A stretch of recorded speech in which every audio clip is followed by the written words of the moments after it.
Kalimera, bonjour, good morning. Thank you so much for being with us today. And even we would love traveling in Paris this morning, we all agree that it's a very extraordinary year. We live in a strange new normal, but we are free to join you remotely for the rest of the day.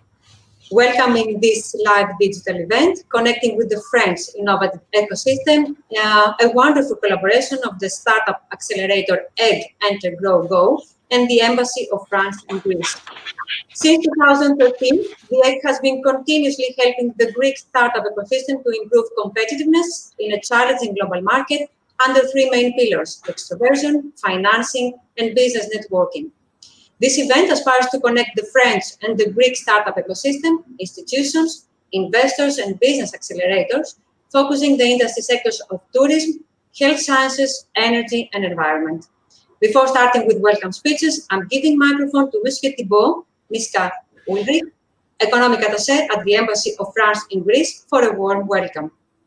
Thank you, Rola. Kalimera says, good morning, everyone. I follow up on Rola's words to thank all the organizers of this event, our co-organizers, the EGG, Eurobank, and the French Institute for their support. I would also like to thank all the stakeholders in today's discussions for joining us and accepting to talk about this critical question that innovation is. I'm sure that this will set the ground for deeper cooperation in the innovation sector between France and Greece. A warm thanks as well for all the audience of the day. Now, without waiting any longer, I give the floor to Mrs. Emmanuelle Boulestreau, Head of the Economic Service of the Embassy of France in Greece, who will deliver a few introductory words in the name of the Ambassador of France in Greece, who unfortunately cannot be present with us this morning. I wish you all a very pleasant and instructive day. Mrs. Boulestreau, the floor is yours. Thank you, Thibault. Thank you, Mrs. Bactalia. Good morning, all. This is a very great honor for us today to organize a full-day program with the EGG, which is one of the most, if not the most, successful accelerators here in Greece. The French Embassy wants, of course, as Thibault mentioned, to thank all the organizers, Mrs. Bactalia, for reaching out to us, actually, to organize for the first time an extroversion program of the EGG with France. We also want, of course, to thank the Deputy CEO of Eurobank, Mr. Ioannou, for his full support. And we also want to thank, and it's a great honor to have Minister Dimas to deliver the keynote address. In the last few years, both France and Greece actually have built up a dense startup system and ecosystem in their countries. We really want to take the full opportunity to use this extremely vivid ecosystem to build more cooperations between our two countries. I will, in a few words, give maybe some information about how France is promoting innovation, startups, and technology in France. In the last few years, 5 to 6 years, we have seen dramatic changes in France when it comes to innovation. There was, from the French government, but also from all the stakeholders, a real clear will to come from a country where we had a lot of startups, but no real fantastic results, to a country which is called as a startup nation, but by our president, Mr. Macron. So just a few facts about that. 6 years later, where do we stand? Well, France, first of all, is, as of today, in continental Europe, I'm not talking about the UK, the country which creates the most startups. Secondly, it is, as it has done, tremendous efforts to build up an innovation system, and this has brought us extremely good results especially in terms of ranking and international ranking. I will only give one example, which is this very famous Shanghai ranking, where France is now ranked in 2020 number 3 in the top 20 universities at the top of this ranking. In terms of results, we also can see, and that will be the only second example that I will give, that there has been a lot of work done with success on the financing side. We came from a country where it was rather difficult to fundraise for startups at a stage where we have more than 5 billion euros of funds raised in 2019. And on the first semester of 2020, even though we had the crisis and the COVID consequences, we already have raised 2.7 billion for startups.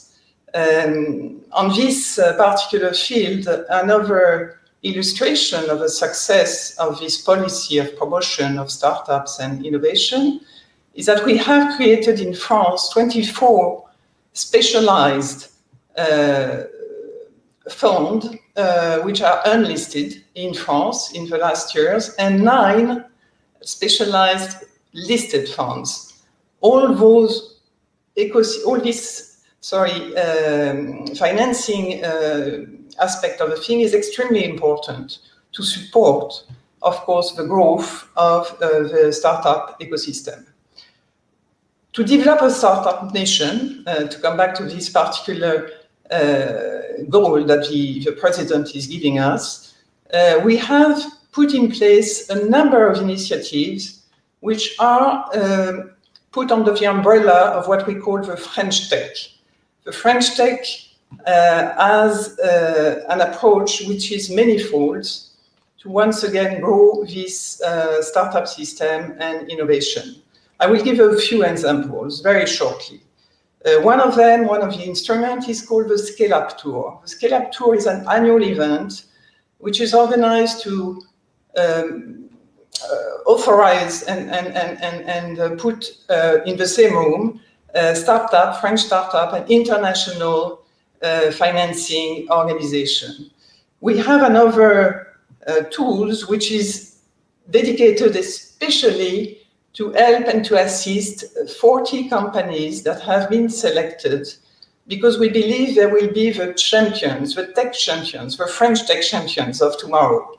So for those 40 companies, the French government, but also all the ecosystem which is mobilized, is helping in many ways. We also have, under the French tech, something which is called the program 120. In that case, the tools is to assist those companies to speed up their growth. We have also a French tech accelerator, which is once again a very dedicated tool which the goal is to promote the development of private startups. I'm not going to give all the details, but this French tech system is really behind the success that we have known and experienced over the last 5 to 6 years. But of course, this is not enough. So the French president has decided to use the French recovery plan, the European one, to dedicate 7 billion to startups and innovation in the coming years. So this is a never-ending effort, but it pays to build a policy which is dedicated to startup and innovation. But of course, tech and innovation, they cannot grow behind borders. They are exactly the contrary. They grow because they meet and they exchange and they share ideas and they share best practices with counterparts all over the world. That's why La French Tech, that I mentioned, is also expanding abroad. And we have now in the world 48 what we call communities, French tech communities. Those communities bring together startups, investors, policymakers, community builders. They are quite free of doing what they want, but they have the full support of the French government. It is a label that can be used, and there are some financing behind this idea. So just a few examples of what they can do. In Taiwan in 2020, what they did in 2020, crisis year, was to build a platform which is now connected to many French tech communities around the world, and which is a platform dedicated to job applications. The idea is that startups need to find the right person for the right job, searching all over the world. So Taiwan connected this French tech community's job creation platform.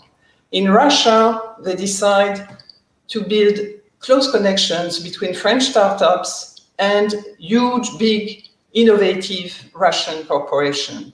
In Singapore, what they decide to do, or they put the accent on, is to work with the Singaporean authorities on their policy. That's not the only thing they do, but that's a choice that they make. So those French tech communities are really fit to the needs and the goals, the priorities of a country where they are set. So we are extremely proud to have this event organized with the egg, because we see it definitely as a first step, and extremely good first step to launch and to build a French tech community in Greece by the end of 2021, but hopefully much before. It will depend on the pandemic, to tell you the truth. So this is our goal. This is a goal that we want to share with you, with all of you who are listening. And we are once again extremely grateful to Minister Dimas, to the egg, and to Eurobank for letting us start this great adventure or venture for building a French tech community in Greece. Thank you very much, Mrs. Boulestro. This was, I think, a very promising speech for the future, a proof that there is a real ground on which it is possible to build a deeper and more stable cooperation between French and Greek innovation. That there is also very efficient tools to do so, and of course, a true intention to do so. I'm personally very proud to be able to work on it. I now give the floor to Mr. Christos Dimas, Deputy Minister on Research and Technology at the Ministry of Development and Investment in Greece, that we have the real pleasure to hear today. Mr. Dimas, the floor is yours. First of all, I would like to thank EGG and the French Embassy for the invitation and giving me the opportunity to address today's event. We are very happy because Greek and French relations are at their best currently, and one of our major goals, we have discussed it with the French Embassy in the past, is to try to link much more effectively the Greek and the French ecosystem. I heard about French tech before, and I'm very proud to actually announce that today at 5 o'clock we are presenting Elevate Greece, which is something similar to French tech. So it's the Greek entry point to the ecosystem. We have actually gathered all of the Greek ecosystem in an entry point. We are creating a national startup registry. We are mapping the Greek startup ecosystem, and we will be monitoring their progress through specific KPIs. It will allow the networking between startuppers, venture capital funds, incubators, accelerator centers. We will be addressing local and global investors. Elevate Greece will be in English, and this will give us the opportunity to tailor-make specific measures for the startup ecosystem, especially during the COVID era. So we're very anxious for the launch of Elevate Greece today at 5 o'clock, and we're quite sure that our French counterparts will be following it also in the next couple of months. Apart though from Elevate Greece, which practically organizes digitally our ecosystem, we are creating two important physical grounds for the ecosystem. The first has to do with the creation of an innovation district in Athens, close to Piraeus, where an innovation district is practically a physical ground where you have companies that have established part of their R&D departments within the innovation district.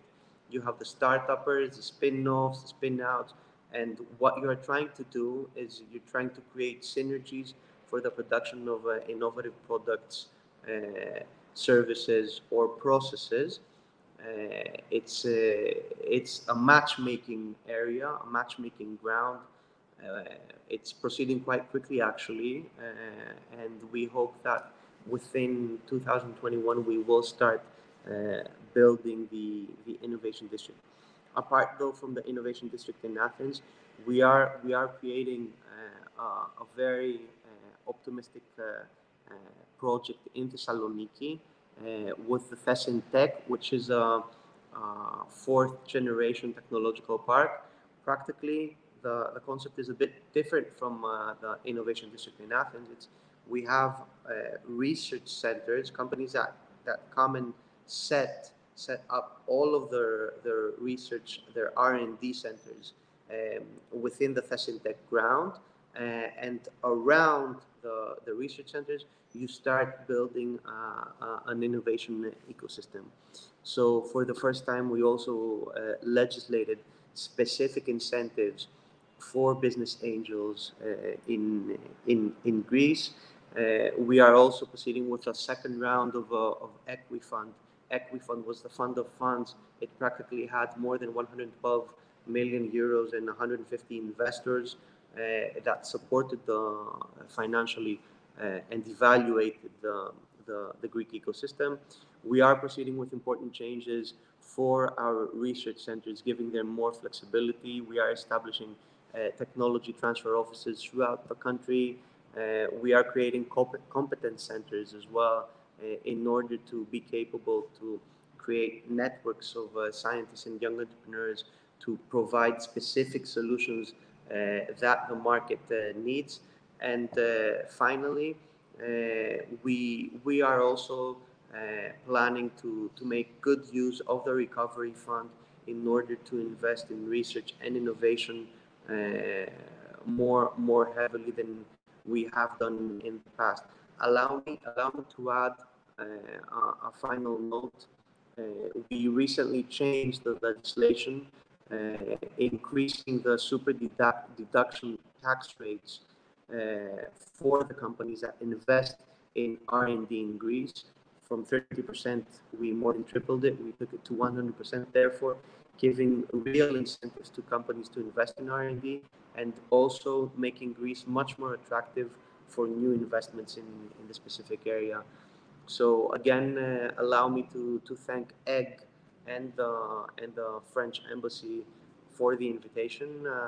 I hope that this event has a lot of success, and I agree that it's an important bridge in order to link much more effectively the Greek and the French ecosystem. Thank you very much. Thank you very much, Mr. Dimas. What a pleasure to hear these words from you today. And what a privilege to hear about important initiatives like Elevate Greece or the Innovation District in Athens. This is a true privilege. And this is also the proof that there is a true momentum on which it is possible to develop closer ties. A true momentum in terms of competences, in terms of tools, and in terms of will. So warm thanks once again for this. I now give the floor to Mr. Stavros Ioannou, Deputy CEO of Eurobank and co-organizer of today's event. Mr. Ioannou, the floor is yours. Thank you very much. Good morning. On behalf of His Excellencies, the Ambassador of the French Republic, Monsieur Maisonneuve, Embassy's Economic Advisor, Madame Boulestreau, the Minister for Research and Technology, Mr. Dimas, Monsieur Legault, dear colleagues, ladies and gentlemen, it is a real honor for me and a pleasure to welcome you in our joint event. As you can see, we are holding it in a virtual venue due to the pandemic, but I'm sure you will agree with me that this very nature highlights exactly that both the scale of the change already taking place and the importance of technology in mitigating present and future challenges. I would like to thank very much Madame Boulestreau and Minister Dimas for their remarks, and I would like also to thank the Minister for choosing our event actually to announce this initiative, Elevate Greece. For me personally, but also for our country, is an excellent step to success to organize the ecosystem. In the post-COVID era, you know that the countries, governments, businesses, and each one of us, actually, as an individual, will have plenty to deal with. A 16th century French essayist, Marquis de Vauvenargues, I hope I get the names right, famously said that all change, even the most wanted, is painful.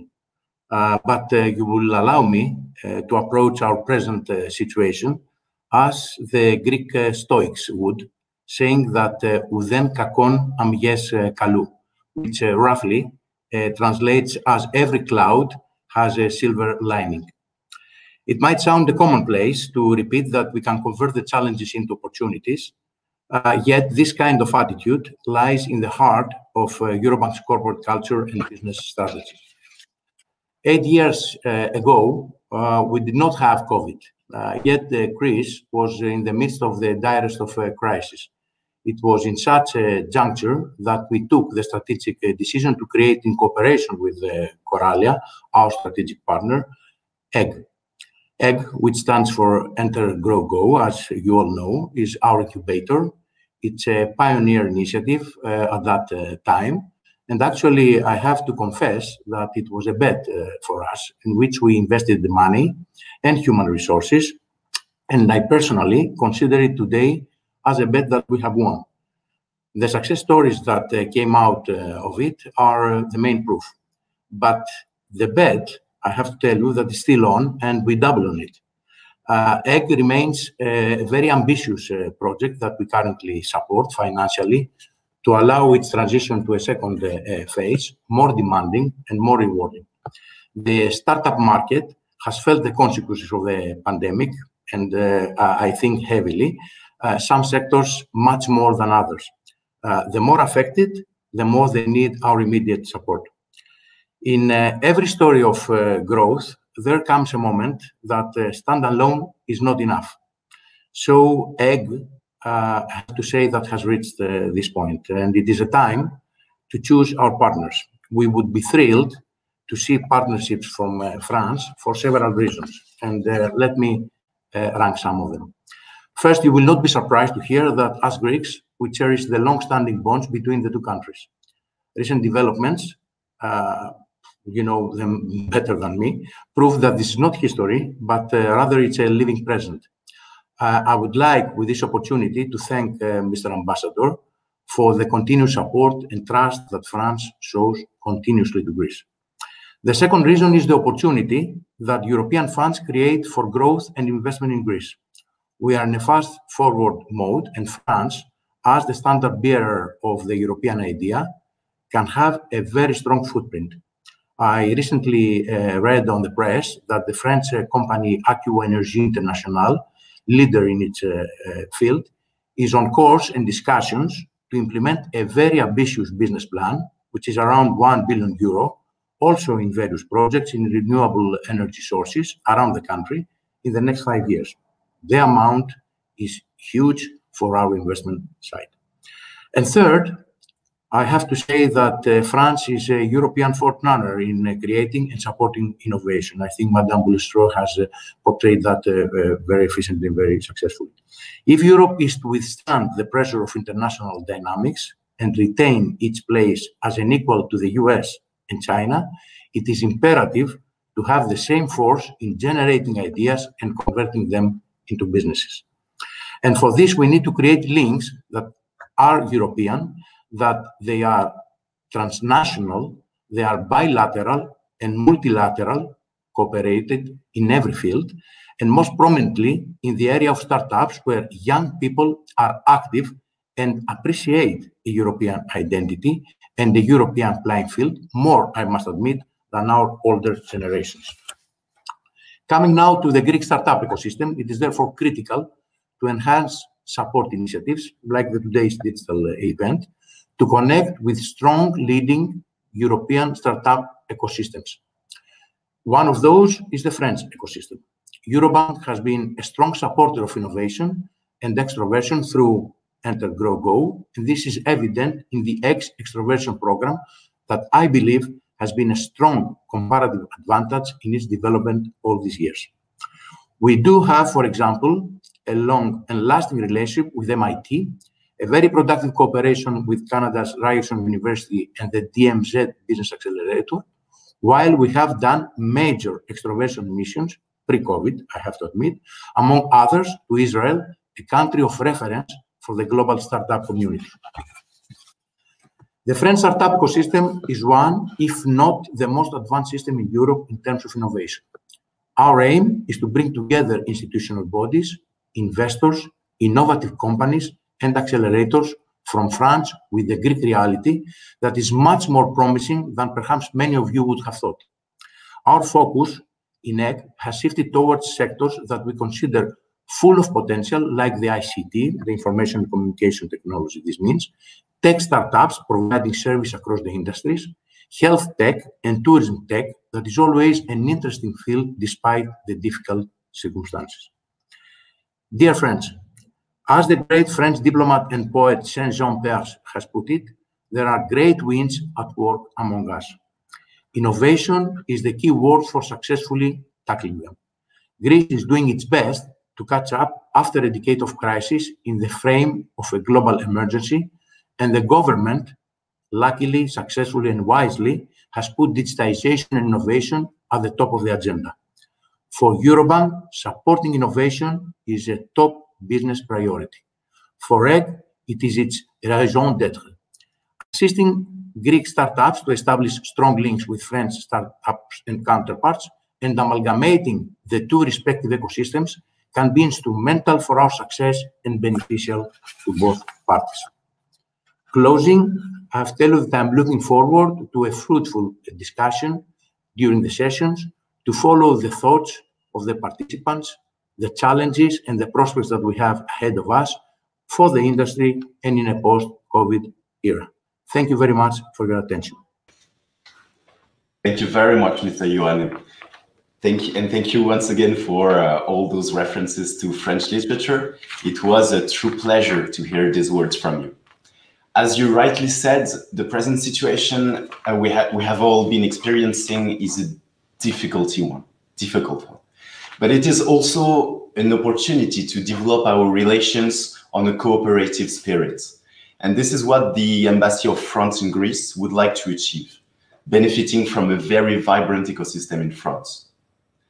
A warm thanks once again to our three speakers to this opening ceremony, Mrs. Emmanuelle Boulestreau, Head of the Economic Service of the French Embassy in Greece, Mr. Stavros Ioannou, Deputy CEO of Eurobank, and of course, Mr. Christos Dimas, Deputy Minister on Research and Technology at the Ministry of Development and Investment in Greece.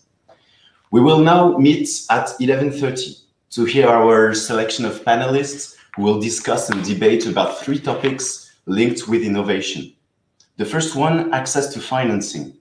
The second one, challenges and opportunities for the startup environment post-COVID. And the third one, promoting the environmental innovation. I warmly thank you and wish you all a very pleasant and instructive day. I'll now give the floor to our dear panelist of the day. Thank you very much.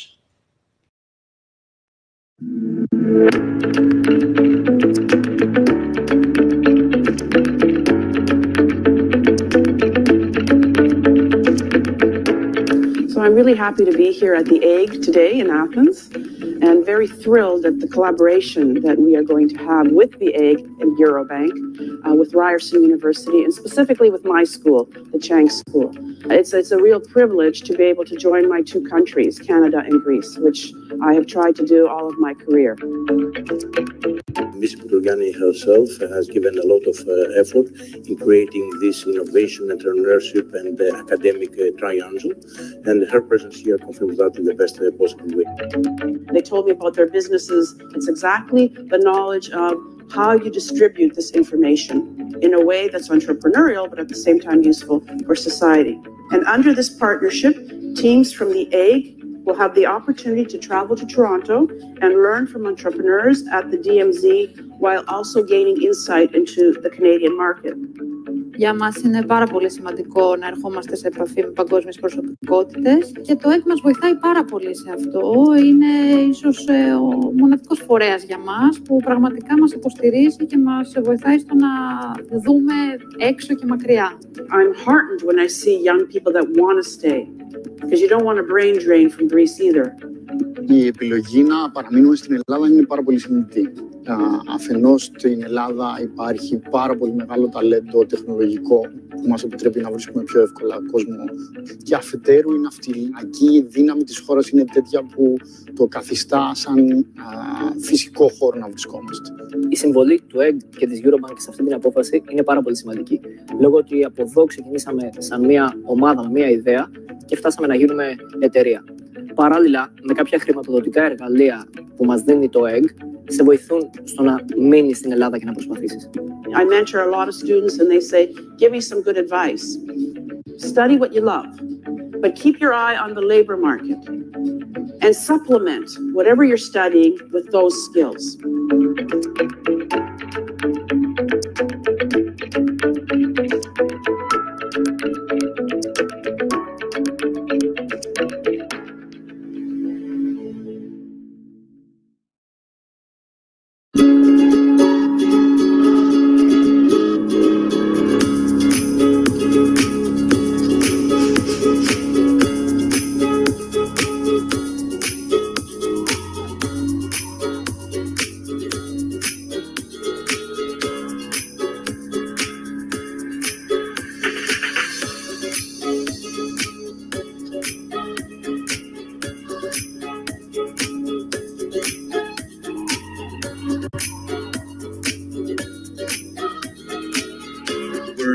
Very happy to be with you here today. We had a great day today. I was extremely impressed by the high quality scientific level of the projects we've been introduced to. Hopefully, this will deliver partnership and alliances moving forward. Today, the biotech cluster that consists of 11 startups had the chance to come closer to a leading biopharmaceutical group, Ipsen Pharmaceuticals.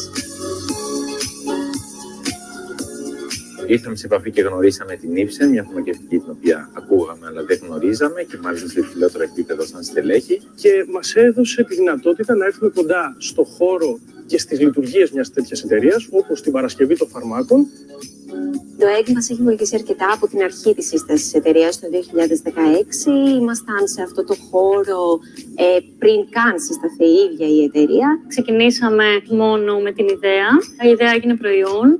Στη συνέχεια έγινε εταιρεία. Μας έχει βοηθήσει πάρα πολύ με τις εγκαταστάσεις, αλλά κυρίως με την τεχνογνωσία που προσφέρει. Μας βοήθησε να κατευθύνουμε τις ιδέες μας προς τις πραγματικές ανάγκες της αγοράς. Σήμερα είχα την ευκαιρία να συναντήσω ανθρώπους με όραμα, με πάθος και με πολλή όρεξη. It's very impressive how EG promotes diversity and to see how many women currently have implemented so many nice ideas within the startup community. Σίγουρα αυτή τη μέρα θα τη θυμάμαι πάντα.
past, we really helped to transform the Greek banking system, and our aspiration is now to help transform the Greek economy.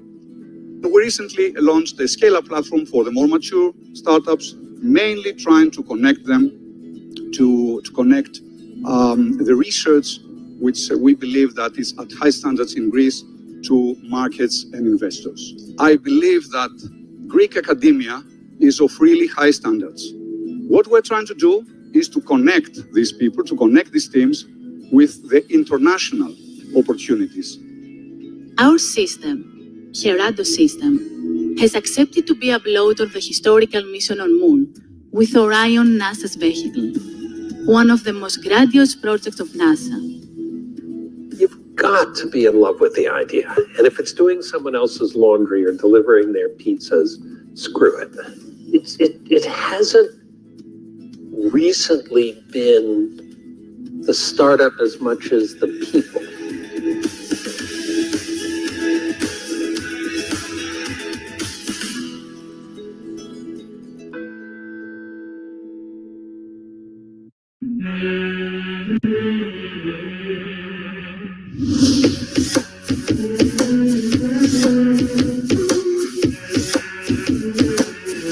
Να σας καλωσορίσω όλους εκ μέρους της Eurobank. Πραγματικά είμαστε πολύ χαρούμενοι που είστε σήμερα εδώ.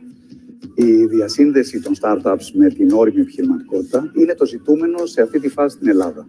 Αυτό προσπαθούμε και στο ΕΚ, να φέρουμε τις καινοτόμες ομάδες μας σε επαφή με όριμη επιχειρηματικότητα, όπως είναι η Κοσμοτέ αλλά και άλλες μεγάλες εταιρείες. Είναι μεγάλη χαρά να βρίσκεται κανένας σε νέους ανθρώπους. Ήρθαμε εδώ να τους ακούσουμε, να τους στηρίξουμε και πιθανά να τους βοηθήσουμε να υλοποιήσουν τις ιδέες τους.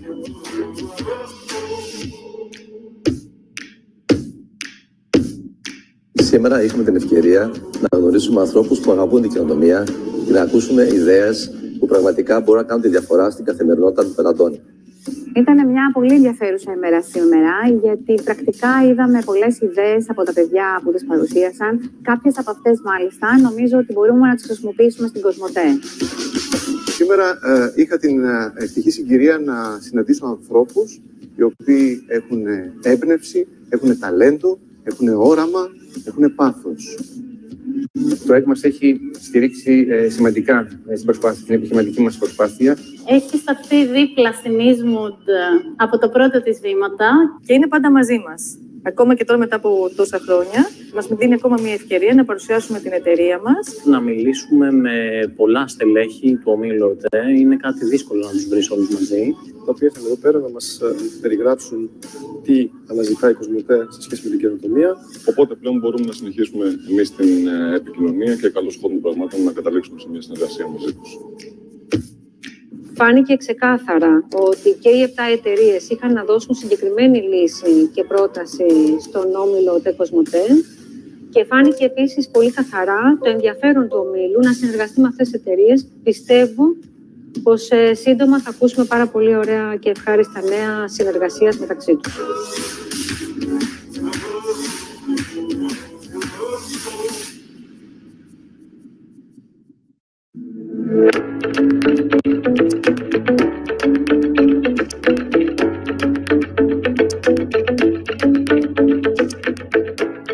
So I'm really happy to be here at the AIG today in Athens, and very thrilled at the collaboration that we are going to have with the AIG and Eurobank, with Ryerson University, and specifically with my school, the Chang School. It's a real privilege to be able to join my two countries, Canada and Greece, which I have tried to do all of my career. Ms. Petrogianni herself has given a lot of effort in creating this innovation, entrepreneurship, and academic triangle, and her presence here confirms that in the best possible way. They told me about their businesses. It's exactly the knowledge of how you distribute this information in a way that's entrepreneurial, but at the same time useful for society. And under this partnership, teams from the AIG will have the opportunity to travel to Toronto and learn from entrepreneurs at the DMZ while also gaining insight into the Canadian market. Για μας είναι πάρα πολύ σημαντικό να ερχόμαστε σε επαφή με παγκόσμιες προσωπικότητες και το ΕΚ μας βοηθάει πάρα πολύ σε αυτό. Είναι ίσως ο μοναδικός φορέας για μας που πραγματικά μας υποστηρίζει και μας βοηθάει στο να δούμε έξω και μακριά. I'm heartened when I see young people that want to stay, because you don't want a brain drain from Greece either. Η επιλογή να παραμείνουμε στην Ελλάδα είναι πάρα πολύ σημαντική. Αφενός στην Ελλάδα υπάρχει πάρα πολύ μεγάλο ταλέντο τεχνολογικό που μας επιτρέπει να βρίσκουμε πιο εύκολα κόσμο και αφετέρου η ναυτιλιακή δύναμη της χώρας είναι τέτοια που το καθιστά σαν φυσικό χώρο να βρισκόμαστε. Η συμβολή του ΕΚ και της Eurobank σε αυτή την απόφαση είναι πάρα πολύ σημαντική. Λόγω ότι από εδώ ξεκινήσαμε σαν μια ομάδα με μια ιδέα και φτάσαμε να γίνουμε εταιρεία. Παράλληλα, με κάποια χρηματοδοτικά εργαλεία που μας δίνει το ΕΚ, σε βοηθούν στο να μείνεις στην Ελλάδα και να προσπαθήσεις. I mentor a lot of students and they say, give me some good advice. Study what you love, but keep your eye on the labor market and supplement whatever you're studying with those skills.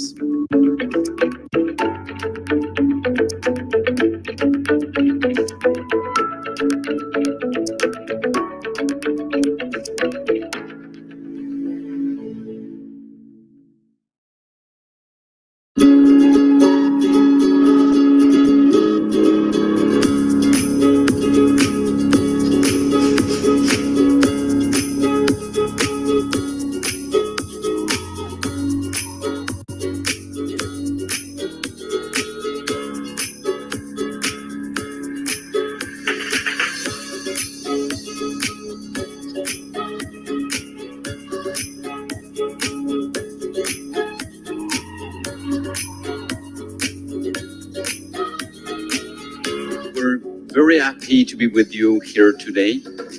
We had a great day today. I was extremely impressed by the high quality scientific level of the projects we've been introduced to. Hopefully, this will deliver partnership and alliances moving forward.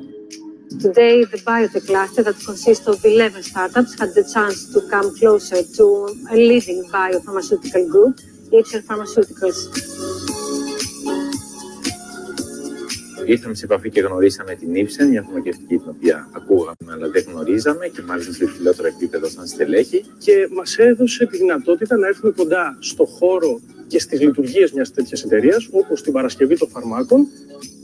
Το ΕΚ μας έχει βοηθήσει αρκετά από την αρχή της σύστασης της εταιρείας το 2016. Ήμασταν σε αυτό το χώρο πριν καν συσταθεί η ίδια η εταιρεία. Ξεκινήσαμε μόνο με την ιδέα. Η ιδέα έγινε προϊόν. Στη συνέχεια έγινε εταιρεία. Μας έχει βοηθήσει πάρα πολύ με τις εγκαταστάσεις, αλλά κυρίως με την τεχνογνωσία που προσφέρει. Μας βοήθησε να κατευθύνουμε τις ιδέες μας προς τις πραγματικές ανάγκες της αγοράς. Σήμερα είχα την ευκαιρία να συναντήσω ανθρώπους με όραμα, με πάθος και με πολλή όρεξη.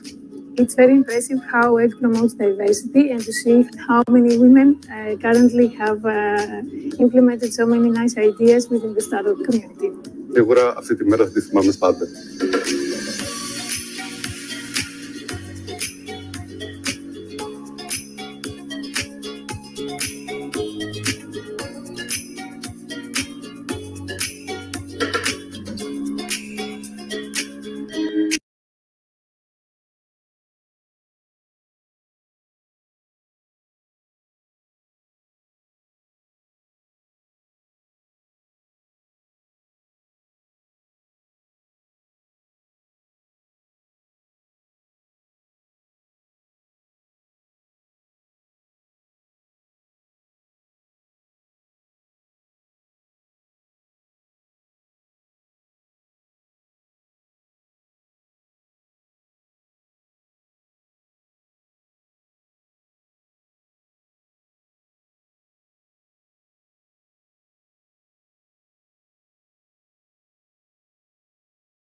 Dear guests and viewers, good morning.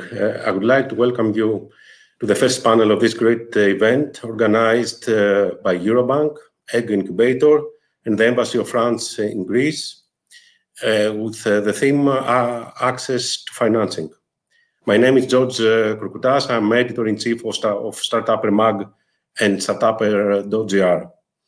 Before we start, I would like to say that I'm very glad for the starting the reconnection of the Greek and the French innovation ecosystems, which started with this event, and with many more initiatives that will follow, like the establishment of the La French Tech Community in Athens, in Greece. And I think innovation, business, and economic development needs the right tools, the synergies, and the interconnecting ecosystems. I would like to introduce you to our panel right now. We have our Mrs. Marie-Claude Taillandier, from Director for International and European Partnerships at BPA France. Mrs. Sylvie Cognon, good morning. Good morning. Mrs. Sylvie Cognon, Head of International Consulting at BPA France. Mr. Michalis Tsarbopoulos, Chief Digital Officer at Eurobank, and Dimitris Tsigos, founder of Startech Ventures and well-known entrepreneur in Greece. Before we start and give the microphone to Mrs. Taillandier for a short introduction, I have to say that 2 years ago I was participated at the BPA InnoGeneration, the annual big event in Paris of the bank's flagship event. And I was impressed. 40,000 people were gathered in a big stadium, interconnecting with B2B meetings, presenting and pitching. But most impressive was the numbers that the bank present us.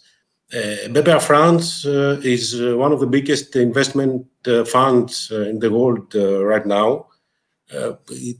They are private investors in almost 80% of French VC funds. And I would like to ask Ms. Taillandier how they did it and why. I thank you to attend this meeting. Yes, I think what BPI France is the merger of different companies. The one who was financing companies with guarantee and who was also financing innovation. The other one, which was Oseo. Another one, which was CDC Entreprise, and which was the company that was invested in companies. And what was patent is that was a lack of financing, not only for innovation, but especially for innovation, between grants and loans. And what was needed was exactly investment. So BPI France was created to put together all these financing tools. And because we were the public investment bank, we had the mandate to accompany all company and to help company, whatever the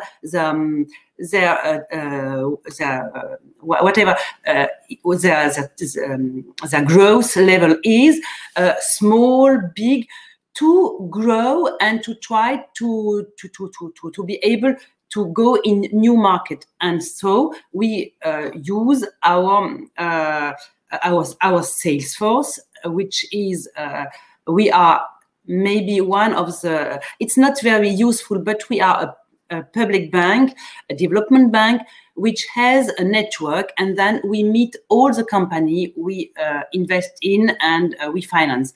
So I think it's this position that gives us the capability to invest, to be such a high investor. And also we had funds that came from the government and also our own on our own balance sheet.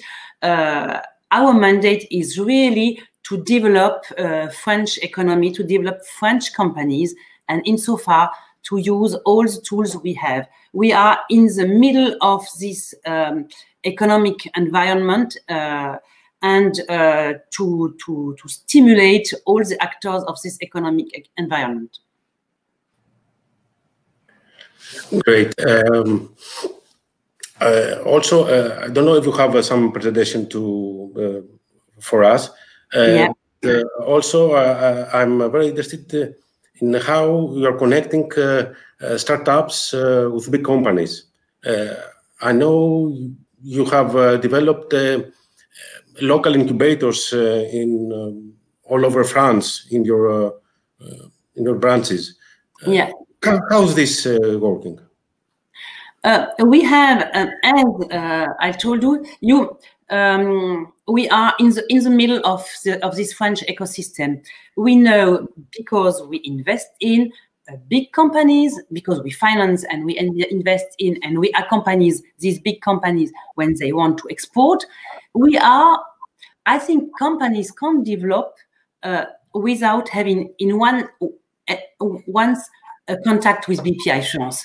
So we are in the middle of this system, and we know we also are concerning innovative company and startups.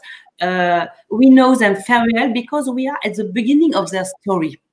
We know them from the beginning because our objective is to transform an idea in a project and project in money. And insofar, we have a wide range of products to accompany them. And so we know startups, we know very well their needs. We know also big companies because we have contact with them. We know also their needs. And for instance, for some big companies, it's easier to buy a company, a startup, or to buy an idea from startup than to have an internal incubator, because it's a big company and so on. So our objective is to be to catalyze all these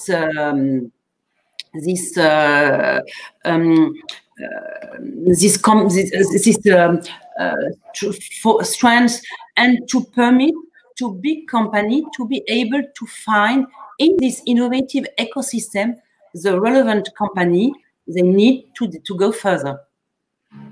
And we have the hub, which is in our innovative department, a department which is devoted to put in contact big companies and small and startups.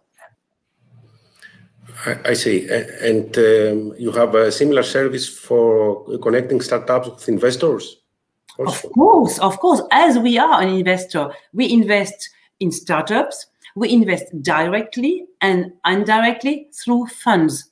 So, of course, we know also very well the ecosystem of funds, and our object, and we invest, of course, in startup because we know when a company begins, we come to BPI France with an idea.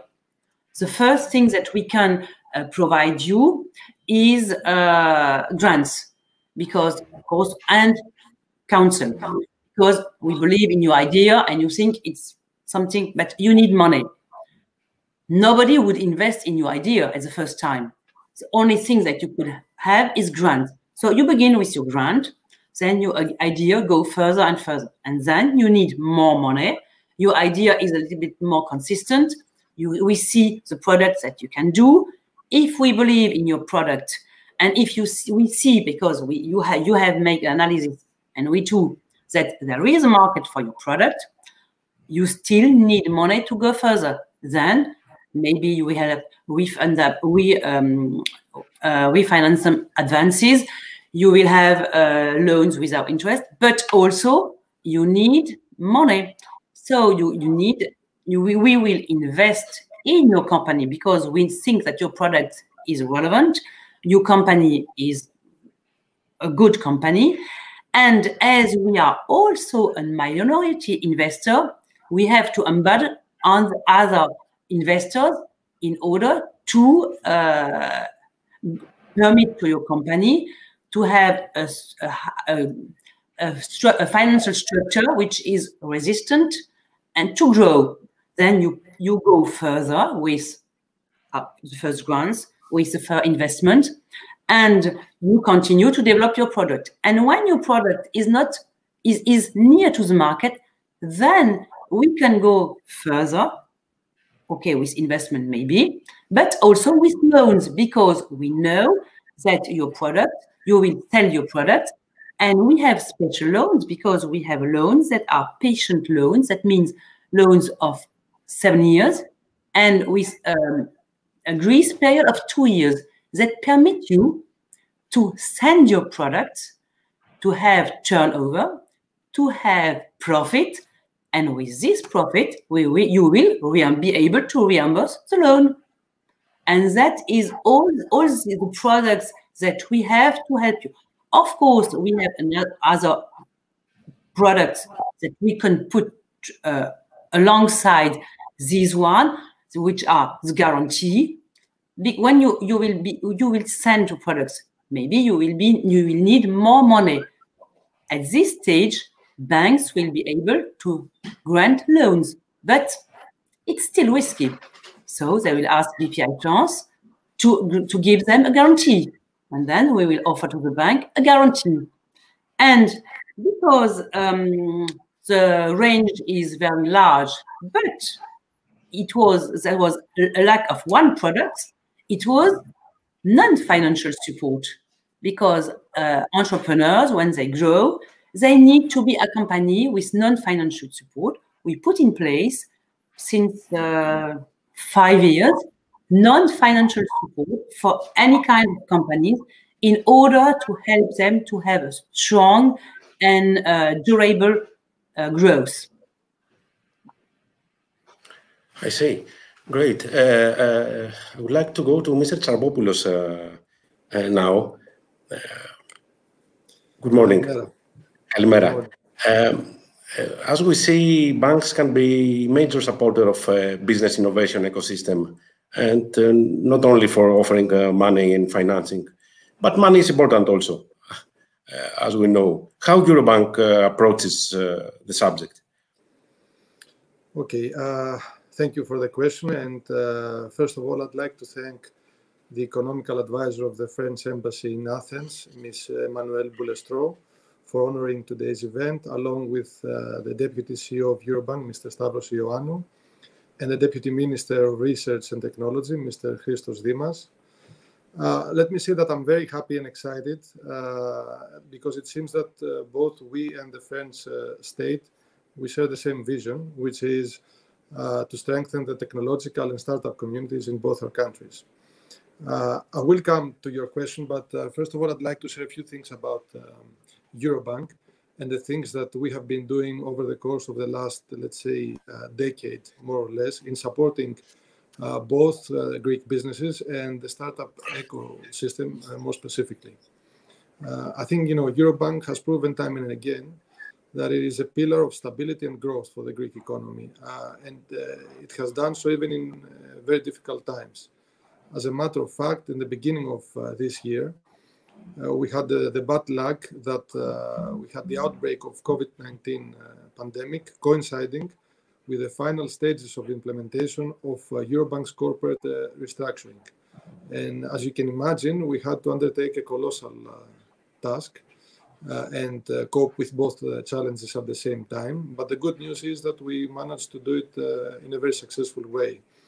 So specifically, we managed to conclude the corporate transformation, which included the sale of our NPE servicing company to doValue, and with it a large portfolio of securitized non-performing exposures. And all this is very important because it meant at the end of the day that we were able to reduce the stock of non-performing exposures ratio from 40%, 40, down to 15. And this is very important because now this gives us enough room and peace of mind to be able to focus on what should be our core priority, which is to support and finance the real economy and the performing businesses. At the same time, we had to cope with the pandemic. And during that time, first of all, we had to ensure that our people are well protected. We had to ensure business continuity for our organization. And we had to ensure that we were supporting both individuals and businesses cope with the financial implications of the crisis. And I think, again, we reacted very fast and very well to this challenge. We were able to actively participate in all state-supported financial support measures, but even go beyond that and implement certain support initiatives for companies on our own. And finally, we continued supporting with the same level of commitment and rigor the startup ecosystem through both platforms of EGG. As you may know, the EGG consists of two platforms, namely the incubation platform, which we call EGG Startup, and the acceleration platform, which we call EGG Scale Up. So, as I mentioned, there were a lot of things that we did going beyond the state support measures. One very notable example has to do with the tourism industry. And we did that because we consider tourism to be a sector of strategic importance for the Greek economy and a sector that was hit the hardest by the pandemic. Specifically, we announced and implemented a postponement of all loan repayment installments until the end of next year, that is until the end of 2021. And we did this to give enough breathing space to tourism entrepreneurs so that they could leverage the positive effect from next year's touristic season and better cope with the challenges in their financing. At the same time, we renewed and followed through with all significant flagship investments in the tourism industry. Turning to other initiatives that go beyond banking and financial support, as mentioned already, we continued supporting and growing the EGG initiative. For years, we have launched Export Gate, which is the first global digital network for international trade. And this is a first such initiative in the world. And this is supported by 14 international banking groups. We have formed alliances and collaborations with leading institutions, such as with Banco Santander, with the Hellenic Federation of Enterprises, SEV, with Enterprise Greece, again in the field of international business. We put together a couple of years ago the Digital Academy for Business, through which we educate and help companies accelerate the digital transformation, and so on and so forth. Now, focusing to startups, and more specifically, and getting to the core of your question, I think what we have observed is that the Greek startup scene started, and again this was bad luck, together with the start of the Greek financial crisis. So that was really bad timing. And what we've seen is that over the last 2 or 3 years, we have seen the Greek startup ecosystem grow faster than before. And this has also coincided with the creation of a number of venture capital funds under the umbrella of Equifund. And I'll talk more about it in a minute. And this is no coincidence that it so happened. But before I talk more about the financing options that startups have, I'd like to make a note on innovation, because as pointed out already in the inaugurating speeches earlier on, innovation is critical and it's vital for any economy in order to ensure the economy's longevity and growth.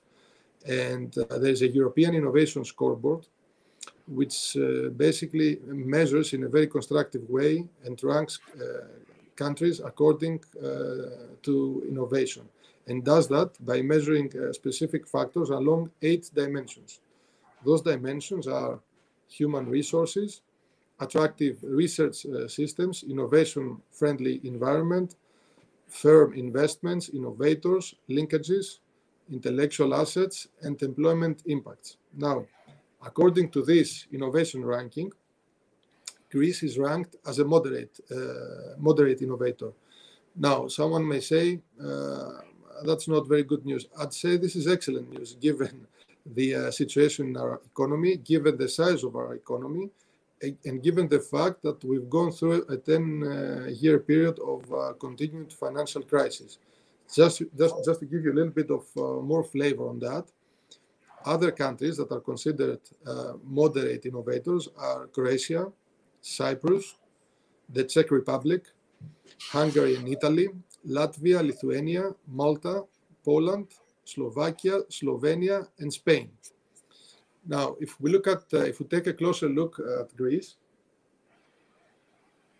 the strong dimensions for Greece in terms of innovation are considered innovators and linkages, and the weakest dimensions for Greece are intellectual assets and the environment. The fact that we don't have a very innovation-friendly environment, along with the employment impact. If we look at where France stands, France is ranked as a strong innovator, so one level above us. And France ranks particularly strong for human resources, finance and support. So the numbers that we heard this morning, I took note of some 8 billion euros in investments. These are huge numbers for our standards, are very important. And it also ranks very well for innovators. The weaker dimensions for France are innovation-friendly environment, firm investments, and intellectual assets. So there are some similarities in the weak areas between Greece and France.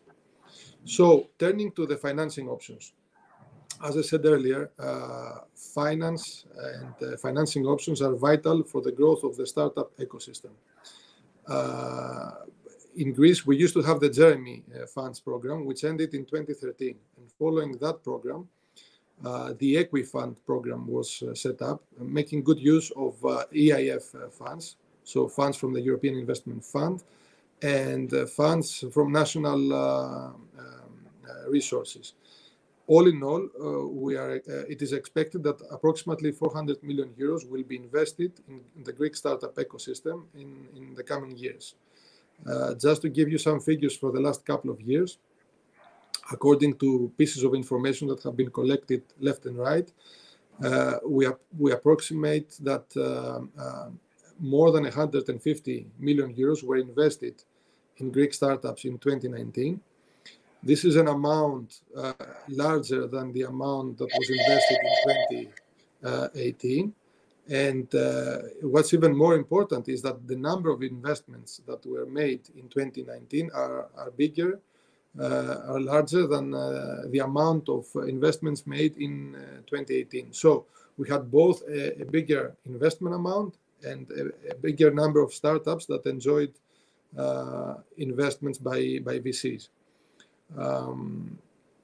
It's also very promising news to see in the Greek market, some first notable exits in investments that have been made by some of the VCs that were invested in companies like InstaShop, Softomotive, Think Silicon, TaxiBit, and eFood. At Eurobank, we support the ecosystem in three distinct ways. First of all, as I said earlier, we have the Egg Startup Incubation Platform. And the main purpose of this incubation platform is to take immature teams and turn them into viable and sustainable companies. The second platform that we have in Egg is the Egg Scale-Up Acceleration Platform. And there we deal with more mature startups. We provide them business and investment consultation. We connect them with the investment community, and we help them raise funds.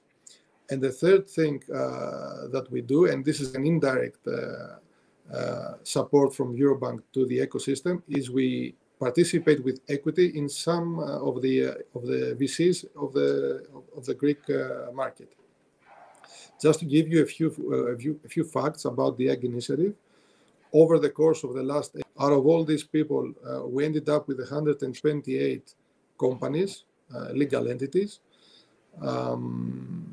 Out of those, 34 have received debt financing from Eurobank, obviously relatively small amounts, but these were important funds for them to get them going during the very early stages, and those were loans with very low interest rates.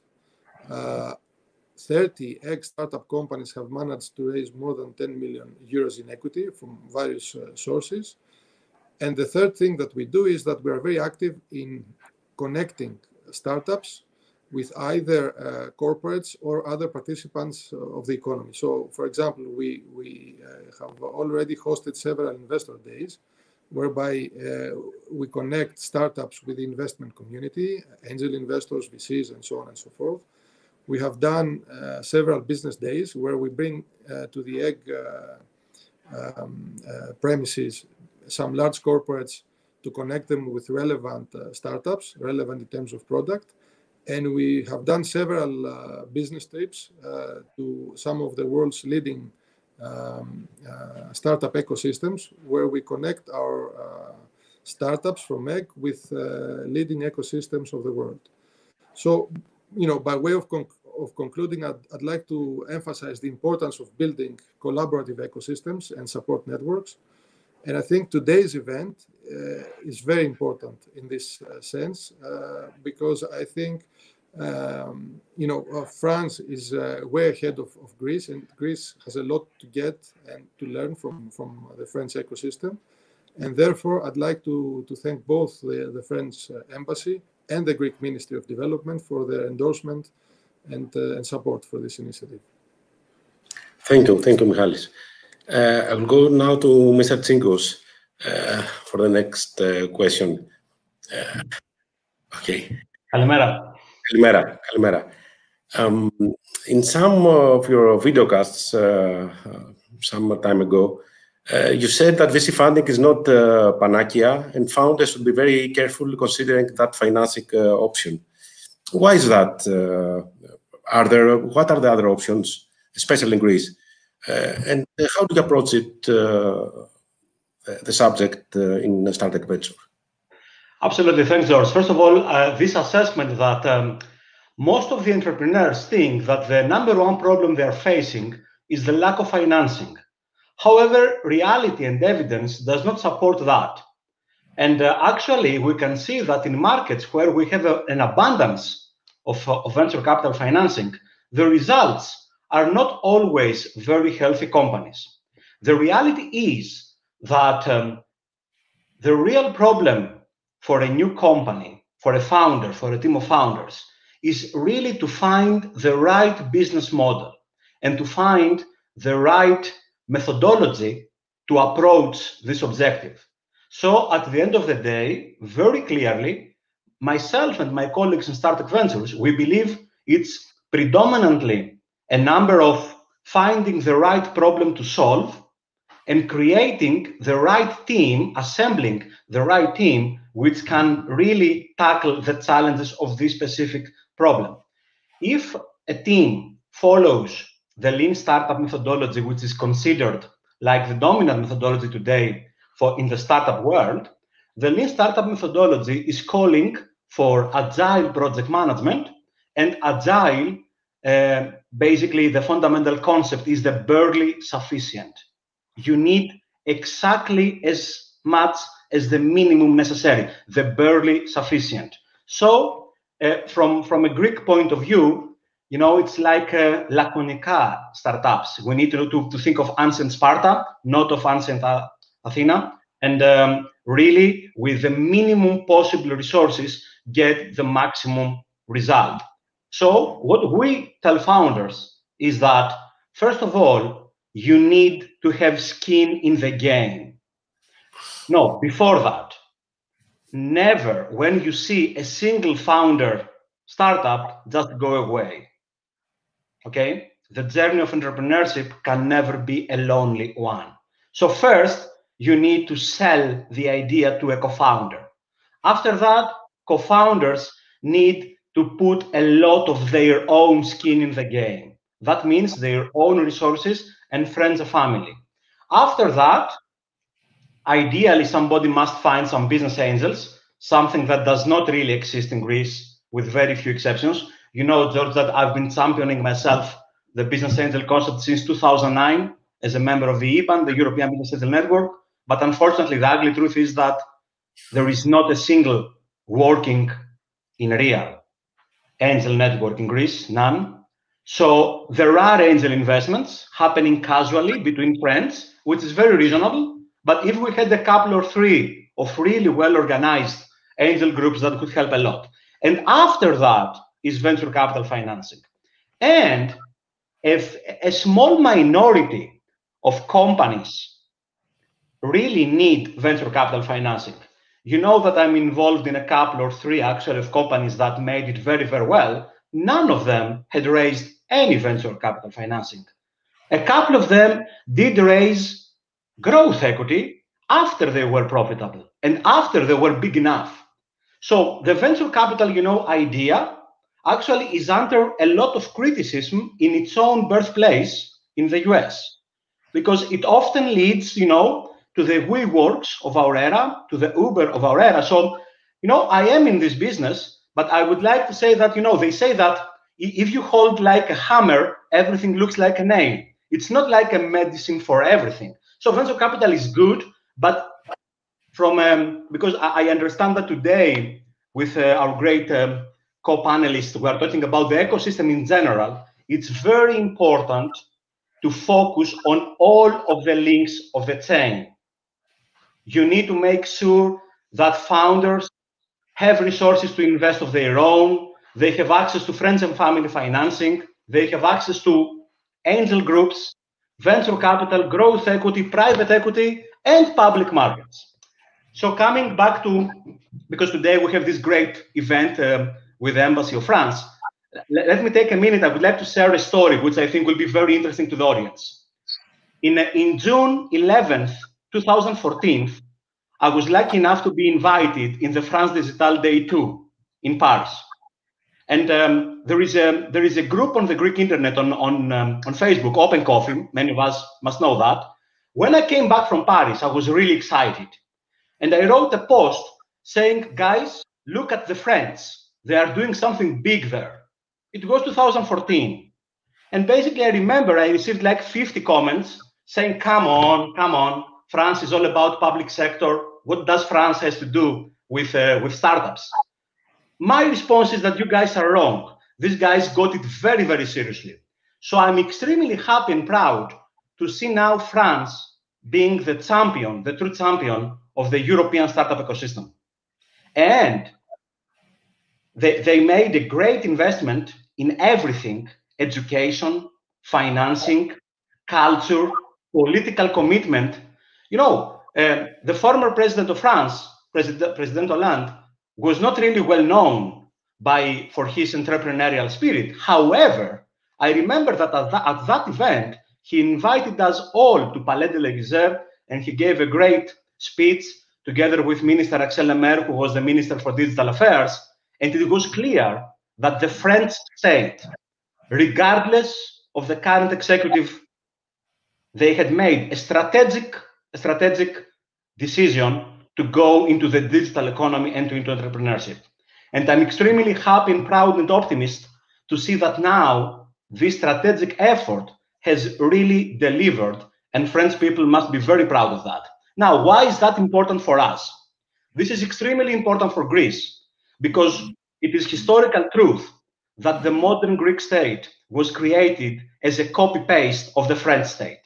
If you look at the Greek legislation, it's a copy-paste of the French legislation. If you see at the Greek academic institutions, they follow exactly the same structural model. We've copied everything from France. So if France made it so successfully in the startup world, then we can do it as well. What do we need? We need a strategy which will go beyond the governmental cycles. It was President Hollande, now it's President Macron. After that, maybe it's another president. But France is looking towards entrepreneurship in a very strategic way. And this is exactly what Greece must do together. So let's follow the French. It's important for Greek entrepreneurs and Greek investors to really follow the French example, because really we have the same DNA. If you go in the US and you ask about France, they will talk about bureaucracy. They will talk about a very big state. They will talk about the same problems that we are talking about in Greece, because we have the same DNA. However, they made it, so we can make it as well. We just need to take the same steps. Thank you. Great statement. I would like to go now to say about the same question to Mr. Starbopoulos. What about VC financing? Yes. It's not the only option, I think. I think Mr. Tsigos made some very good points, and I agree with his statement that unless you have the right product for the right solution, you will go nowhere. So let's say that this is a necessary condition for any startup to go forward.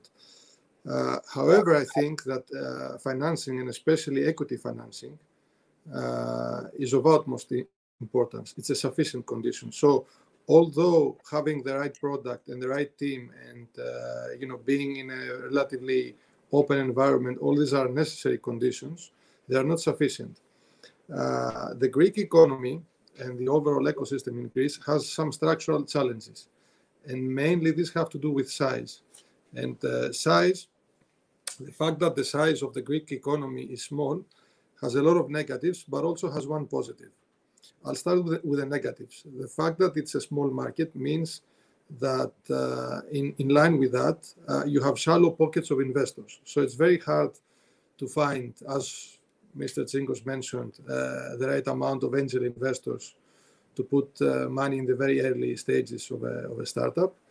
When you progress and you address VCs, typically they will only invest relatively small amounts at relatively low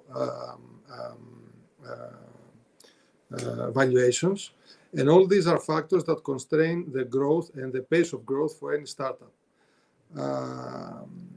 However, what's good for the Greek economy and market being small is the fact that you don't need a huge amount of money to do a proof of concept. So for any startup that wants to make a good proof that their idea or their product has value and can solve real problems, you can prove that in the Greek market a lot faster than you can do it in a large market, in a much larger market abroad, and with a fraction of that cost.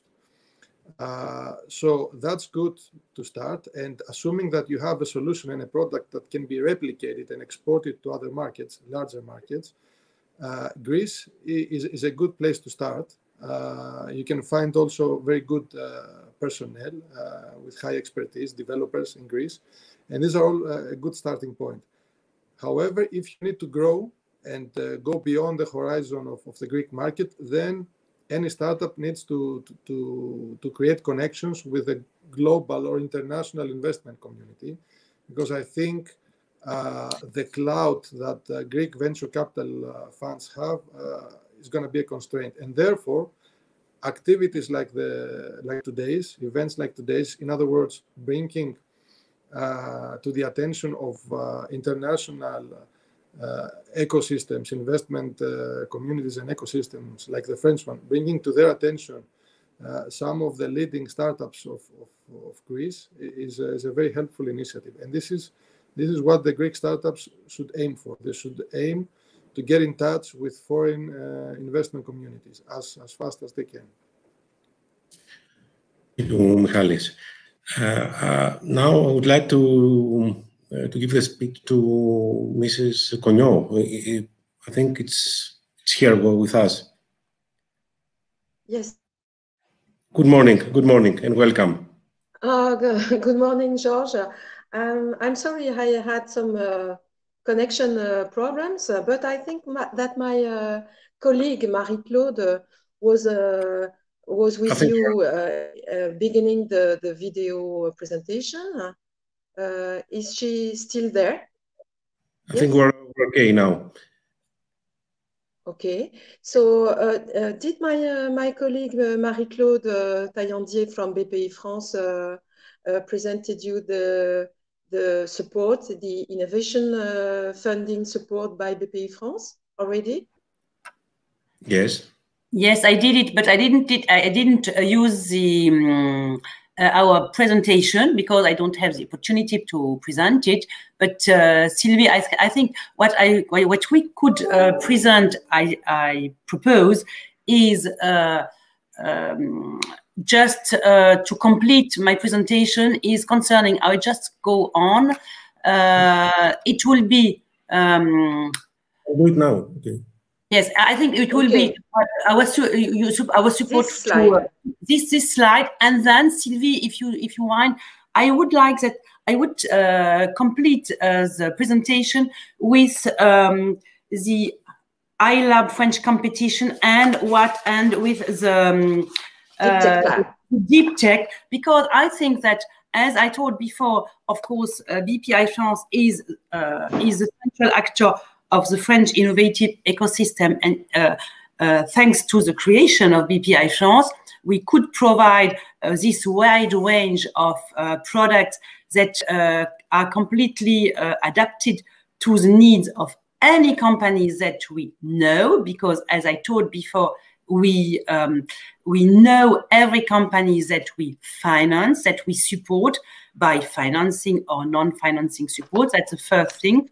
The other one is that our range of products is very large, and I think we are the central point of this ecosystem, because we co-finance with banks, we guarantee banks, and we co-invest with investors. We are always minority investor, and we also invest in funds. And insofar, we also help funds to develop and to provide more equity to company.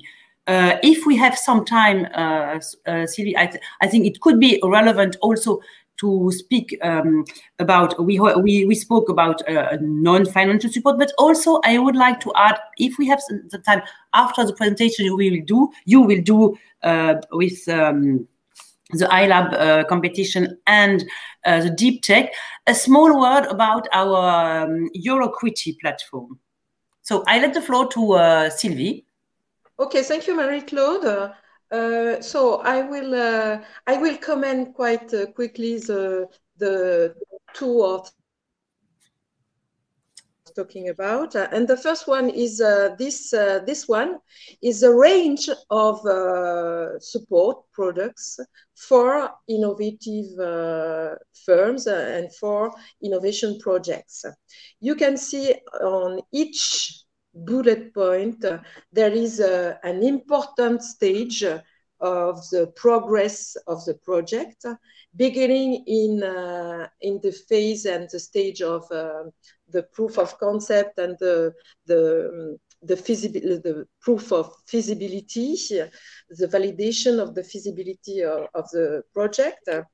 In the bullet point, explore the feasibility, and then bolster your equity. It means that at that point, between feasibility and technical execution of the project, the startup or the company needs to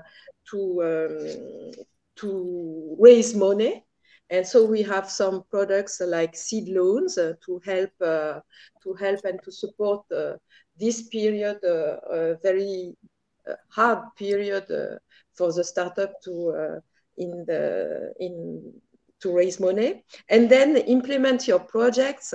It is a phase of development of the project, the technical execution of the project, and then achieve your strategy at the last bullet point.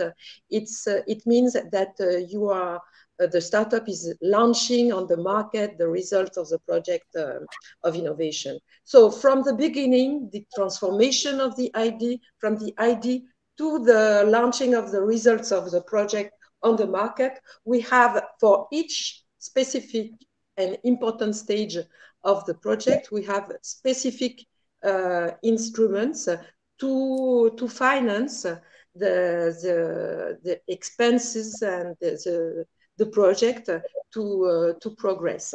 That means that for each step we have a specific instrument, and for the beginning, for the transformation of the idea, the formulation, and then for the validation of the feasibility, it is most of the time it is subsidies, because it is a small amount, and the company has no vision, has no revenues. And then after, for the implementation of the project, for the development of the project, and most of the time it is repayable advances. And then when you are launching, when the customer, our customer, is launching the result of the project on the market, most of the time we deliver loans, most of the time with reduced rate interest, And why loans? Because the startup, the company is very close to the market, so the future revenues will soon be available for the company, but also for the reimbursement of our loan.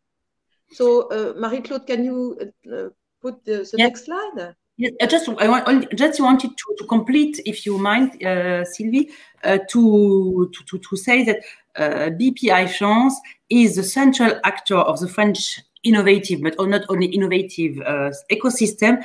And his job of BPI France is also to involve all the other financial and non-financial actors of the market. That means banks, investors, also business angels, in order to finance the companies. We never act alone. And I think the leverage effect of our involvement is very important. And it's why we have France now is able to finance with a very high proportion innovation. It's because I think BPI France is the relevant actor with a high level effect. So Sylvie, I'll go on the next one. And also, as Mr. Dimitris Tingos was telling us, that the Greek institutions must follow the strategy and the model of France. And he was speaking about Mr. Hollande president as a president. It's Mr. Hollande as a president that took the decision to create BPI France. And more, we are now at BPI France the banker, the financer for all type of companies, and but not only financer, but also supporter for entrepreneurship with our business support services, for instance. The other main support instrument for startups is the competition that we organize each year since years already. And you can put the next slide, Marie-Claude. Yes, from 1999, we organize with the Minister of Research and Innovation. We organize a competition, an annual competition, to invite. Most of the times we target on young researchers in the academic laboratories. We invite researchers to prepare the creation of a technological company. And since 20 years, we have, for instance, on the left column of this slide, you have some figures, and more than 2,000 companies have been created since 20 years. And on the right circle of this slide, you can see what is distribution of the sectors for the competition of last year in 2019. So last year in 2019, it was a competition that selected 75 winners, and some of them had a prize, an award of as a subsidy of big amount for the creation and the development of their project, from up to a grant of up to 600,000 euros. Next slide, please, Marie-Claude. Yes.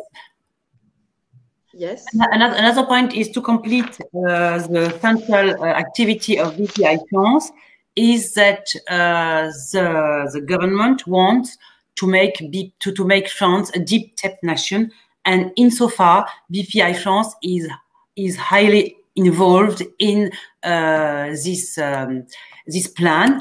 Sylvie, I let you the floor. Yes. So as Mr. Dimitris Tsingos was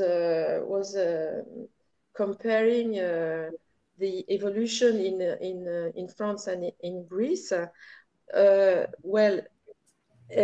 actually, we can say that France is a startup nation, as our president, Mr. Macron, says. But now entering in a new stage, we want to facilitate of deep tech companies and the raising of deep tech projects. What do we call deep tech? Deep tech designates the projects on research laboratories or involve a very strong scientific team, have strong technological barriers to overcome, and also give the startup a very strong competitive differentiators because of technology. And the last one, the last characteristic is that deep tech projects present a very long and complex go-to-market and with intense capital needs. So next slide, please. So BPI France is engaged in a plan on over 5 years in order to enhance and to support the development of deep tech projects. On the first stage, emergence of deep tech projects, we are working with the French TTO networks, which is called SATT, which means Society for Acceleration of Technological Transfer. So there is a maturation of the technology in the TTO network.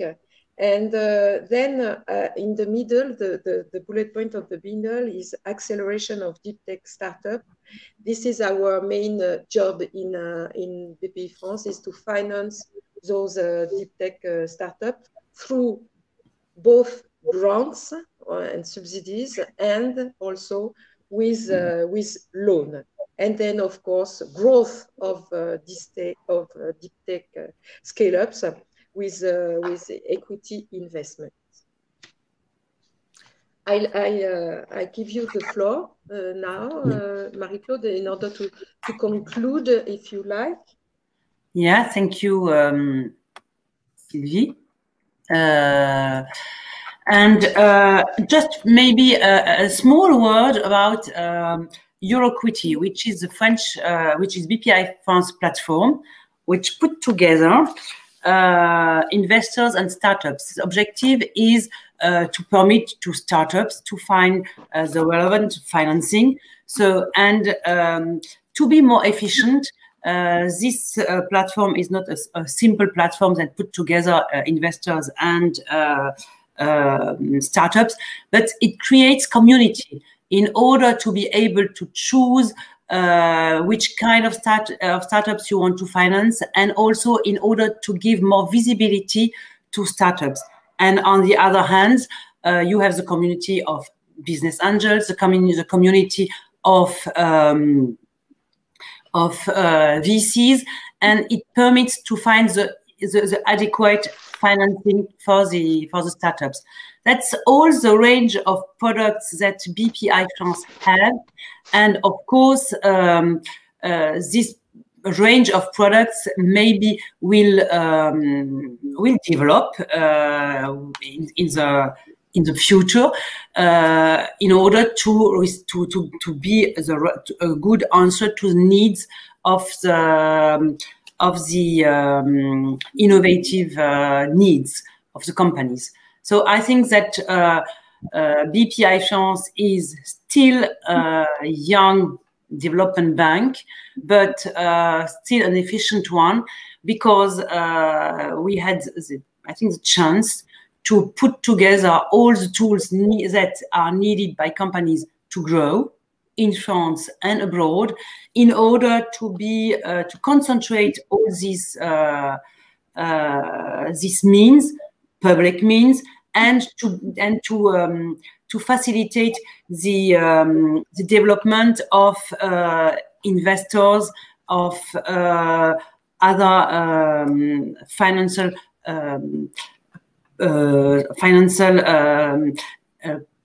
people to help SMEs, to help innovative companies to grow. Great. I have a question.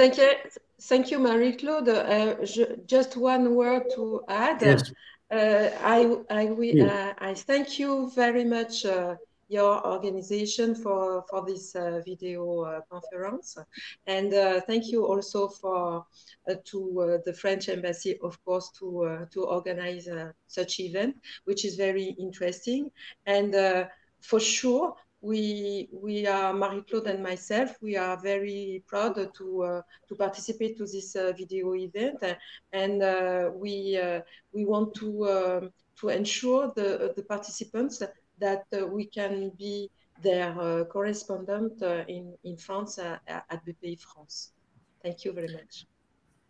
And I have just one question. All these tools you mentioned, are they available for companies outside France, from Greece, let's say? And from first, what? First, as these tools are financed by public money, of course, the first company that are supported with public money are French companies, of course.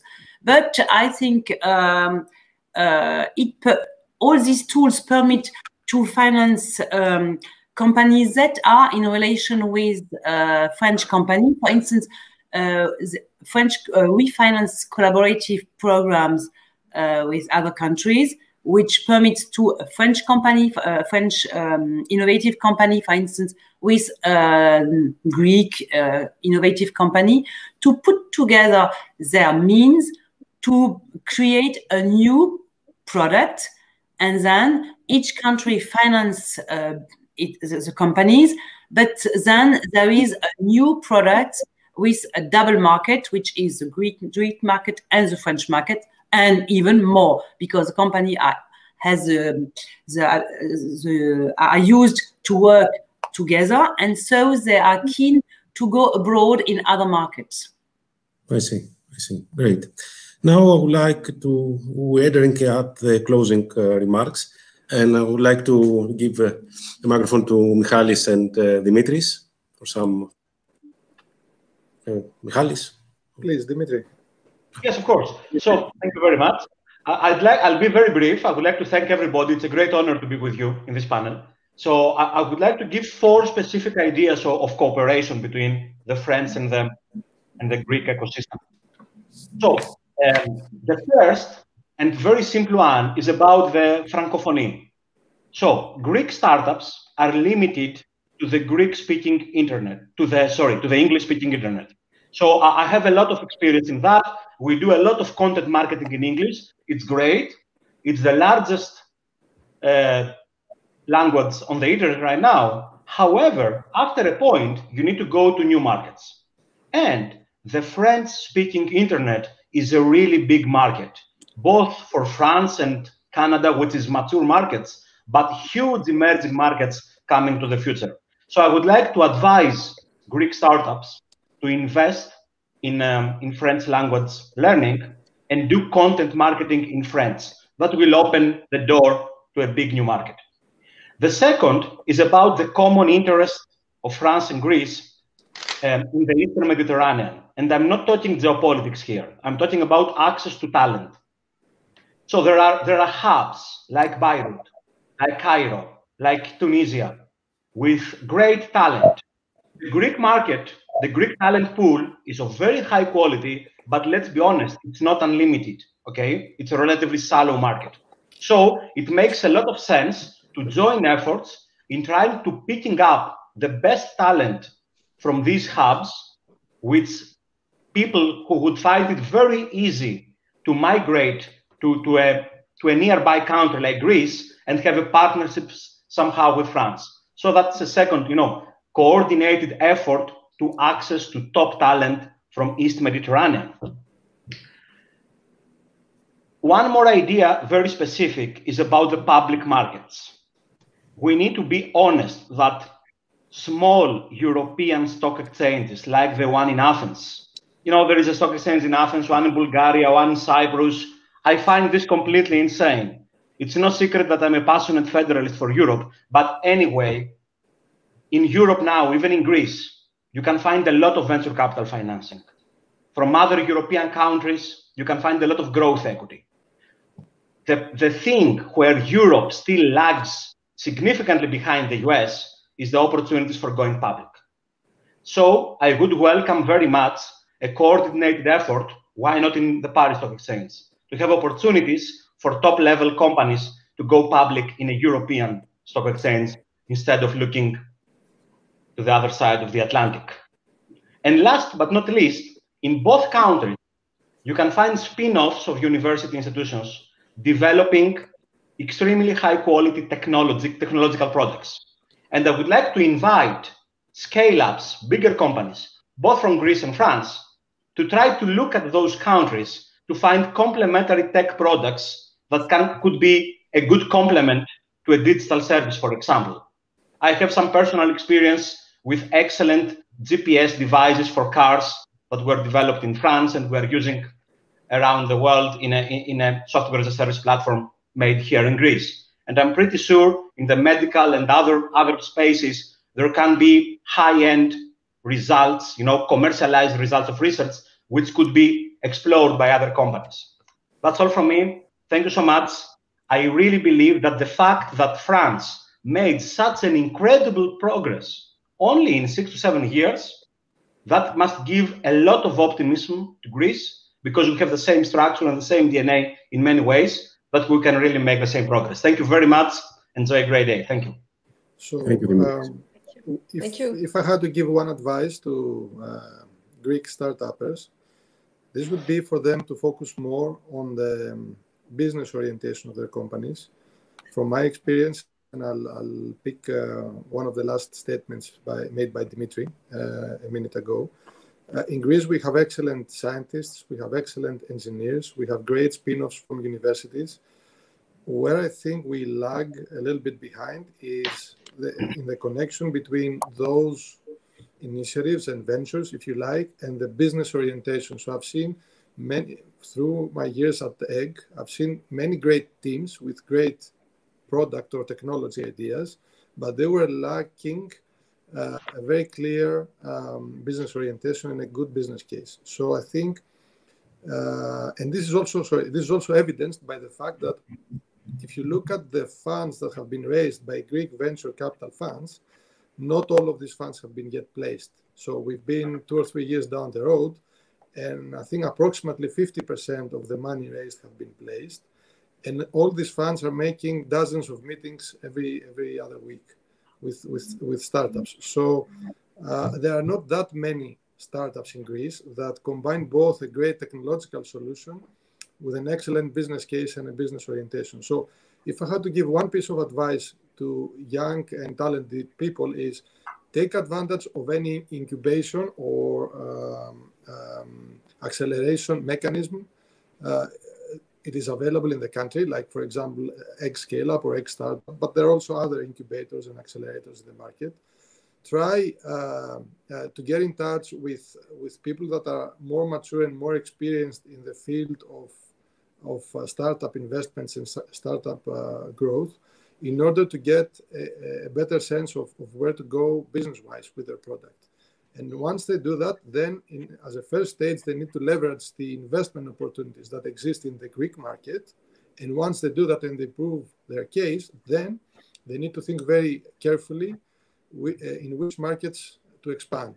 And by expanding to a new market, say, for example, France, then and establishing maybe a subsidiary there or a partner company there, then they can take advantage of the investment opportunities. Because as it was said earlier, banks like BPI or other initiatives that use national funds, they will not invest in a company abroad, they will invest in a French startup. So for a Greek startup to take advantage of that, they need to expand abroad. And we have a lot of examples of successful Greek startups that set up shops abroad, and they also took advantage of broader investment opportunities. But the steps are, number one, a great business orientation, then leverage the national investment opportunities in Greece, and then go abroad. So, thank you, Michalis. Any last remarks from Sylvie and Marie-Claude? No. Thank you very much for welcoming us. But I will confirm the last remarks of Michalis, and of course, if Greek startups are registered in France, they can of course take take profit of our financing, because the condition is to be registered in France. Great. So I think we finished. I would like to thank all of our viewers and all the members of this panel for the great discussion. Thank you all, and I hope to see you soon in Paris and in Athens. Thank you. Thank you. Bye. Thank you very much. Bye-bye. Thank you. Thank you, all of you.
So I'm really happy to be here at the Egg today in Athens, and very thrilled at the collaboration that we are going to have with the Egg and Eurobank, with Ryerson University, and specifically with my school, the Chang School. It's a real privilege to be able to join my two countries, Canada and Greece, which I have tried to do all of my career. Ms. Koutouriani herself has given a lot of effort in creating this innovation, entrepreneurship, and academic triangle, and her presence here confirms that in the best possible way. They told me about their businesses. It's exactly the knowledge of how you distribute this information in a way that's entrepreneurial, but at the same time useful for society. And under this partnership, teams from the Egg will have the opportunity to travel to Toronto and learn from entrepreneurs at the DMZ, while also gaining insight into the Canadian market.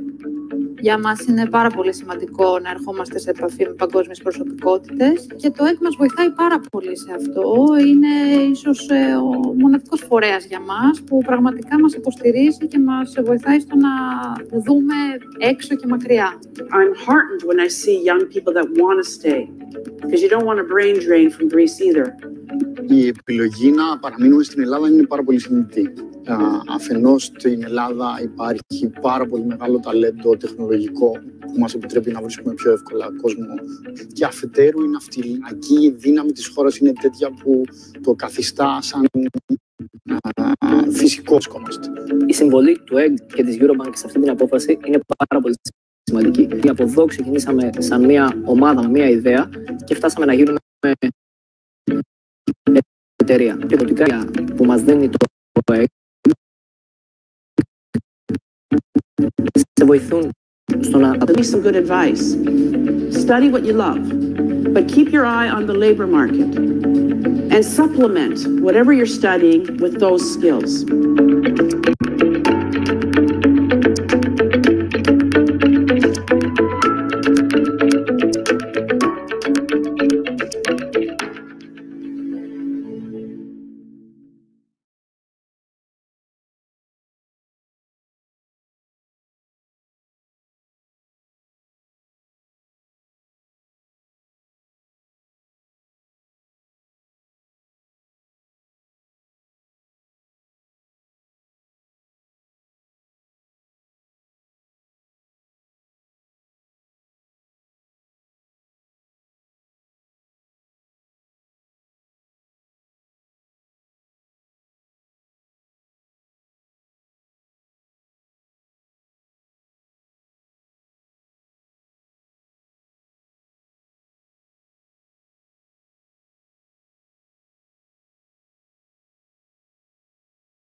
So welcome to our panel discussion with very interesting speakers. We'll present them to you.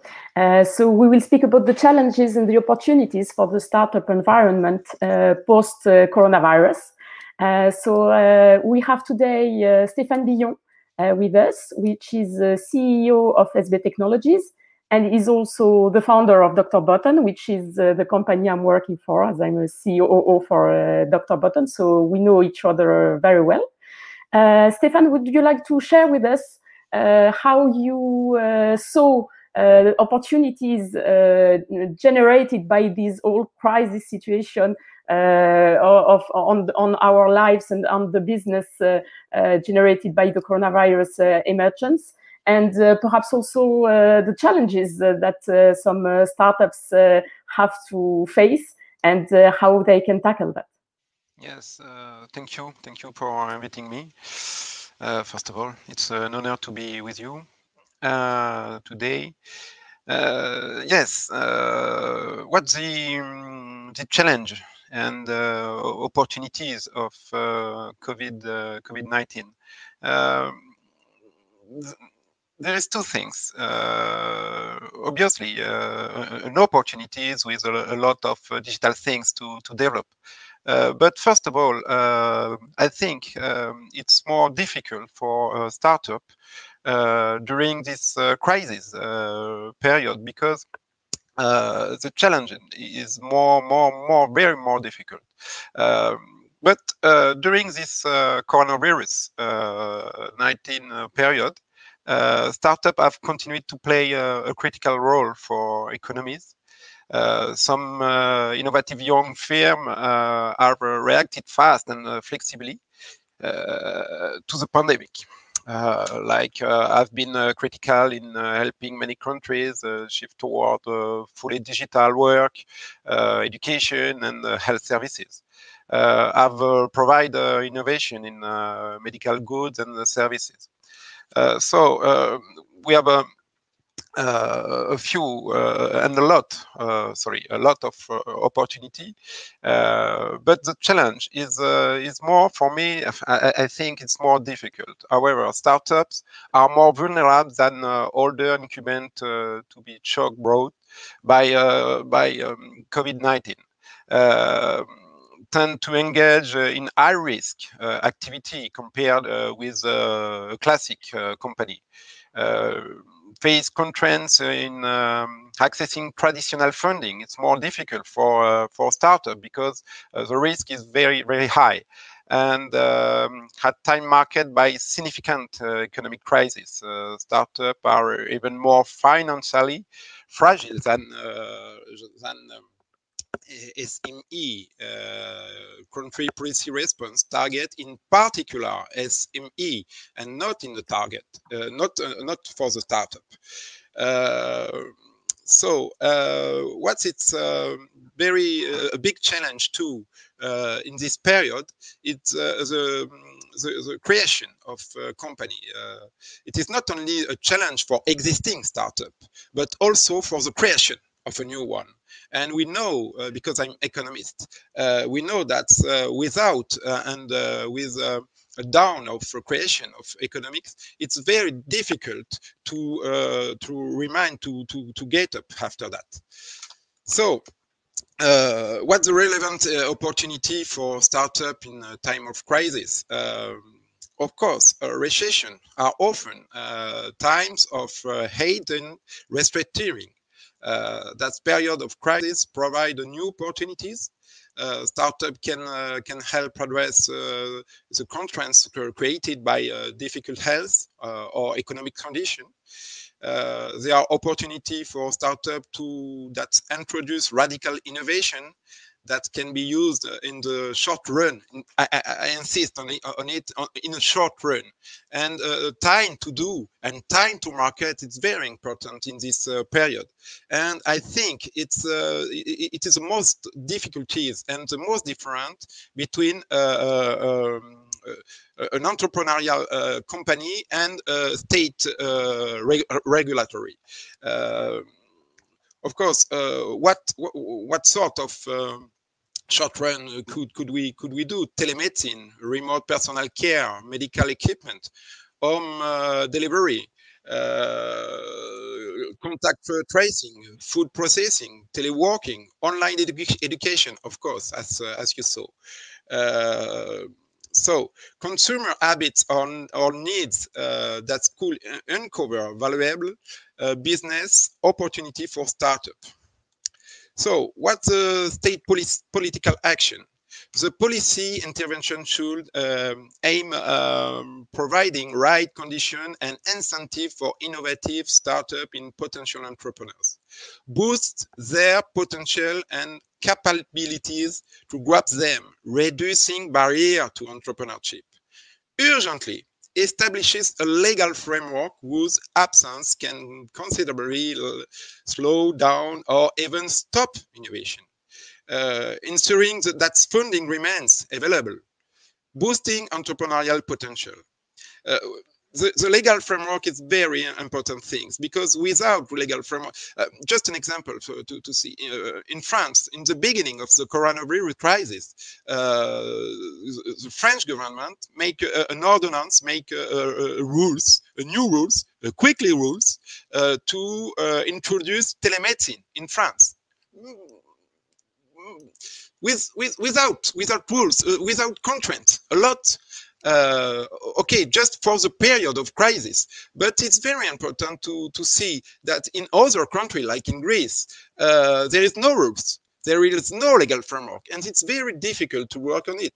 There is legal framework in Morocco, in Algeria, in a lot of countries, because there is crisis. And I insist on it, state political action must be very more quickly. It's very important. At least what the key axes and proposals. Take short-term challenges. Go quickly and to the essential, not to be the best, because we have no time to be the best, but to be the most useful and the simplest. Support short-term financial needs of existing startup with minimal bureaucracy. I insist because we know that Greece and France are the big country with the most bureaucracy, and it's true. I tried both, and it's true. Reduce barrier to entrepreneurship, reduce administrative burden, minimize regulatory uncertainty with a legal framework. I insist. Ensure the funding remains available for startup, like provide additional public funds to public, venture capital umbrella for funds and investor, and take over share from defaulting funds investor with additional public funds, and simplify venture capital financing. Okay, thank you. Okay, thank you very much, Stéphane. I think that your overview on the differences between Greece and France was very interesting. Indeed, you know Greece and France both very well, because you are managing businesses in both countries. Perhaps it could be interesting to discuss also and see what is the point of view of Julia Fénard, which is the head of the European Affairs Department at France Digital. And perhaps Julia can explain us a bit what is France Digital for the people in Greece. I think it will be very helpful. I'm not sure they are familiar with your services and what you are doing every day. Absolutely, that's normal. Thank you so much, Irene, and hello, everybody. So I'm Julia from France Digital. If you haven't heard of France Digital, we are today the largest startup association in Europe. So my organization represents 1,800 startups from very different sectors, and also 100 investors. So I think that's really our singularity, that we speak with one single voice: entrepreneurs and investors, so venture capitalists and business angels. Recently, we have created what we call a coalition, United Tech of Europe, and that was during the crisis of coronavirus, in order to exchange information with all startup associations across the European Union. The idea being that governments provided very different kind of helps to the startups communities, and we really wanted to share best practices amongst ourselves. So we had this organization of more than I think we had 30 organizations in that coalition. The idea being also to have regular calls and exchange, what France was doing to help startups, so that maybe Greece or Germany or Spain, could reproduce to help their own startup community. So there was that worked really well. In terms of challenges, I don't know if you want me to go into that already. In terms of the challenges our ecosystems all faced during the crisis, but the first thing I would like to say is that it really varied depending on which sector the startup was operating on. It's quite obvious that if you worked in tourism or in hotel business as a startup, your business was quite really hardly affected. And then if you work for a telemedicine or if you work for a conference call startup such as the one we're using now, it's obvious that maybe the crisis was an opportunity for you. But what we observed, more generally speaking, is that emergency economic measures must be tailored to startups if we want to help the tech ecosystem. And the reason is that, and I think what we all need to understand is that contrary to traditional SMEs in the economy, startups are not financed through bank loans. So they are venture-backed, they are financed through funding rounds, and they are most of the time, by definition, loss-making enterprising. So they lose money. So imagine the face of the person in your bank if a startup asks them for a bank loan. They'll see that the company is losing money, and it will be hard for them to give you a bank loan. And that's why bank loans were not really tailored for startups during the time of crisis. We needed different kinds of help. And I think that in France, BPI France, our national investment bank, has been very creative. They have been listening to the startup community to help and to create these more tailored measures. And on that, what we observed is that early stage companies were really at risk during the crisis. I think the main challenges it was for them, those that are seed, pre-seed, and Series A. So those that had a little less cash to face the crisis. I think that those companies needed a lot of help. And I think this is really something that we shared amongst all European countries, maybe France, Greece, or Germany. These companies were really, really affected. Good. Thank you very much, Julia, for this point of view. I think it's very interesting, and thank you for explaining what is the ecosystem of France Digital in general, because I believe it's also why we are all together discussing. It's to understand what can be the bridges between Greece and France ecosystems to generate more innovation and more business and promote the different initiatives that are on both sides, of course. And we also have with us the chance to have Maria Kalafatis, which is the co-founder of the Cube in Athens. Of course, all the Greek people know the Cube. We don't have to explain exactly what it is. You are hosting a lot of startups, companies in a very nice area of Athens, but you are not only hosting them in a co-working space, you are doing more than that. So perhaps you can give us your opinion on also what Stéphane and Julia said, and perhaps on the different impact on the different fields of the startups. Of course, not all the startups are working on the same field. So how did you understand this period impact on your startups? Mm-hmm. So hi, everybody, and thank you for having me. I mean, none of us were ready for this crisis. From night to day, we were all told to shut down and work from home. Not work from home, be locked at home for a 3-month lockdown. Now, that wasn't easy for anyone, and it's not something that we had the chance or the opportunity to prepare in any way. Very challenging times for everybody, a global crisis. We saw a lot of changes, not only in the startups, in our in our teams and in our startups, but in our community. But we also know that crisis also brings opportunity.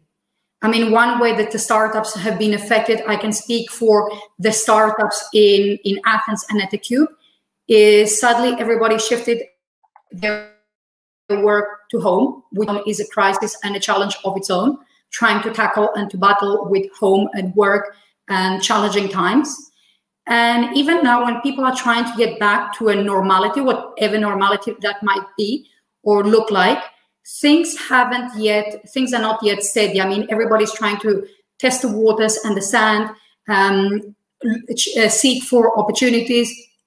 Events like this are an amazing opportunity for the community, and more initiatives like this should be happening because it's a good way of sharing resources, sharing know-how, sharing experience, and putting it out there. I mean, the one positive thing that COVID brought is connecting everybody virtually. I don't think we've ever been better connected than now.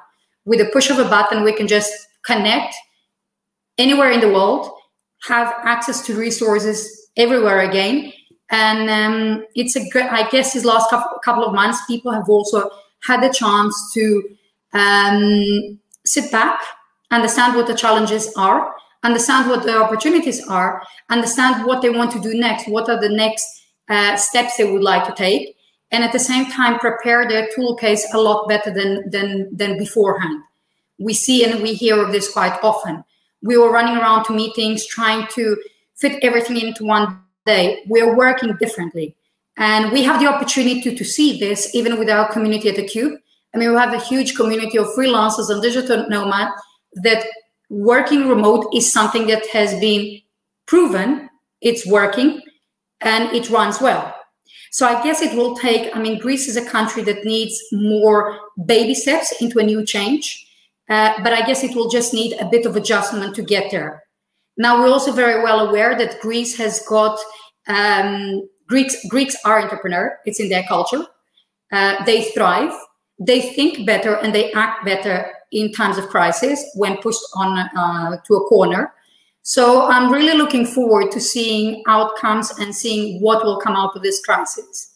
I mean, I don't believe that this crisis will be only negativity.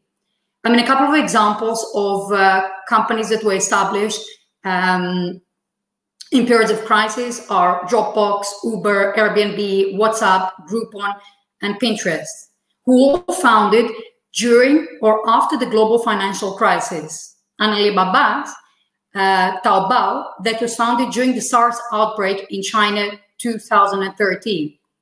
Now, another great news for Greece, which we've all heard about this last week, is the investment that Microsoft brought to the country. The investment is expected to reach 1 billion euros. And President Brad Smith noted that shows companies' confidence in the Greek economy. As mentioned and noted earlier on too, Greeks are very well known for their talent.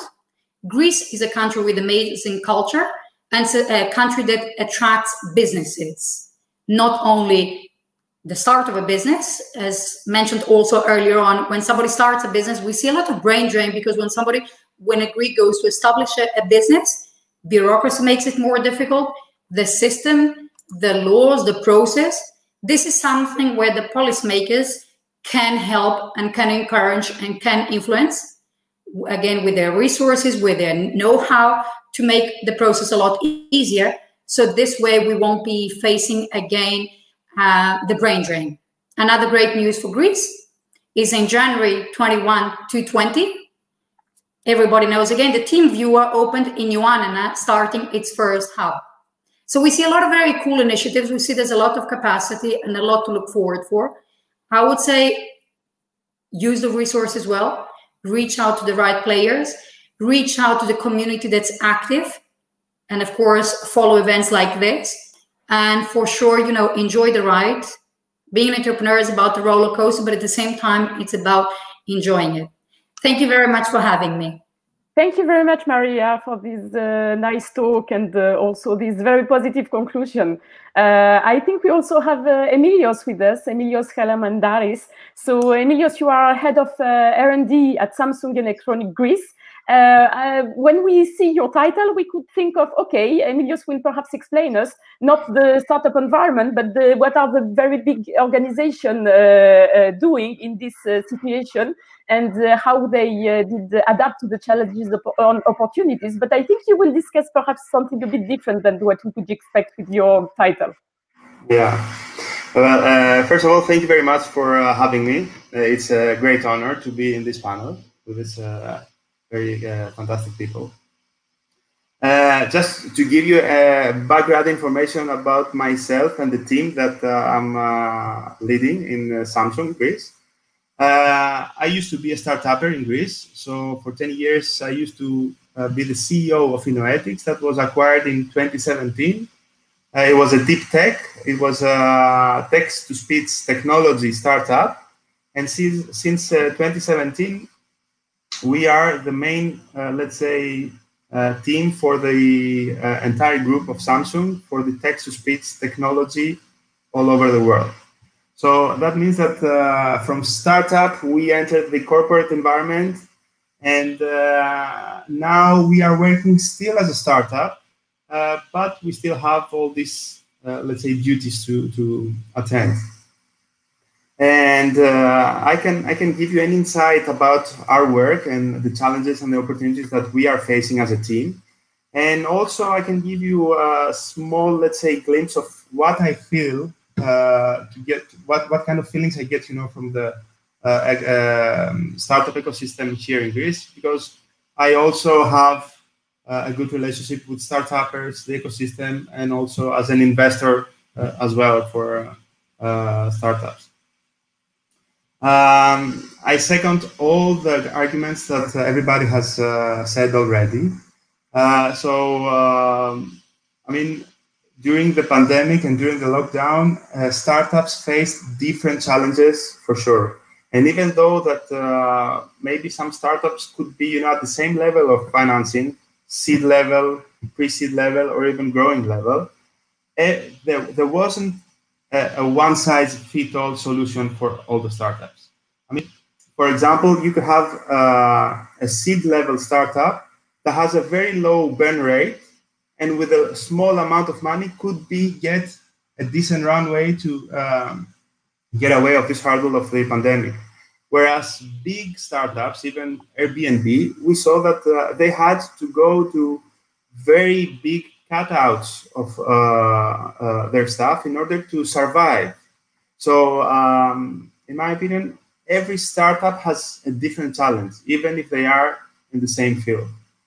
From our side, since 2017, we have stopped being a startup. So we are, let's say, the laboratory in Greece, the R&D department for Samsung.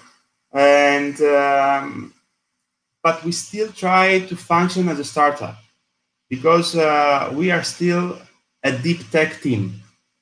So we try to come up with ideas, new algorithms, new mechanisms, which from prototypes, they become products. So we are still trying to deal with our everyday work as a deep tech startup. So at the beginning, everybody, when we had to go through the lockdown, everybody had to work remotely at their home. So it was like an epiphany to everyone, and everybody said, this is an unfair privilege. Okay, I can be at my office wearing whatever I like and do the work I can do even more efficiently than before. I can do anything I did at the office and even more efficiently, because all I had to do is just go into a Zoom, get an agenda, finish all the items, and that's it. And people were feeling that that was the future of work. Even I did that. I mean, I could attend 4 more meetings every day than before. But then again, after a while, people just started to feel the fatigue of this teleworking. And everybody realized, we knew it, but we hadn't realized before that in the work environment, you have social life. You have to be more sociable in order to be satisfied in your work. And an agenda in a Zoom meeting was not enough. So that's why we can feel that, okay, we have to do much more. And that actually applied even more to people who had more distractions at their home, people who had infants, people who had not even a good, let's say, environment to work in, and so on. So at some point, people were asking to go back to the office. And when I was telling others about this, I was saying, okay, your people are crazy. But this is true. I mean, we need to work together at the same place at some point, because at least for deep tech startups, ideas come when people are around. I mean, you have to be together, to work together with somebody in order to come up with the idea, work a little bit, elaborate on it, and then make it a prototype and a product. So I think this is the hybrid, let's say, scheme that we are following now, and this is going to go through the next maybe years, I think, because I think it's efficient enough, satisfactory enough, and it works a lot with both employees and employers. So people would normally work at home, but be, let's say, able to collaborate on the spot with other co-workers whenever they need and whenever they have to. So, for example, even though, I can give you another example, even though that we have started having more frequent, let's say, conference calls with the RHQ in Korea, we still miss this human relationship, this human touch when we go to Seoul in HQ, or when they come here and we spend 2 weeks working together on the same project. And this actually leaves us with the sentiment that we still need to be, let's say, on a face-to-face relationship with our coworkers. So I think this is a lesson that we learned the hard way, because we had to do it. But I think this has evolved all the, let's say, the way that we are working now and that we are going to work in the future. And if something is, let's say, the silver lining of the cloud from this pandemic is working conditions have changed to the best. Thank you very much, Emilios. It was very interesting to share your thoughts with us. I don't know if we have some questions on the social media. For the moment, it looks like we don't have, but if anyone wants to ask questions to our speakers, please don't hesitate to do it, and we will try to answer as better as possible. Perhaps a few questions from me in the meanwhile, after listening to all those very interesting speeches. Okay, the scope of the discussion is the challenges and opportunities for the environment post-coronavirus. Unfortunately, it looks like, at least in France, we are still in the coronavirus crisis period. And I hope that Greece will not enter again in this situation. So we need to see a bit in the future. I don't know, Stefan, for instance, do you have some blockers in mind for the startup environment in Greece, in this ecosystem that could be changed after this period of crisis, and that could reduce the barriers to entrepreneurship, to have a more strong collaboration between France and Greece? Yes. I have not one company, but I have a company in France, in Portugal, in Greece, and what I saw and what I see now. In France, there is a lot of new rules to push startupper to develop some things. As you know, the BPI, it's a very good things to promote all initiative in this case. And as I said before, the French government make a lot of rules during the crisis period to be easy, to give easy to entrepreneurs to grow fast, to help people. In Greece, it's absolutely different. The Greek government government is very open with. They said that they are very open. Yes, please develop a lot of things, but they do nothing. They do nothing. They speak. They make a conference like that. And when I met in the end of June, I met the Deputy Minister of Health to ask him about a legal framework around telemedicine, because maybe you don't know yet, but there is no legal framework in Greece to do the telemedicine. So telemedicine, it's absolutely impossible in Greece. You must know that there is no telemedicine because there is no legal framework. It's very clear, because doctors can do no things without legal framework. They can make a diagnosis because it's very dangerous for them. So I asked him, and he said, yes, in this office, he said, the legal framework will come in the middle of July. We are in the middle of October, and there is nothing. It's an emergency. If we want to go fast, to run, and it's not only for healthcare, it's for a lot of things. We need two things.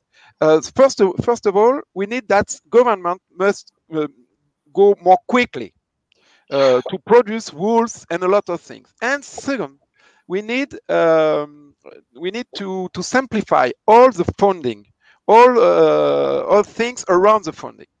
It's my opinion. The barrier, it is not a barrier like they don't want. We are here, but they stop because they do nothing. I don't know if I'm clear. It was quite clear, in my opinion. I don't know if someone has a comment to do on the Greek environment, perhaps.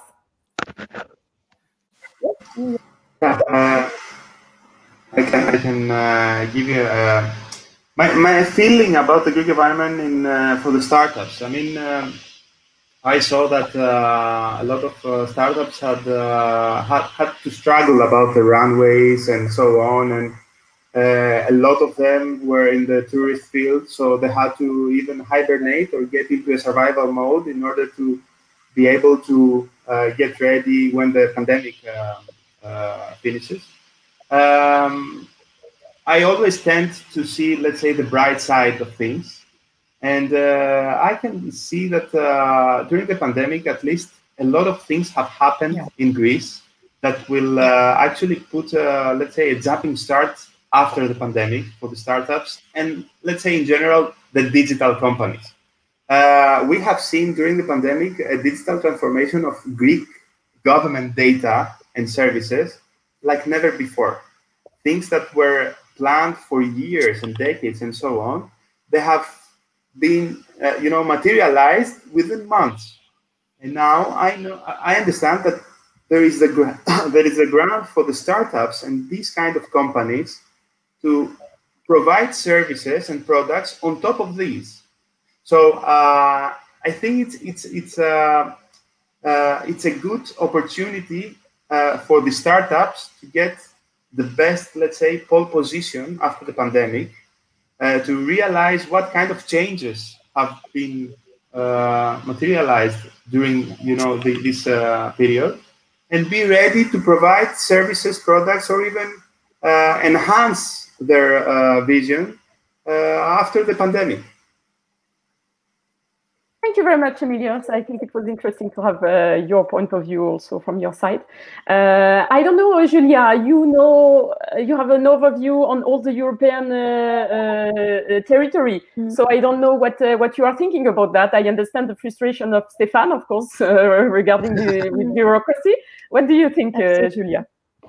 We were consulted a lot by many countries, including Greece, that really needed help on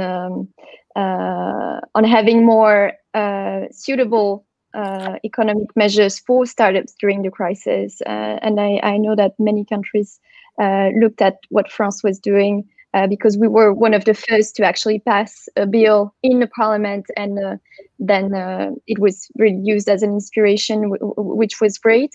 And I have to agree also with what Emilio said, that there is no one-size-fits-all solution for startups, and that's probably one of the biggest challenge. Governments need to address, startups that need cash to survive. Governments need to address startups that might need desperately to recruit because their business is working so well that they need to recruit new people very quickly. They might also need to help startups that need to benefit from partial unemployment, in the case that their activity has decreased. So, the scope is really big, and it's quite challenging. And I think, we did a pretty good job in France at trying to address this very large scope of issues. Something that we'll have to address in the future, I think, is the issue of also digital sovereignty, because we have all this also public money being put on the table. We have all these very big companies, traditional companies, that seized the challenge of the crisis to digitalize themselves, to seek for new digital solutions for the companies. And what we observed is that most of the time they use non-European solutions to do that. And I think that's a challenge that we'll have also to face from now on in the future. But I don't want to stick to negative messages. I think that there are opportunities that raised from this crisis, and one of the biggest opportunity for the startup community was really to showcase that the startup ecosystem is robust. It's a great contributor to the economy.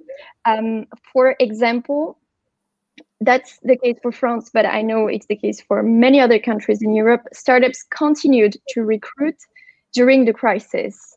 In France only, we launched a study for France Digital. We know that 300 startups published new open positions to recruit talents. And in total, it was 300 startups, but in total, it was 3,000 open positions. So I think it's really a good sign of health.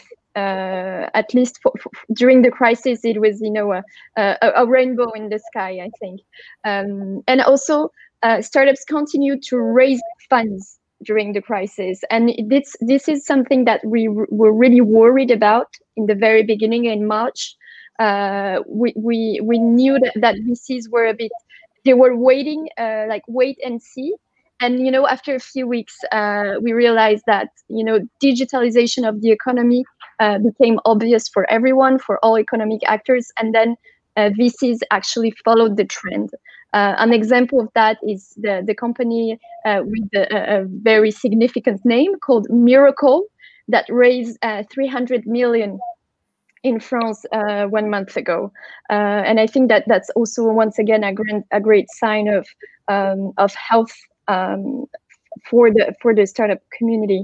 And lastly, I think that also startups did a really good job offering solutions to help to get through the crisis, helping hospitals, helping restaurants, and helping every part of the economy that was facing a challenge. There was a startup behind them offering solutions, tailoring their product to the crisis. And I think that really showed the world what we could do. And for that, I think that the crisis was a good help for the positive image that entrepreneurs have in Europe and in the world. Thank you very much, Julia, for this positive note on the discussion. And I think you made a consensus. I saw Stefan nodding, Emilios was smiling, and Maria seems to be on the same line with you. I don't know, Maria, do you want to make a comment on all what we said? Mm-hmm. I couldn't agree more than what Emilio pointed out. It's also very important, and one thing that we've missed in this crisis is human meeting people and the networking and connecting physically also, and not only digitally. It's been a challenge. It's been interesting also. And I'm sure that we will continue to do so, both physically and virtually, depending what is allowed and when. But again, we still have a lot to learn, and the outcome, I mean, even with today's presentations, has been amazing. And it's been great to hear everybody's feedback and resources, and that alone says a lot. Stefania, I would agree with you that, bureaucracy is always a challenge, but entrepreneurship is about the challenges, and entrepreneurs thrive for the challenge. Julie, thank you very much for the feedback. I mean, we have a lot of similarities between France and Greece, and not only. Again, it's been an amazing event with amazing resources. It's about putting the resources out there, the contents, the contacts, and the contents, and using it in the best way possible.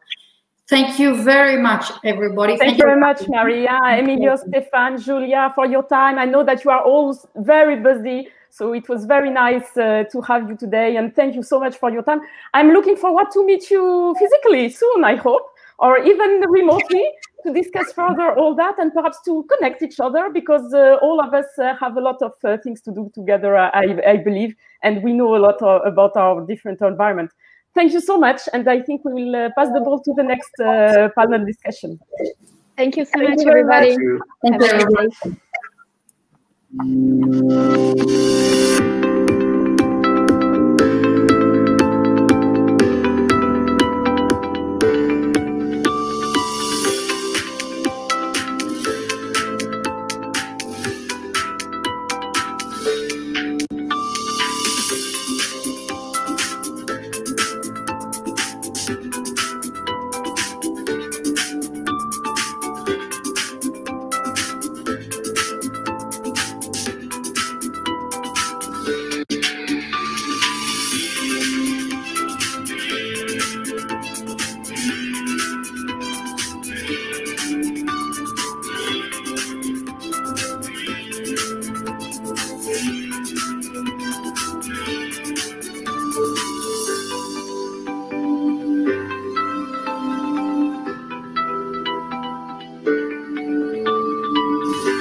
All right, I think we're ready to start. We're live. Welcome, everybody.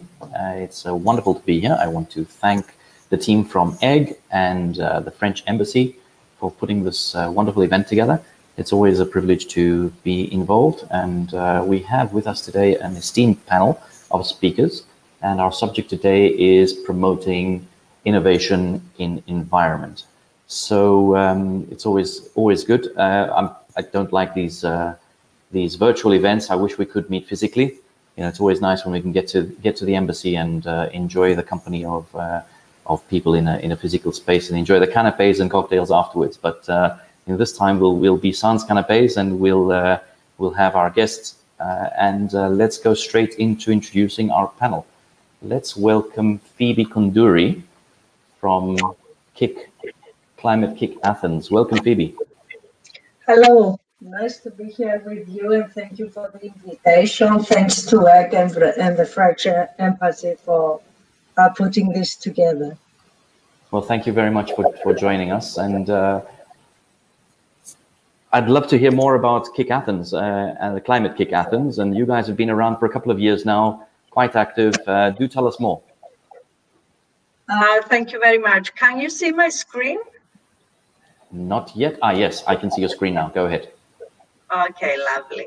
So I just put some slides on just to follow just to help the audience follow what I'm saying. But the important message that I want to convey is that we are a team, a cluster of institutions, including EIT Climate Kick, that is trying to accelerate the sustainability transition in Europe.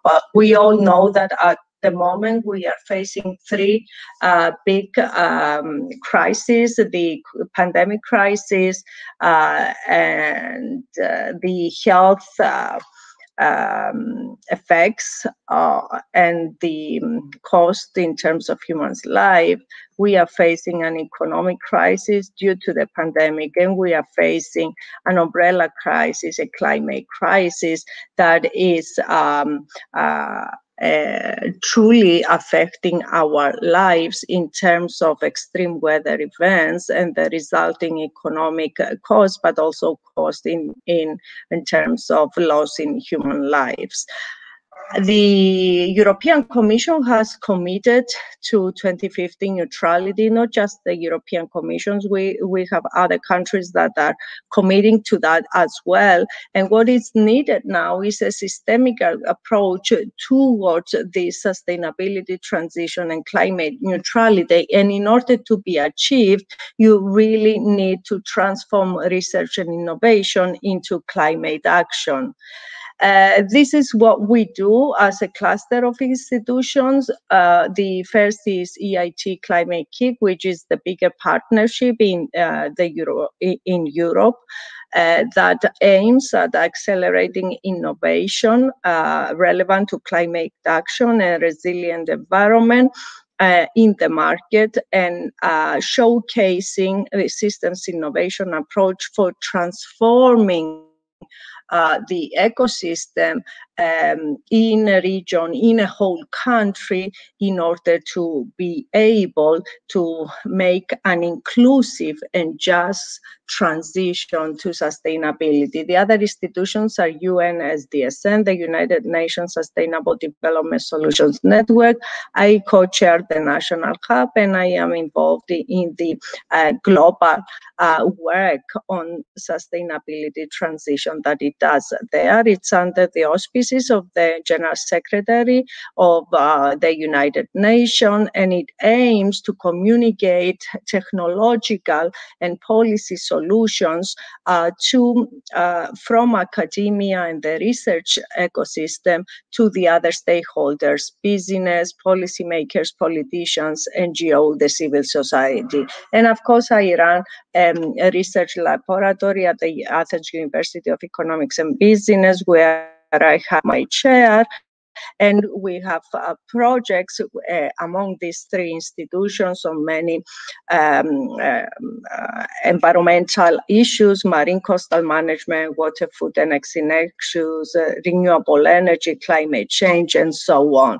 So the idea is that we have research and global initiatives that are working on developing technological pathways and policy pathways that can accelerate the sustainability transition.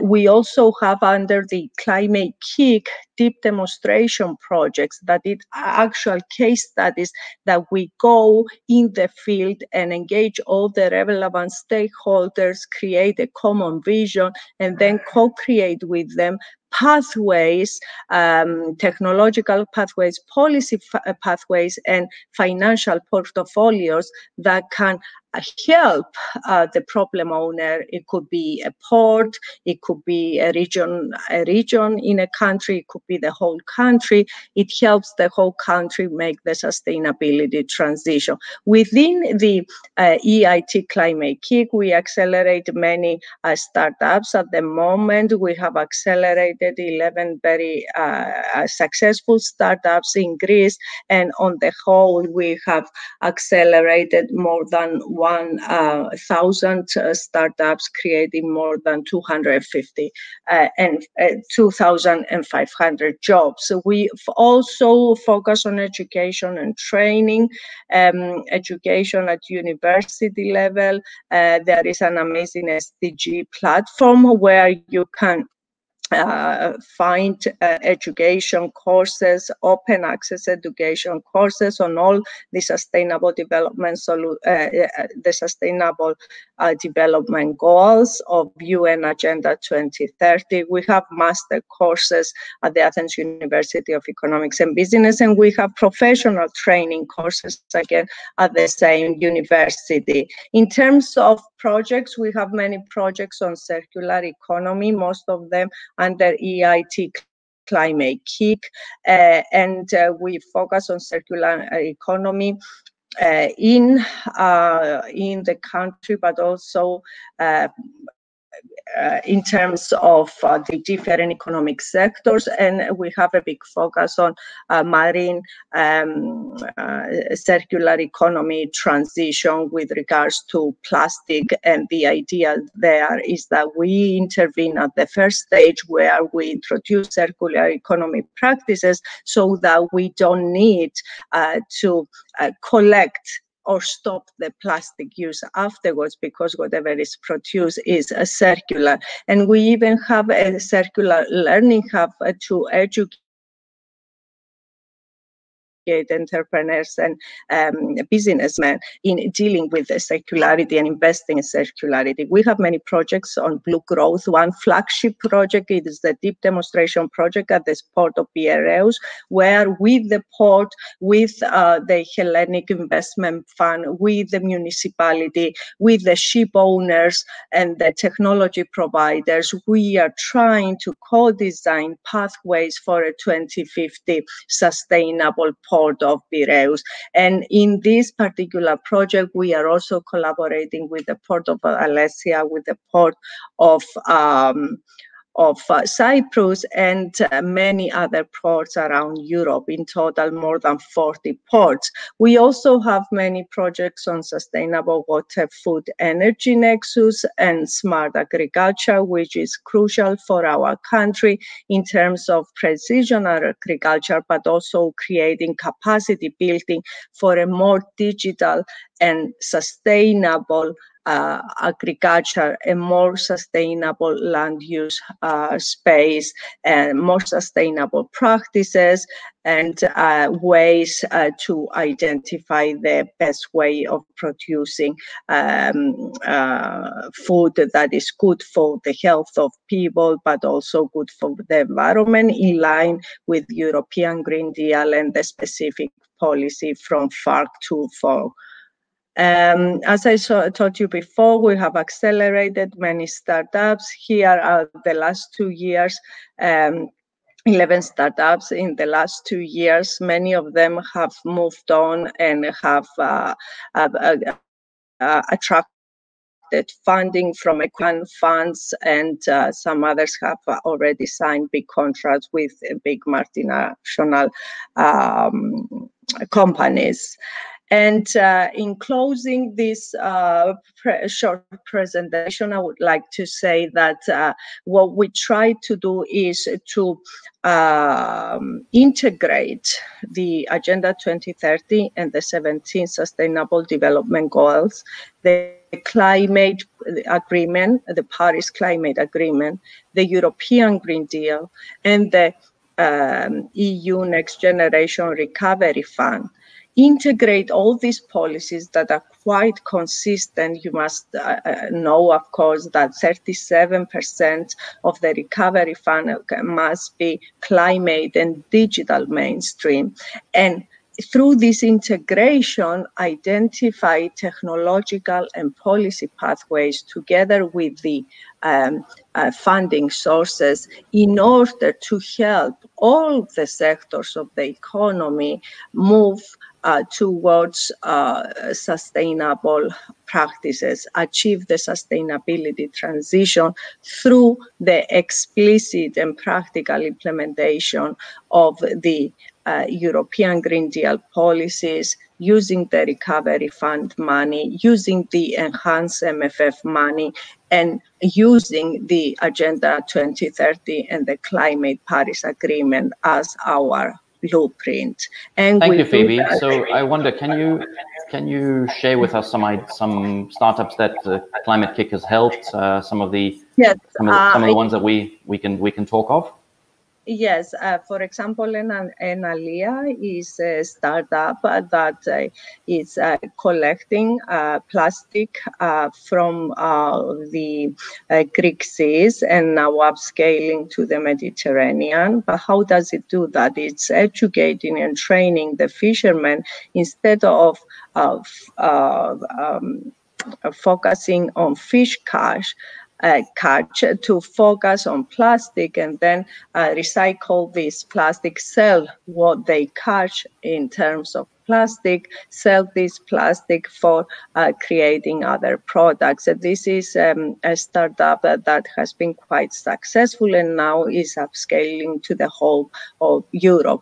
Another startup is Cyrus, now has received 1.5 million further funding from Unifund, one of the funds that we collaborate funds that we collaborate with, and is focusing on hydrogen.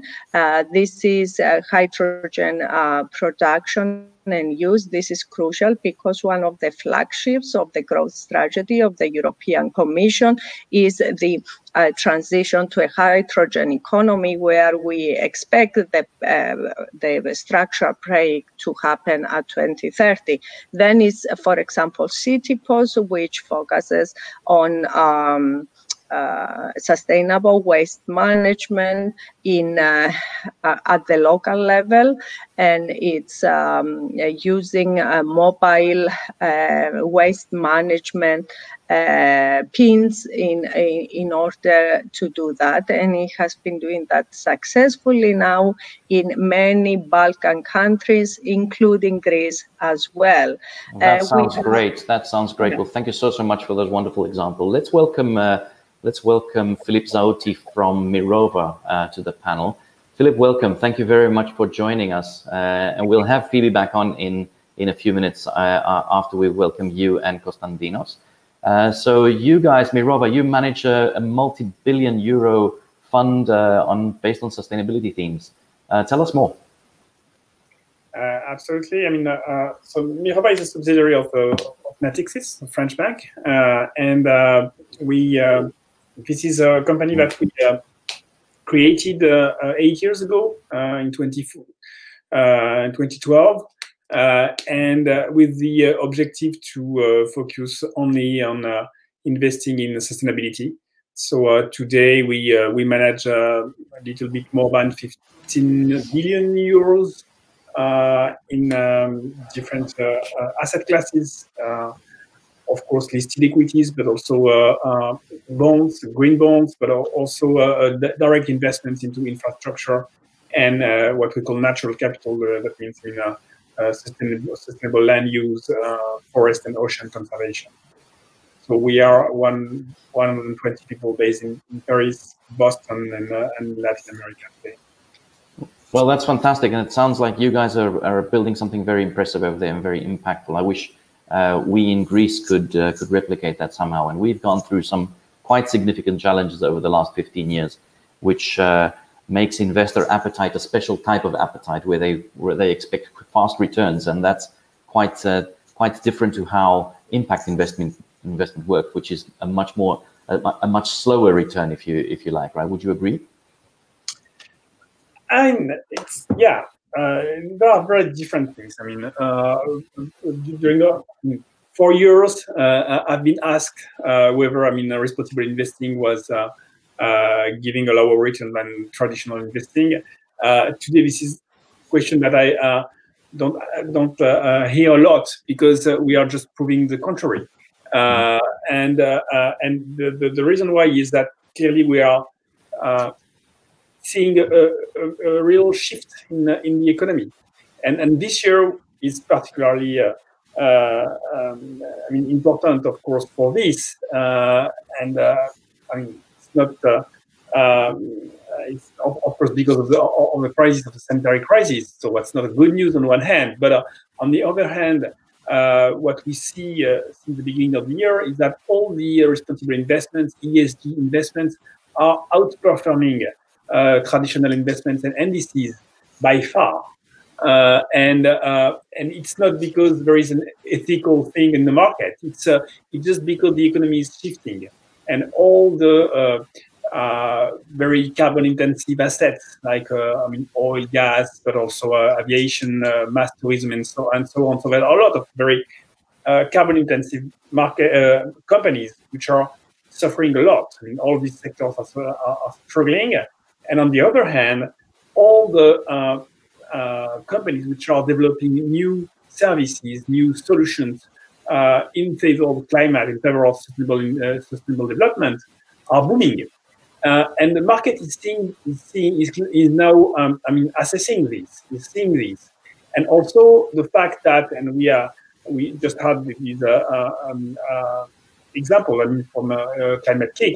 The fact that most of the packages, the recovery packages from the countries, from the EU, will be targeting clearly this sustainable development. Clean energy, clean transportation, and so on. The market is seeing this. It's clearly so all these companies are clearly growing and booming in the market. So we see this shift, and this is something that we are, to a certain extent, we are preparing for. We have been prepared for this during these last years. All we have done was to put some seeds in the market for this, and today we see it really blooming. So this is, I think, a very important move. And then to come back to your point about the appetite from the savers, this is something which is, I think, at the very beginning. And today, of course, the situation, all this ESG thing and responsible investment thing is, on the table in the market. Everybody is speaking about this, but still, we do not give enough power to the savers. When savers are putting their money into banking accounts or insurance companies or even investment funds, they don't really know what will be done with this money. And so I think that we should really give more power to the savers. And it's something which is going to happen, I think. Sometimes because of regulation. For example, the evolution of the EU regulation on the MIF directive, which is the relationship between investment advisors and savers, will lead to this, because it will become compulsory now for investment advisors to ask to the savers what are their environmental and social preferences. And so this discussion is certainly going to change the way the savers are looking at their power as investors. I find that super interesting, and especially in that our children, the way that they see their future in the world that we've created for them, or the world that we'll leave them, are going to be making investment decisions which are much more impact focused. If we look at the result, or the results of the Greta effect on the airline industry, where German airlines had a 60% drop after Greta Thunberg moved across the ocean in a yacht, so that she could save her carbon emissions, and she inspired so many people to stop using aircraft, which means that the investors in the aircraft companies are now thinking of themselves as in a different light. So it's super interesting what you're saying. And I agree. And the fact is that in a lot of industries, in a lot of sectors, the consumers get the power today. I mean, when they and they take it. I mean, they use it when they decide to buy some organic food or organic textile, or they want to buy some European made in Europe products, for example. So they really want to have this impact in terms of social and environmental impact. But in the finance sector, that's not yet exactly what's happening. I mean, it's not really there. And so there is really a lot to come in this direction. It's definitely early days, and the economics of climate change are definitely upon us. And those of us that can spot the opportunities, I think, will be winners in the end. Absolutely. Thank you, Philippe. I'm going to ask Konstantinos Mavros to join us on the panel, and then we'll have everybody. Konstantinos, welcome. Konstantinos Mavros is with PPC Renewables. I've known you for a number of years. Thank you for joining us. One of the oldest corporations in Greece, Public Power Corporation, but you guys are a subsidiary of Public Power Corporation, which is the renewables part of it. Welcome to the panel, and say hi to everyone. So hi, and I'm also very glad being here. I couldn't agree more with what you said just a few minutes ago. So we need to go for impactful investments on the one hand, and impactful legacy work on the other, which is eventually the same thing. So this is the way I feel. I come from the investment world, and what I do eventually with PPCR is investment management for impactful investments. And I view this as a legacy work throughout. So again, we live in an era where energy and technology are converging, and hence the role of energy startups is emerging. There is a shift to a low carbon future, which is turning the economy inside out, and this is a challenge. Policy has a crucial role to play, but ultimately it is businesses that will make the energy transition happen. I'd like to put a broader perspective. So I would like to say that in the energy sector, the essence of the energy transition that we are now living is concentrated in threefold: decarbonization, deliquidization, digitalization, and decentralization. So the development of renewable energy, especially, the implementation of energy-saving policies, and the significant progress of electrification, as well as the digitalization of the economy, are the axis of the promotion of the energy transition. Also, what they do is they strengthen the socio-economic development. So I very much believe that electricity creates new challenges and opportunities for growth in the energy market. Electric motors in automotive industry, heat pumps in buildings, production of green hydrogen are technological practices that are expected to soon become commercially viable. They are very sexy, and they will be there on a very large scale.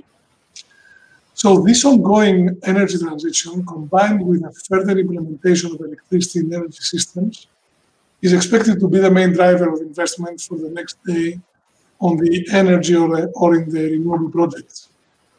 Technology itself is expected to play a very crucial role here. So, to give you a perspective, in this new energy environment that is taking shape, PPC Renewables is expected to play a leading role as the holders of the largest portfolio of renewable projects and one of the most important developers in the Greek market. You mentioned that PPC is the largest company and one of the most historical in the country, maybe also in the broader geography. And PPC Renewables, being a subsidiary, is the only Greek company that is active in all 5 forms of renewable energy and is contributing significantly to the utilization of renewable resources that our country has. So if you allow me, I'd like to move a bit on what we have been doing in innovation and then how I view PPCR as an innovation vehicle or a startup itself. I was going to ask you if you see it as a startup, and let's have everybody on the panel so we can open the discussion in a few minutes, so we don't have to welcome them all back and continue, Konstantinos, and then we'll open the discussion. Well, I'm sure we're going to have a very vivid discussion. Go ahead. No, I won't take more than 2-3 minutes. So PPC has been innovative in renewables. We are the first to have installed back in 1982 as the very first wind park in Europe. So this is a legacy. So PPC Renewables has strengthened its portfolio of wind projects, maintained the character through the implementation for the first time in Greece of the complete renovation plan in our repowering, which is very important for the future to come. So for the next 5 years, we believe we're going to play a leading role in Greece. So we are going to build landmark projects all over the country. We expect to lead the energy transition via the construction of large projects, and of course, moving towards the target model, which is a technical thing to indicate the maturity of the market. Now, regarding the startup industry, I believe that PPCR has shifted to technology quite early. We are one of the first companies in the country to adopt digital transformation. To give you an idea, the average age in this company is 39 years old, tier 1, knowledge-based company. And we believe that the time has come to make significant investments in renewable projects that will catalyze the achievement of the goals for clean energy and the energy transition again. We are looking for synergies with promising startups in order to facilitate and accelerate our path towards efficient energy transition and the green energy production. Despite the slowdown, we haven't been affected from the coronavirus pandemic globally. Our business plan is moving very aggressively, and we are still collaborating and investing in technology energy projects, in particular with startups. Indicatively, I'd like to give you an idea. We have been in contact exploring synergy with startups active in cold energy storage units. This is a technology that it's coming up all over the world. Innovative hydropower turbines to increase efficiency and lower costs, water management companies, and of course, maintenance software for maintenance that will allow to maintain more efficiently. I believe that the company could be regarded as a startup. To give you some numbers, we are moving from a market share of 2%, targeting 20% in 4 years' time, if that tells anything. And further than this, PPCR could be seen as an innovation platform supporting innovation in energy transition. We are increasing our extroversion, and we expect to drive the group development as well as the country development in the very near green future. I'd like to mention finally that many startups are at the forefront of transformation by bringing novel business ideas to the market and by snatching market share from incumbents in sectors such as renewables, heating, and mobility. In areas like storage and hydrogen, young companies are among the world leaders and could be key to cleaning up polluting industries. So large incumbents, as PPC, also bet on startup innovation to cut emissions. And the government now, not only in Greece, but all governments in Europe, nurture this sector with a plethora of support programs. To conclude, I'd like to state that we believe that the time has come for investments. We are looking for synergies with promising startups, and I would like to share that I'm very optimistic, because as Winston Churchill mentioned, I don't see anything useful in being anything else than optimistic. That's awesome. Okay, fantastic. So let's seeing as we're talking startups, how would you advise any one of our panelists, if you don't mind, just chime in. How would you advise a Greek or a French startup to interface with one of your organizations? I mean, I think it would probably be easiest to interface with Phoebe's organization, because they're their purpose is there to actually facilitate startups, but not only startups, but in terms of the corporate players, so PPC or Mirova, it's often quite, I think, difficult for a new startup to try to interface with an established company which is used to speaking in other terms, using other language. So give us some insights on how you would expect a small team with an innovative idea to come and interface with you. Maybe I can say a word. I mean, go ahead. In the space of renewable energy and natural capital, where we invest, we see very small entrepreneurs. I mean, it's not only big companies. So we have to deal with very different kind of animals, I would say, and so of course we try to adapt the way we work, even if our objective at the end is clearly to structure the market. And for example, if I can give the example of natural capital, where mature space, we have different steps. We have companies which are which need some incubation, and some which need development, and then some which need really to scale up. And so we have to adapt to different tools, financial tools we use in order to target these different kind of companies. So, for example, in our natural capital fund, we invest alongside public investors into already mature businesses. But alongside the fund, we also have a technical assistance facility with the aim which is to help the very small businesses to structure themselves and to become bankable and to become investable in the future. That's the way we can work in order to adapt to small companies.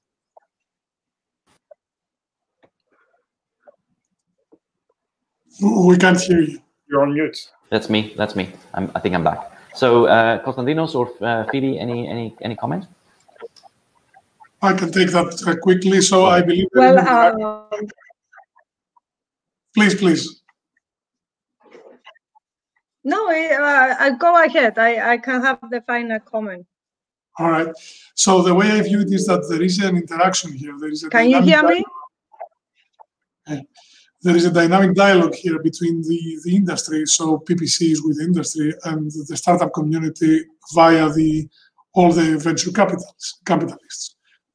Being a partner myself with Velocity Partners, venture capital fund, I do have a dual role, so there is a quite good interaction. So regarding energy startups, what they can do is they can go via the ecosystem, and we do have our liaisons to the ecosystem, bringing up the companies towards the industry. What we do provide with small startups within PPCR, and I'm quite sensitive on this as well, is the proof of concept or the opportunity to work with the industry, to work with a prototype, or to provide their product and see if there is any matching or a fit.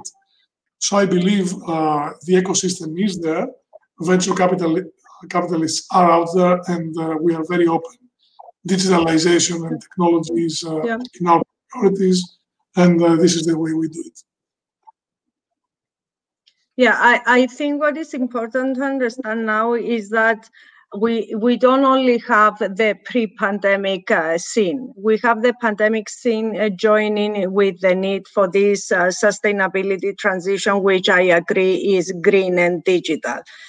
However, given the pandemic and the national debt mounting and the possibility for SMEs for bankruptcy, we need to support that. We need to support the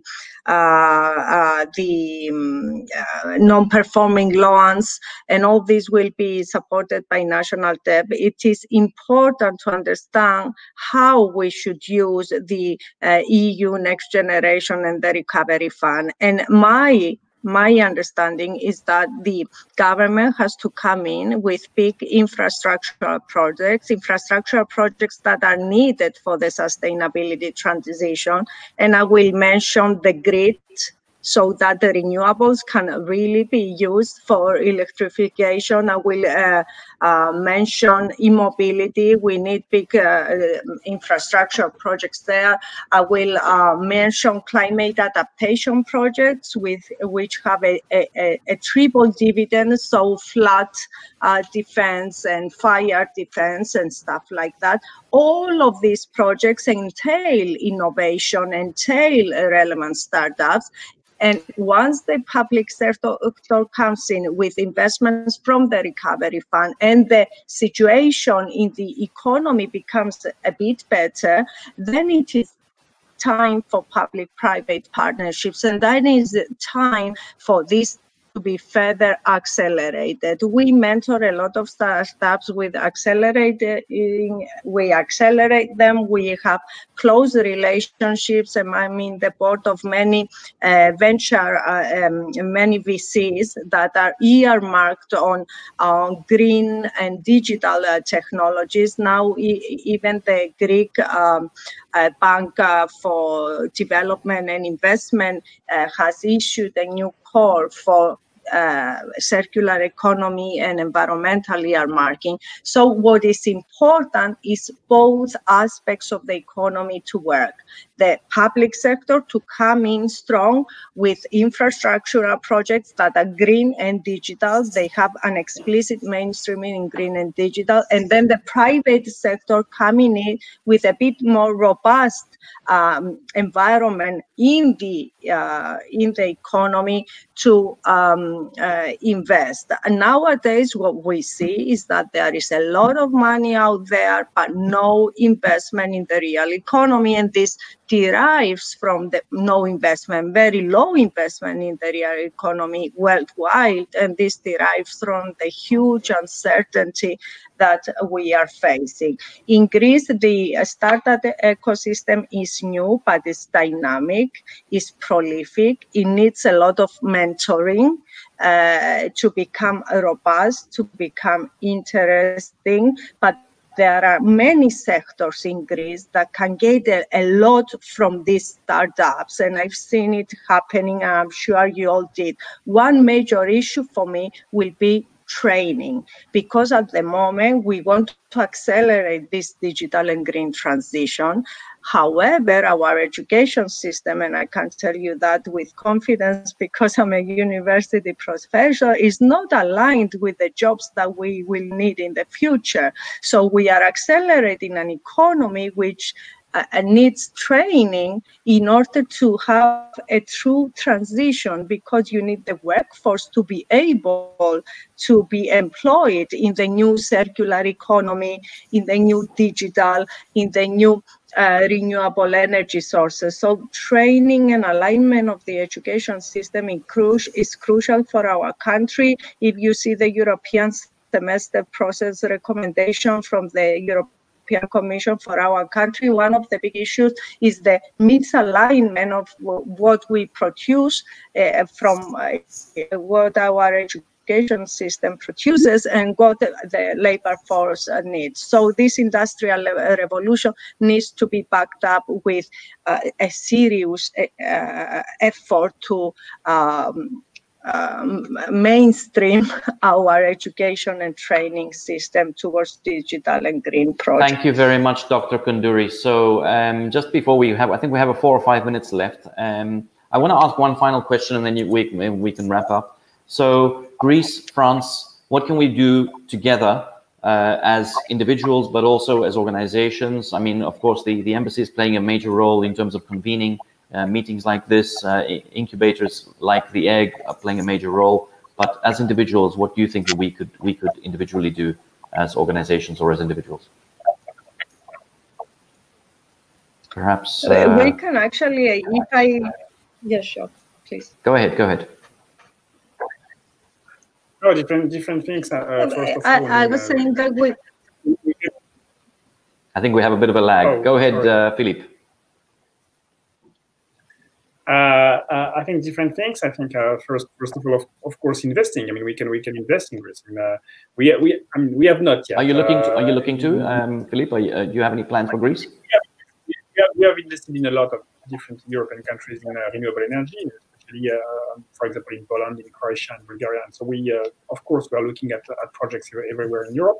So this is the first thing, clearly. Second one is clearly also exchanging and training. I mean, as just Ms. Condry said, I mean, we can also, I mean, help. This is what I did when I was in Athens last year, and I'm very happy to participate today as well. It's just to share ideas and to also show how we have developed the sustainable finance market in France and in Europe. So I think it will be helpful to everybody. Fantastic. Konstantinos, a final comment? Yeah, I would agree that investing is key. But before going into investing, I think we need to do what we are doing now. You know, try to establish the interactive communication between the two parties. Finally, I believe that there should be, as Professor Koundouri mentioned, there should be a dynamic dialogue and dedication to make sure that we bring up technology startups next to the industry itself. So, thank you, Konstantinos. Dr. Koundouri, any final comments? Go ahead. Yeah. I'm trying now to create a network of collaboration between all the KICs of the country. There are 8 different KICs: the climate KIC, the energy KIC, the food KIC, health KIC, raw materials. There's a lot of kicking going on. Mobility. Yes, a lot of kicking. These are all under the umbrella of the European Institute of Innovation and Technology, and our country has 8 different KICs. Obviously, the climate KIC, I've been working with the central KIC for more than 10 years, and only the last 2 years we've established the hub in Greece. But my idea, and this is what all the KICs have agreed, and all of these KICs are accelerating startups, very interesting startups, is to create an event where we can showcase what we are doing, and through this collaboration and networking have impact. We already have cross-KIC projects across Europe. But what I'm trying to convey here is that a lot is going on. We can have an event with you, Philippe, and organize it with Konstantinos as well, and bring all the innovation community of the country. I can do that. I am already building the synergies and allow our startups to showcase for different investors. This is done very easily. It will be important for the startups. It will have an impact, and we can have it as a regular event. Well, fantastic. Thank you very much, Dr. Koundouri, Philippe Zaouti, Konstantinos Mavros. It's been a very engaging discussion. I look forward to seeing more. I'm wondering whether we will have a concluding remark from someone at the embassy. I'm looking at the program, and it looks like we have that, but I'm just looking at the chat as well. If not, we will conclude, and we shall meet again either in the ether or in the physical space at some point in the future. Keep investing your time or your money in important initiatives like this, and thank you so much for being a part of this with us.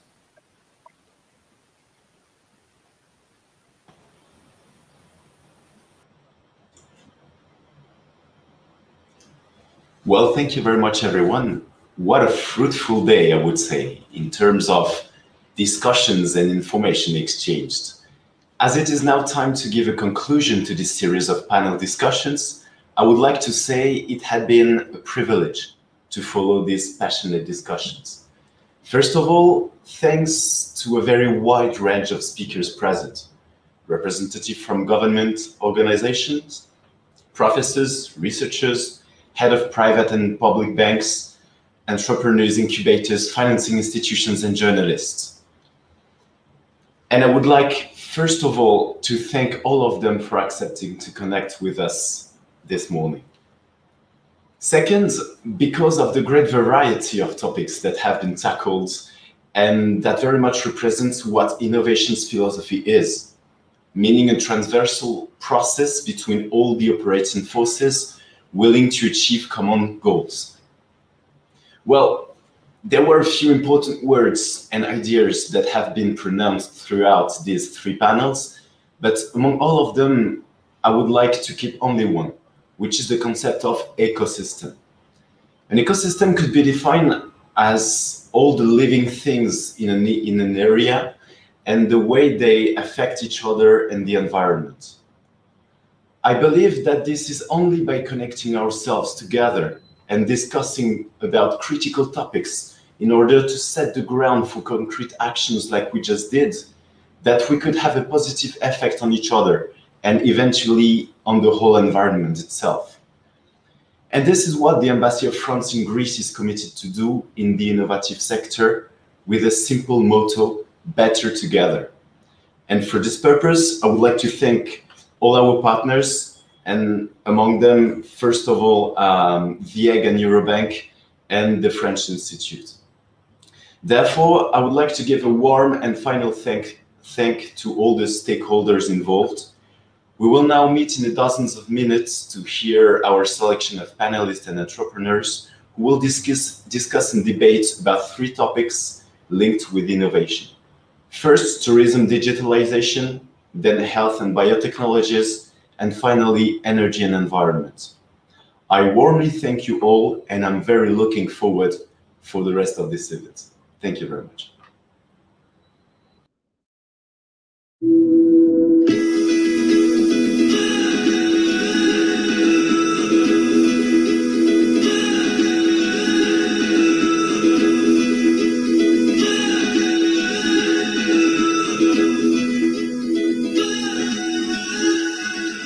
In the past, we really helped to transform the Greek banking system, and our aspiration is now to help transform the Greek economy.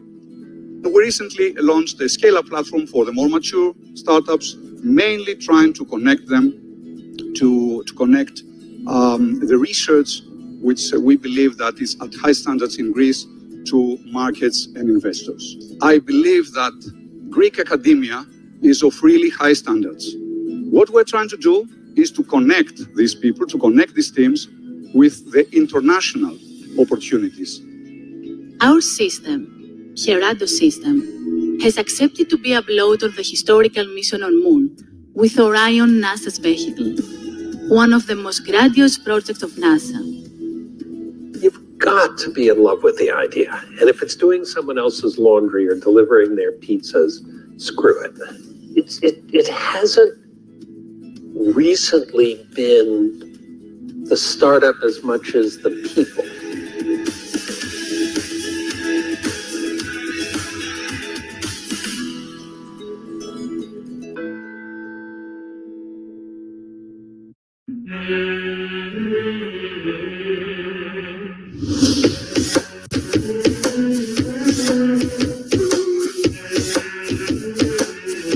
Να σας καλωσορίσω όλους εκ μέρους της Eurobank. Πραγματικά είμαστε πολύ χαρούμενοι που είστε σήμερα εδώ. Η διασύνδεση των startups με την όριμη επιχειρηματικότητα είναι το ζητούμενο σε αυτή τη φάση στην Ελλάδα. Αυτό προσπαθούμε και στο EGG, να φέρουμε τις καινοτόμες ομάδες μας σε επαφή με όριμη επιχειρηματικότητα, όπως είναι η Κοσμοτέ αλλά και άλλες μεγάλες εταιρείες.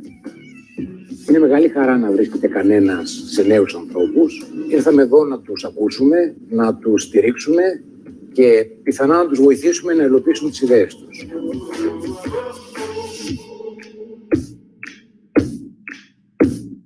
Σήμερα είχαμε την ευκαιρία να γνωρίσουμε ανθρώπους που αγαπούν την κοινωνία και να ακούσουμε ιδέες που πραγματικά μπορούν να κάνουν τη διαφορά στην καθημερινότητα των πελατών.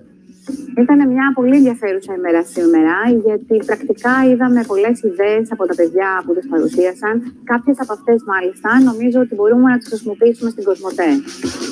Σήμερα είχα την ευτυχή συγκυρία να συναντήσω ανθρώπους οι οποίοι έχουν έμπνευση, έχουν ταλέντο, έχουν όραμα, έχουν πάθος. Το EGG μας έχει στηρίξει σημαντικά στην επιχειρηματική μας προσπάθεια. Έχει σταθεί δίπλα στην Eastwood από το πρώτο της βήματα και είναι πάντα μαζί μας. ακόμα και τώρα μετά από τόσα χρόνια, μας δίνει ακόμα μια ευκαιρία να παρουσιάσουμε την εταιρεία μας. Να μιλήσουμε με πολλά στελέχη του ομίλου ΟΤΕ είναι κάτι δύσκολο να τους βρεις όλους μαζί. Τα οποία ήρθαν εδώ πέρα να μας περιγράψουν τι αναζητάει η Κοσμοτέ σε σχέση με την καινοτομία. Οπότε πλέον μπορούμε να συνεχίσουμε εμείς την επικοινωνία και καλώς των πραγμάτων να καταλήξουμε σε μια συνεργασία μαζί τους. Φάνηκε ξεκάθαρα ότι και οι 7 εταιρείες είχαν να δώσουν συγκεκριμένη λύση και πρόταση στον όμιλο ΟΤΕ Κοσμοτέ και φάνηκε επίσης πολύ καθαρά το ενδιαφέρον του ομίλου να συνεργαστεί με αυτές τις εταιρείες. Πιστεύω πως σύντομα θα ακούσουμε πάρα πολύ ωραία και ευχάριστα νέα συνεργασίας μεταξύ τους.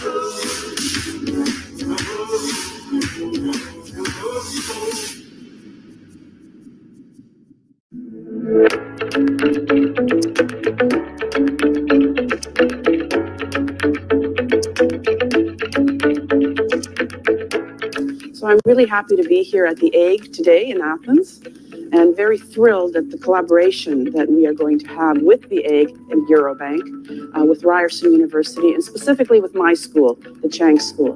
It's a real privilege to be able to join my two countries, Canada and Greece, which I have tried to do all of my career. Ms. Petrogianni herself has given a lot of effort in creating this innovation, entrepreneurship, and academic triangle, and her presence here confirms that in the best possible way.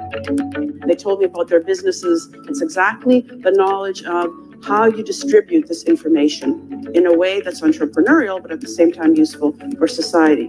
And under this partnership, teams from the AIG will have the opportunity to travel to Toronto and learn from entrepreneurs at the DMZ while also gaining insight into the Canadian market. Για μας είναι πάρα πολύ σημαντικό να ερχόμαστε σε επαφή με παγκόσμιες προσωπικότητες και το ΕΚ μας βοηθάει πάρα πολύ σε αυτό. Είναι ίσως ο μοναδικός φορέας για μας που πραγματικά μας υποστηρίζει και μας βοηθάει στο να δούμε έξω και μακριά. I'm heartened when I see young people that want to stay, because you don't want a brain drain from Greece either. Η επιλογή να παραμείνουμε στην Ελλάδα είναι πάρα πολύ σημαντική. Αφενός στην Ελλάδα υπάρχει πάρα πολύ μεγάλο ταλέντο τεχνολογικό που μας επιτρέπει να βρίσκουμε πιο εύκολα κόσμο και αφετέρου η ναυτιλιακή δύναμη της χώρας είναι τέτοια που το καθιστά σαν φυσικό χώρο να βρισκόμαστε. Η συμβολή του ΕΓ και της Eurobank σε αυτή την απόφαση είναι πάρα πολύ σημαντική. Λόγω ότι από εδώ ξεκινήσαμε σαν μια ομάδα με μια ιδέα και φτάσαμε να γίνουμε εταιρεία. Παράλληλα, με κάποια χρηματοδοτικά εργαλεία που μας δίνει το ΕΓ, σε βοηθούν στο να μείνεις στην Ελλάδα και να προσπαθήσεις.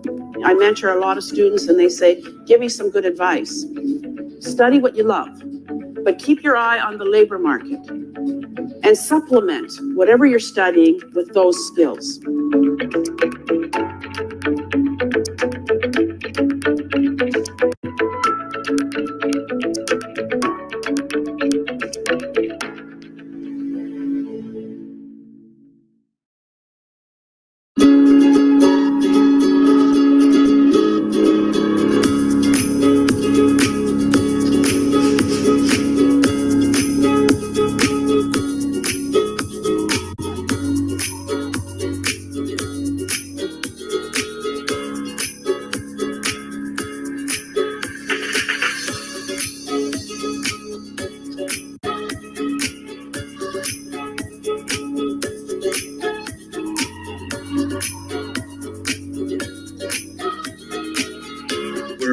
Very happy to be with you here today. We had a great day today. I was extremely impressed by the high quality scientific level of the projects we've been introduced to. Hopefully, this will deliver partnership and alliances moving forward. Today, the biotech cluster that consists of 11 startups had the chance to come closer to a leading biopharmaceutical group, Ipsen Pharmaceuticals. Ήρθαμε σε επαφή και γνωρίσαμε την Ipsen, μια φαρμακευτική την οποία ακούγαμε αλλά δεν γνωρίζαμε και μάλιστα σε υψηλότερο επίπεδο σαν στελέχη. Και μας έδωσε τη δυνατότητα να έρθουμε κοντά στο χώρο και στις λειτουργίες μιας τέτοιας εταιρείας, όπως την παρασκευή των φαρμάκων, Το ΕΓ μας έχει βοηθήσει αρκετά από την αρχή της σύστασης της εταιρείας το 2016. Ήμασταν σε αυτό το χώρο πριν καν συσταθεί η ίδια η εταιρεία. Ξεκινήσαμε μόνο με την ιδέα. Η ιδέα έγινε προϊόν. Στη συνέχεια έγινε εταιρεία. Μας έχει βοηθήσει πάρα πολύ με τις εγκαταστάσεις, αλλά κυρίως με την τεχνογνωσία που προσφέρει. Μας βοήθησε να κατευθύνουμε τις ιδέες μας προς τις πραγματικές ανάγκες της αγοράς. Σήμερα είχα την ευκαιρία να συναντήσω ανθρώπους με όραμα, με πάθος και με πολλή όρεξη. It's very impressive how it promotes diversity and to see how many women currently have implemented so many nice ideas within the startup community. Σίγουρα αυτή τη μέρα θα τη θυμάμαι πάντα.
Hello, everyone. Hello, everyone. Nice to be back. I'm Maria Leodiou, the head of the Innovation Center from Eurobank, and I will be the moderator for the next 50 minutes to this great panel that has to do with tourism digitalization. It's a great honor. Thank you very much for the invitation to the EGG and to the French Embassy for such a great event. It's a real pleasure and honor to be here and taking part. And I myself, I'm very much looking forward to changing views and sharing thoughts about this specific topic, which is key to what we are going through right now. Tourism and digitalization, both are topics which are very hot at the moment. And I'm sure most of you would like to hear the thoughts and experts' opinion on what is going on and how could tourism become better and, in fact, survive and recover and thrive from the current situation and all the circumstances that we are going through. We have a great panel coming up, and with no further ado, I'd like to give the mic to Mr. Laurent Cage from Welcome City Labs. Hello, Laurent. Hello. Welcome. Hello.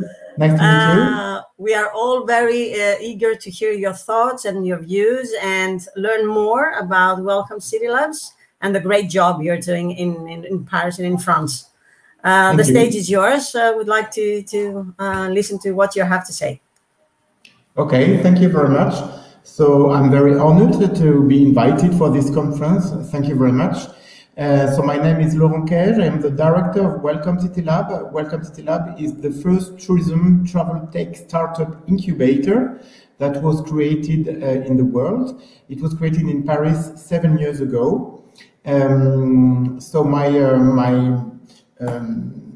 mission is to manage this incubator with 15 partners. Some of them are from the public sector, like the City of Paris or the Tourism Board. And we have 10 private sponsors that run Welcome City Lab with me. The idea is to strengthen the cooperation between major organizations and startups to help them build together a new tourism industry. The first goal that we are following is to help young entrepreneurs grow faster and be more successful for the tourism industry, and also make Paris a more innovative city as a destination. So I'm very happy to be with you today because I've been in relationship with Greek stakeholders many times for the past 7 years. I received many Greek delegations, and we had very interesting and fruitful cooperations all together. And I think that we could do more. So in these very difficult times that we are going through, I would like to say that I would like to give a positive message during this conference. I would like to say that although we are going through major difficulties, we were struck by the creativity and the resilience of startups and young entrepreneurs, not only at Welcome City Lab, but all over the world. They were able to adapt to the new situation and also to change sometimes their business model. So I'm going to give some examples of changing models. First of all, I would like to say that the challenges were very high. The challenges we needed to take a more caring attitude with our clients, customers, but also staff and personnel. We needed to strengthen sustainable tourism, a tourism that respects more the balances of the different territories and destinations in terms of populations and environment. And also, we found out that tourism was much more vulnerable than we thought it was. So how did the startup react with this major crisis? The first attitude was to focus on health measures and to help tourism professionals reassure their clients, their staff, their personnel to respect health measures. So let me take some examples. I will quote the startup's Affluence. Affluence helps you to forecast the number of people who are going to visit your venue in a short future, and also advise to come to another period if there are too many people and if the number of people is too high. Another example is qEmotion. qEmotion is a startup dedicated to analyzing emotions through words and how people talk about you on social networks. And they were obviously focused on the way people and clients talked about the way tourism professionals respect health measures and really reassure the clients that everything is okay and everything is safe, so they can come and visit as they went before. Another example is a startup named qwickle. qwickle focuses on leisure parks, and it provides software that helps them run their leisure parks better, and it redesigned the software to focus also on health measures and to make sure that health measures are respected by personnel, staff, and clients. Second kind of creativity and resilience, many startups decided to focus on human resources and training programs. Why did they do that? Because they realized that many of us are not very employed all the time, so we have spare time to train and to improve our skills. So Wixar is a startup focusing on augmented reality. It reproduces an environment that you can be immersed in, and it helps personnel and staff respect the good health measures in an augmented reality screen, so they can really train how to react with different kinds of clients and customers and how to deal with different kinds of customers.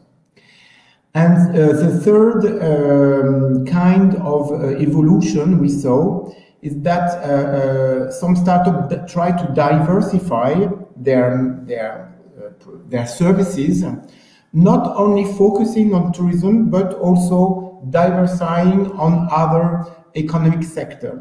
I can give you some example with Tabhotel. Tabhotel provides a check-out machine for hotels to help them manage the flow of people. It was previously a tactile machine, so obviously now it's not a tactile machine. You can manage it from your mobile phone.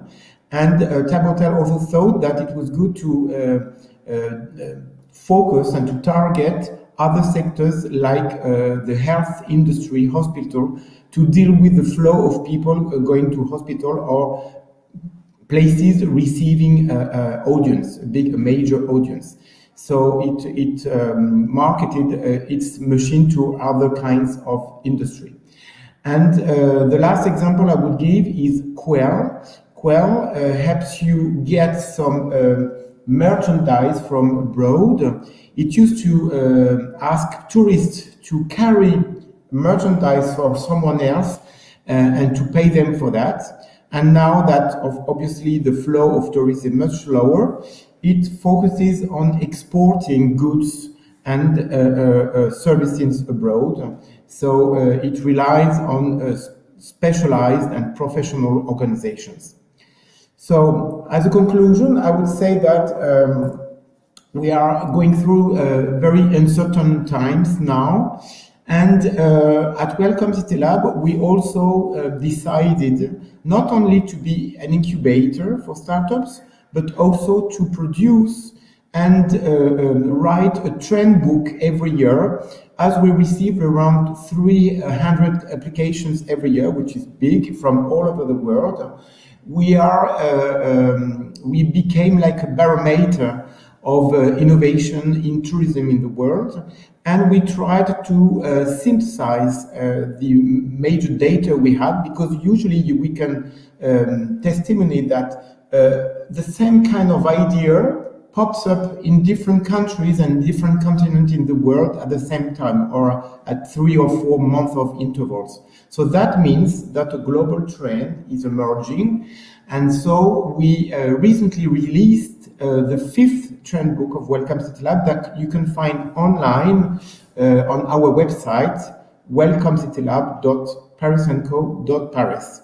And you can find the new 5 trends that we have identified for this year.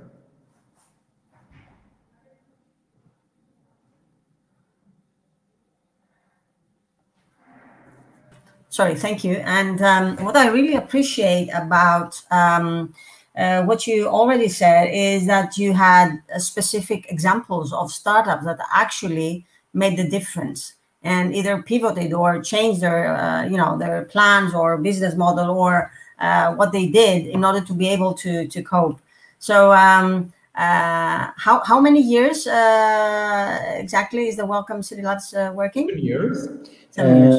So we were the first one in the world 7 years ago, and I was very struck by being contacted by many other incubators, generous incubators, or people who were wishing to create a similar incubator in the world from the beginning. So what I decided is to help them build their incubator, because I'm sure that we are all more powerful all together if we are immersed in an international network. So we are little by little building an international network of tourism accelerators and incubators. So I have agreement with, for instance, with Montreal in Canada, with Singapore, with Scandinavia. We are in relationship also with Austria, with Portugal. And what I'm looking for is that we could create what I call an Erasmus for young entrepreneurs. So helping young entrepreneurs grow faster, go abroad, being sure that they have someone in another country that can really put them in contact very quickly with the industry, with major stakeholders on both ways.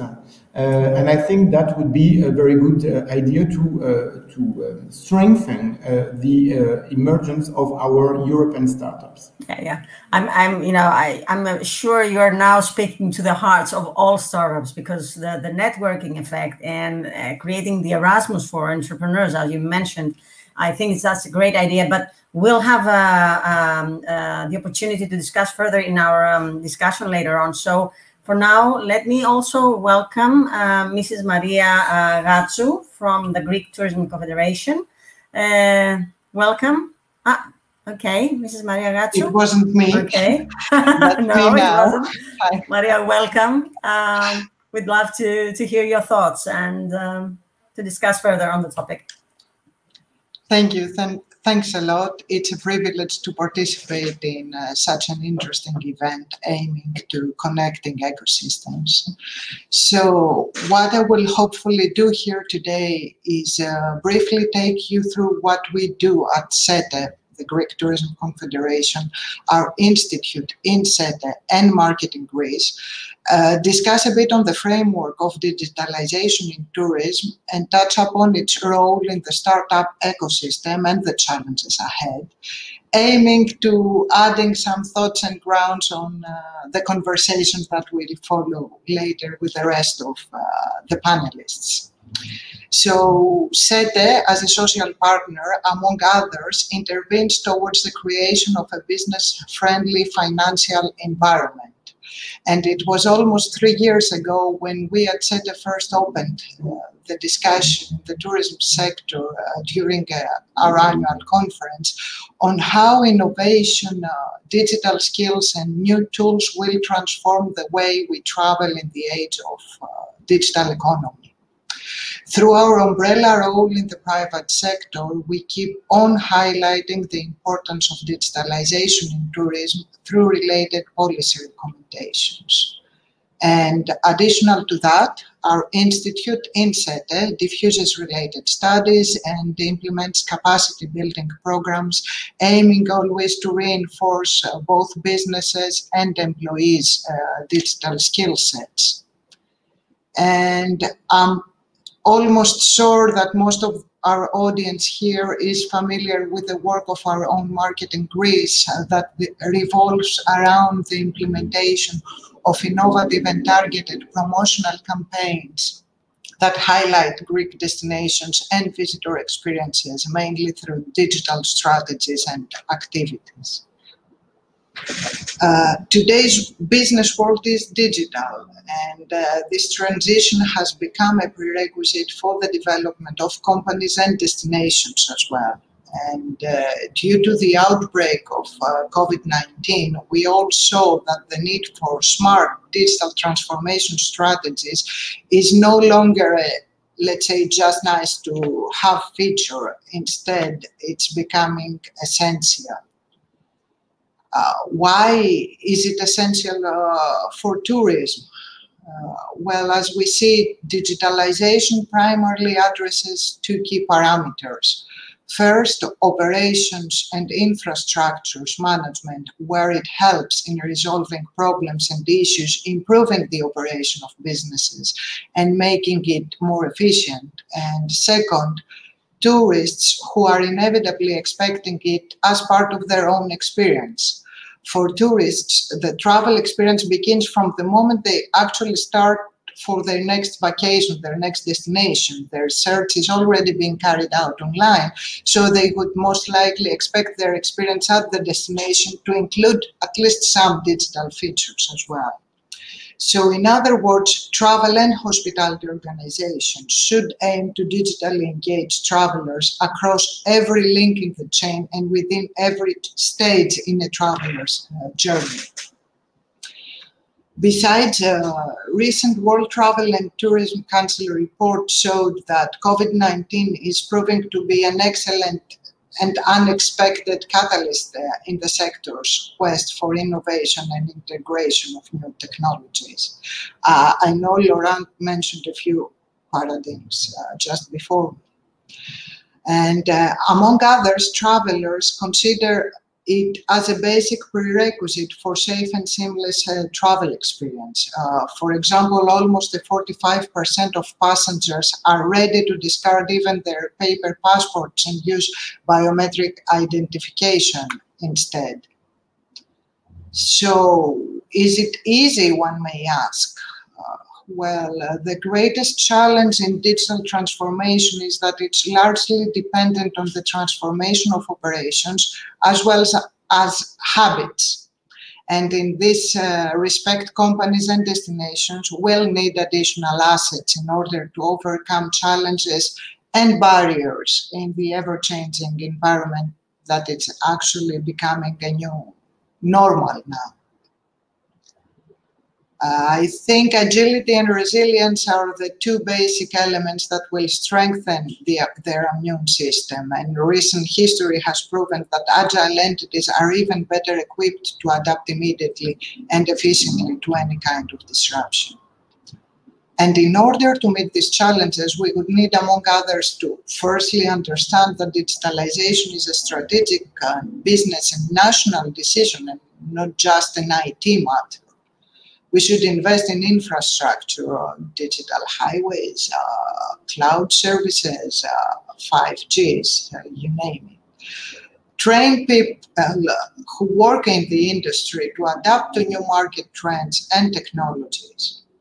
And also work to develop database strategies focusing on personalized customer experiences and service across all industry organizations.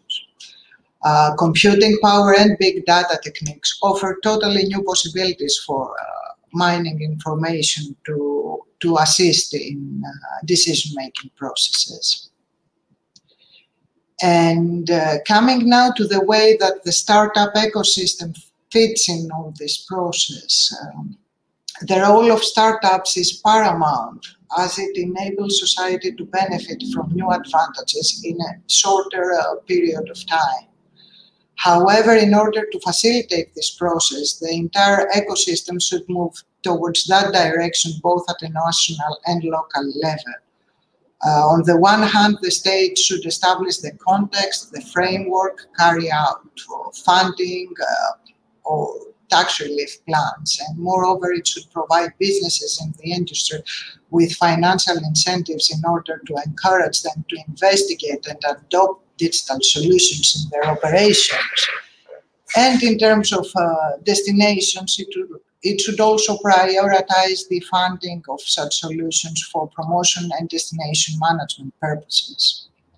And on the other hand, and in parallel to that, the business community should also invest time, funds, resources in order to listen to new ideas, possibly funding or steering some of them and sharing knowledge, experience, and features that businesses possess.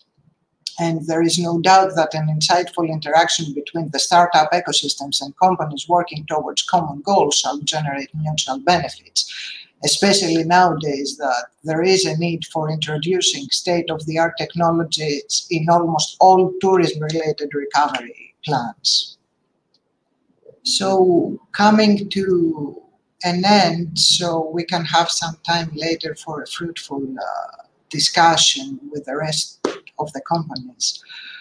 One of the key success factors in the industry's digital transformation is the fact that all stakeholders should share a common vision, and this vision must have at its center both the citizen and the traveler. And it cannot simply be embraced by few and be forced or imposed to others. It should be embraced by everybody participating in an ecosystem for it to be successful. And every innovation counts. Every step forward shall lead to better and more sustainable ways of experiencing a destination, especially now under these circumstances. I think that's it for now. Super points, Maria, super points. I wouldn't like to take more of the time, as I hope to put some additional thought during our talk later. Yeah, that's for sure, because both of you actually, and Laurent and you, of course, you talked about resilience, which is something that I will definitely come back to. This comes up very, very often now. And of course, after COVID and what we are experiencing, and you talked about seamless experience and about sharing a common vision. So these are certainly points that we will come back to.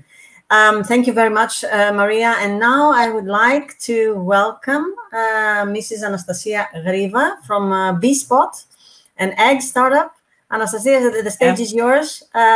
Please tell us about BSpot, and we'll love to hear your thoughts. Perfect. Thank you very much. I'm so glad to be here in this session and in the forthcoming discussion. Can you see my presentation? Is everything all right? Yeah, we do. Okay, that's perfect. So I'm Anastasia. I'm a co-founder of BSpot, and my expertise is analytics. So let's see in a nutshell, what is BSpot? First of all, we are a startup with research background, which started more or less almost 2 years ago. And now I have a team consisted of 11 professionals. Our ultimate goal is to gather data from various data sources to deeply understand the customers and the users. We gather data via our application, which is available for free, and we use it to collect data from surveys and feedback from our users after visiting a specific spot.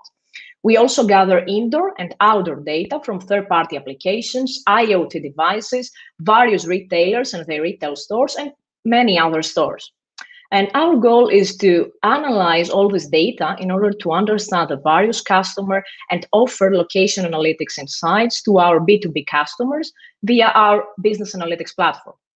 So now you're probably wondering why we participate in this session, and which is about tourism digitalization, as it seems that our clients are mostly in retailing and HoReCa domain.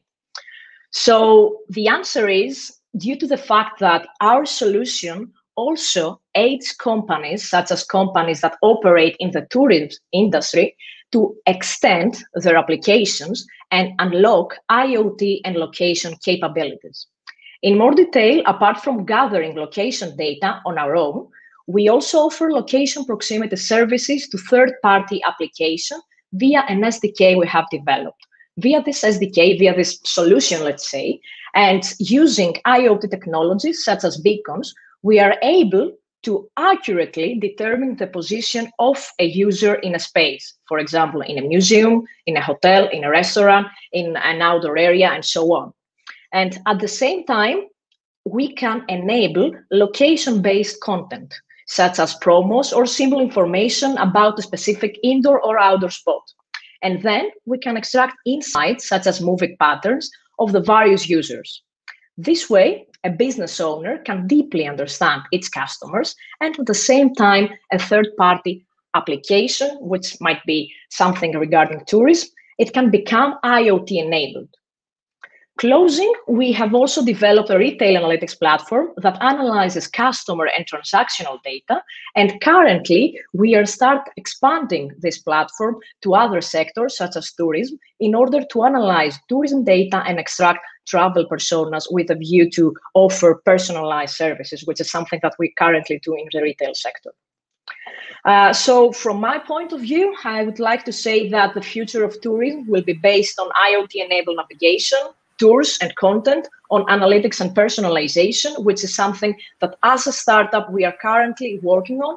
But I would like to add the AR and the VR experiences, which will boost tourism and retail industry. And as a company, we plan to develop.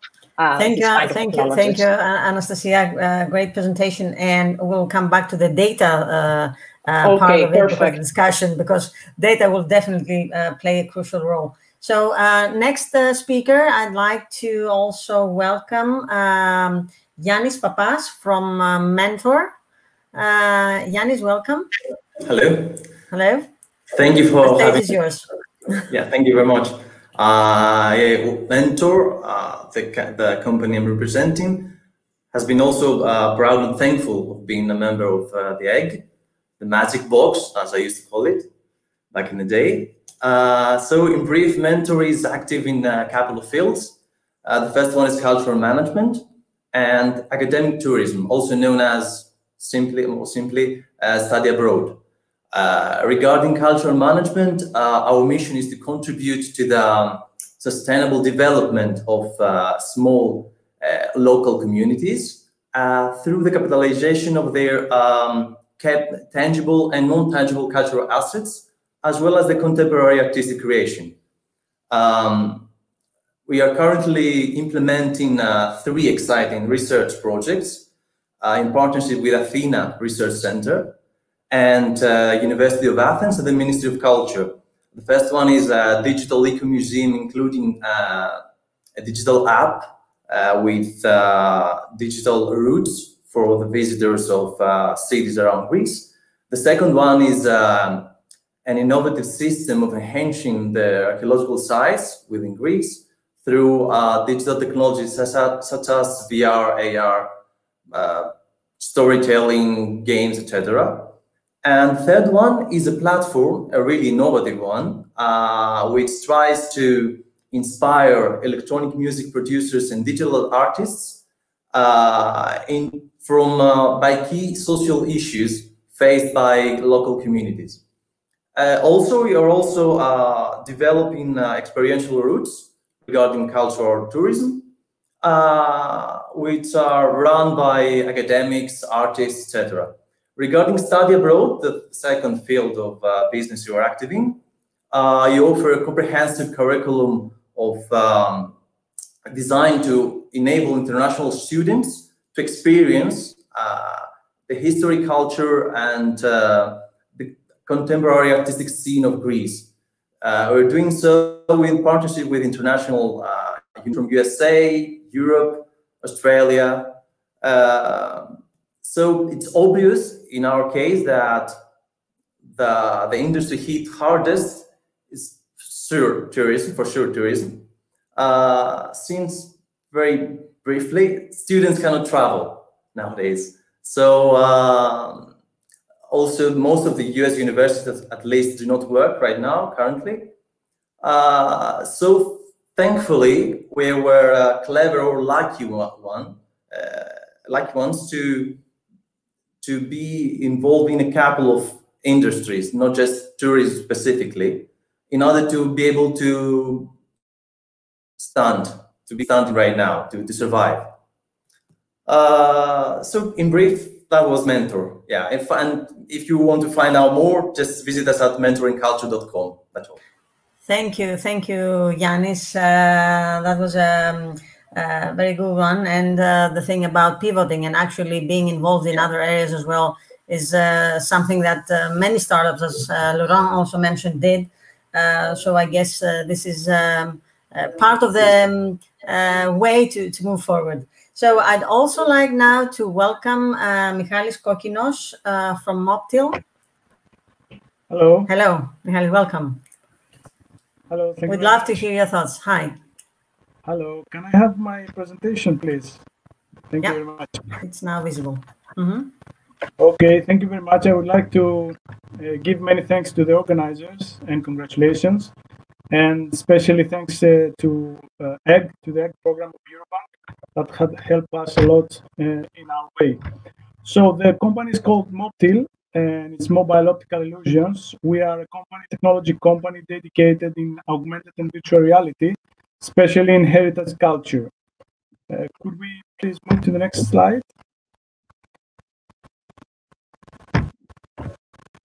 So what we are doing, please move to the next slide. What we are doing, we are changing the culture world. We reconstruct all the monuments and we give multimedia 3D content for museums. So we have developed a special application which has been supervised by archaeologists. We have renowned archaeologists for every site, every archaeological site we reconstruct. And we have developed an application which today everybody can download to his mobile phone. But until today, we have used our application through our own tablets that we rent to the tourists. And then the tourists, when they go inside in an archaeological site, they can see everything reconstructed. We have moved to 8 archaeological sites in Greece and 1 in Spain, with great success until now, taking into account the feedback we are having from our customers. So today, more than 300,000 users have tested a commercial product, which is 3D reconstruction of an archaeological site while they are there. So it's a real-time, fresh product.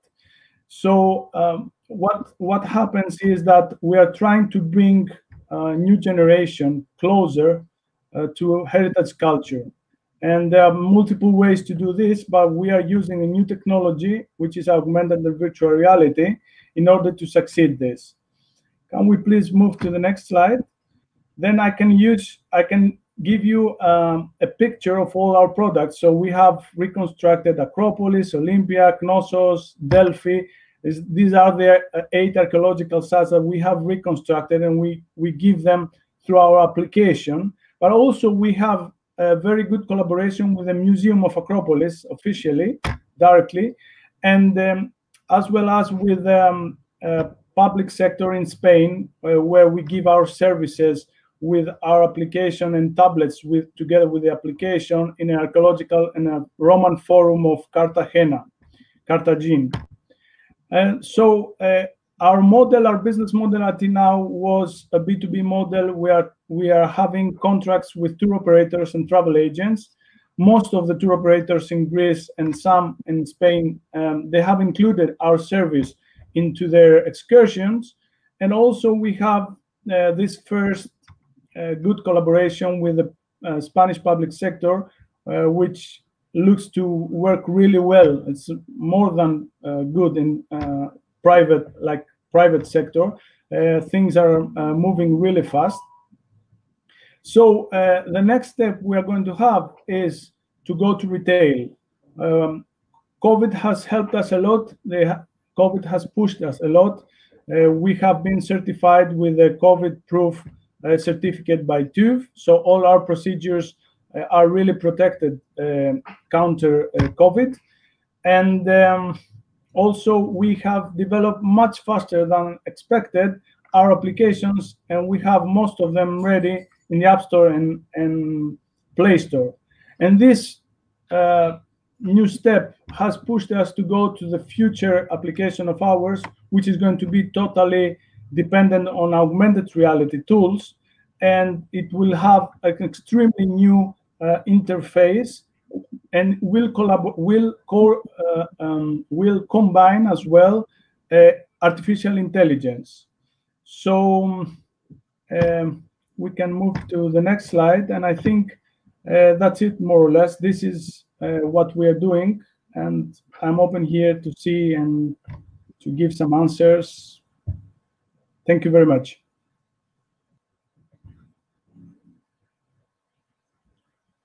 Sorry, we can't hear you. Sorry, I'll apologies for that. I'll pass on the mic to Yannis Kostopoulos from SAMI to give us a short presentation as well and talk to us about SAMI so that we can leave room for discussion at the end. Yannis, the stage is yours. Thank you very much, Maria. I hope you see also my screen. My name is Yannis Kostopoulos. I'm the CEO of SAMI, that actually is a leading innovator in the industry of marinas and tourist sports by delivering smart systems and services. So regarding the current market conditions, the main problems that we can face today is that the existing bookings systems of marinas and tourist sports are cumbersome, and there is at the same time lack of real-time communication between the marinas, touristic ports, and the boating community.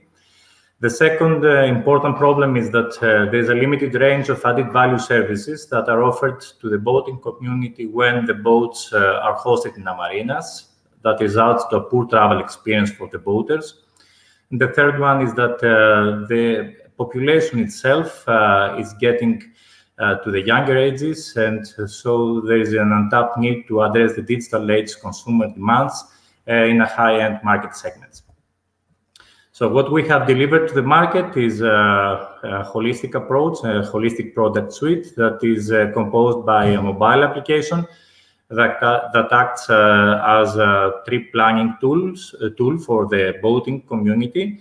So the main service that we provide is the opportunity to berth a space in a marina on a touristic port in the side of the boat of the boater, and also to enjoy when host a boat and when you are in a tripping when you are in a yachting trip, to enjoy real-time services and notification. This system is linked with the main marina management system that is consisted by berth reservation and operational management system. Actually, what we do is we visualize the daily operations inside the marina. We map all the berth spaces and the facility in the marina, the pricing policy, the points of interest, and we deliver specific business intelligence reports in order to improve the daily operation of a marina or a tourist port.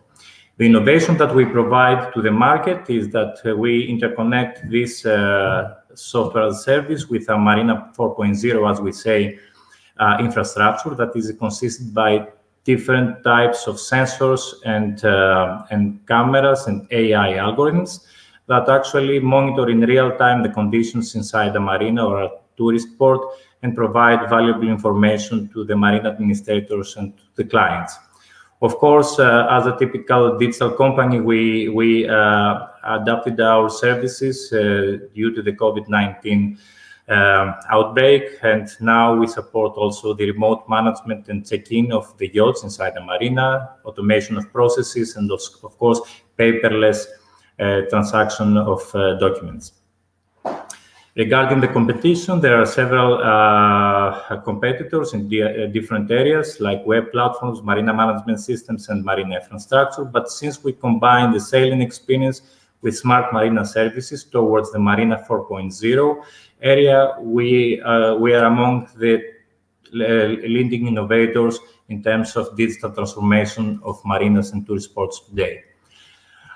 We target to a quite interesting market, a vertical tourism market that creates an annual revenue of the size of $45 billion, and before the outbreak was growing with a 7% annual growth. It was to say that the market itself is still resist because yachting is considered one of the areas of in tourism sector that can be safe in terms of moving of the sea travelers and can keep the social distancing. And of course, we can provide services to a big range of clients, like more than 40,000 marinas and tourist sports, 28 recreational boaters and boats, and more than 200 recreational boaters around the world. We still innovate, of course, and in the future we are working in the areas of adopting flexible electronics by novel lighting, OLED screens, autonomous anchorages and docks. We work also in the areas of ROV services for seabed mapping, detection of anchoring and hull and glittering problems, and AI technologies by optimized boat tracking and recognition. We are currently are in 36 marinas in Greece and Cyprus. 10 among them are with full management system, and the rest with berth reservation services. We have more than 6,500 active users, and we have raised an quite important amount of R&D investment, about 750,000 euros a year. We are, of course, one of the scale-up companies of FEG program, and thanks to this, we are here with you today. And of course, an active member of vertical clusters and programs, European programs and Blue Growth Cluster. We cooperate with important technical partners like Mobotics, Libelium, CPI, and Cisco, and of course, we have different types of clients and associations. Thank you very much. Thank you very much, Ioannis. And we'll quickly go to Antonis Chalkiopoulos from Trip Around in order to leave a few minutes at the end to share thoughts and conclude about the thing which is so important. Antonis, the stage is yours. Okay, thank you. Thank you for having me. Can you see my screen? Yep, we can. Okay, yes. Thank you. So my name is Antonis Chalkiopoulos. I'm the co-founder and CEO of Trip Around, where our mission is to bring travel planning into the future. So we're a startup, travel tech startup, founded in March 2019. So we're a relatively young startup, but the whole idea started back in 2016 when we joined the Egg Incubator with my previous tech startup called Touristas. There we met with our mentor, who was Christos Sturgiou back then, an awarded travel expert for Greece and the Mediterranean. And we started discussing about travel and all the exciting stuff about how to combine travel and technology. And we soon realized that we could well bridge the gap, as we say, between travel and technology. And back in 2019, we decided to join forces and found Trip Around. And we have raised so far $2 million from angel investors across Silicon Valley and 5 continents. And we are very proud and excited that we have managed to close our round back in March 2020, during the pandemic, when we finalized the round with 800K from investors that trusted our vision and our goal to transform the tourism industry. So what we do, so we have 2 product lines, Trip Around X and Trip Around Pro. Trip Around X is a booking and reservation management software for hotels and resorts. It's like, imagine back in the days when you wanted to book a room, you would call the hotel and ask for availability. This sounds funny now, but the same thing happens all today for any experience or service that you want to book in any of the hotels. We transform that. We provide tools for the guests to book online and for the hoteliers to manage internally. Imagine services like spa, therapies, restaurants, gyms, pools inside the hotel, or even outside of the hotel, like suppliers they have, transfers or guided tours or rentals, or you name it, whatever it is, as an experience that can be provided by the hotel anytime. So this is Trip Around X, and imagine how important this is, as we are in a social distancing period, how important it is to provide a digital tool for guests to book online all the different services. And then we have Triparound Pro, which is an end-to-end software solution, a full A to Z itinerary builder, itinerary planning and execution tool, as we say, for destination management companies, travel advisors, and villa management companies. It's a tool for them to source, create, present, execute, and manage itineraries in unique fashion. This product will launch next month, and we're excited to start working with our first customers.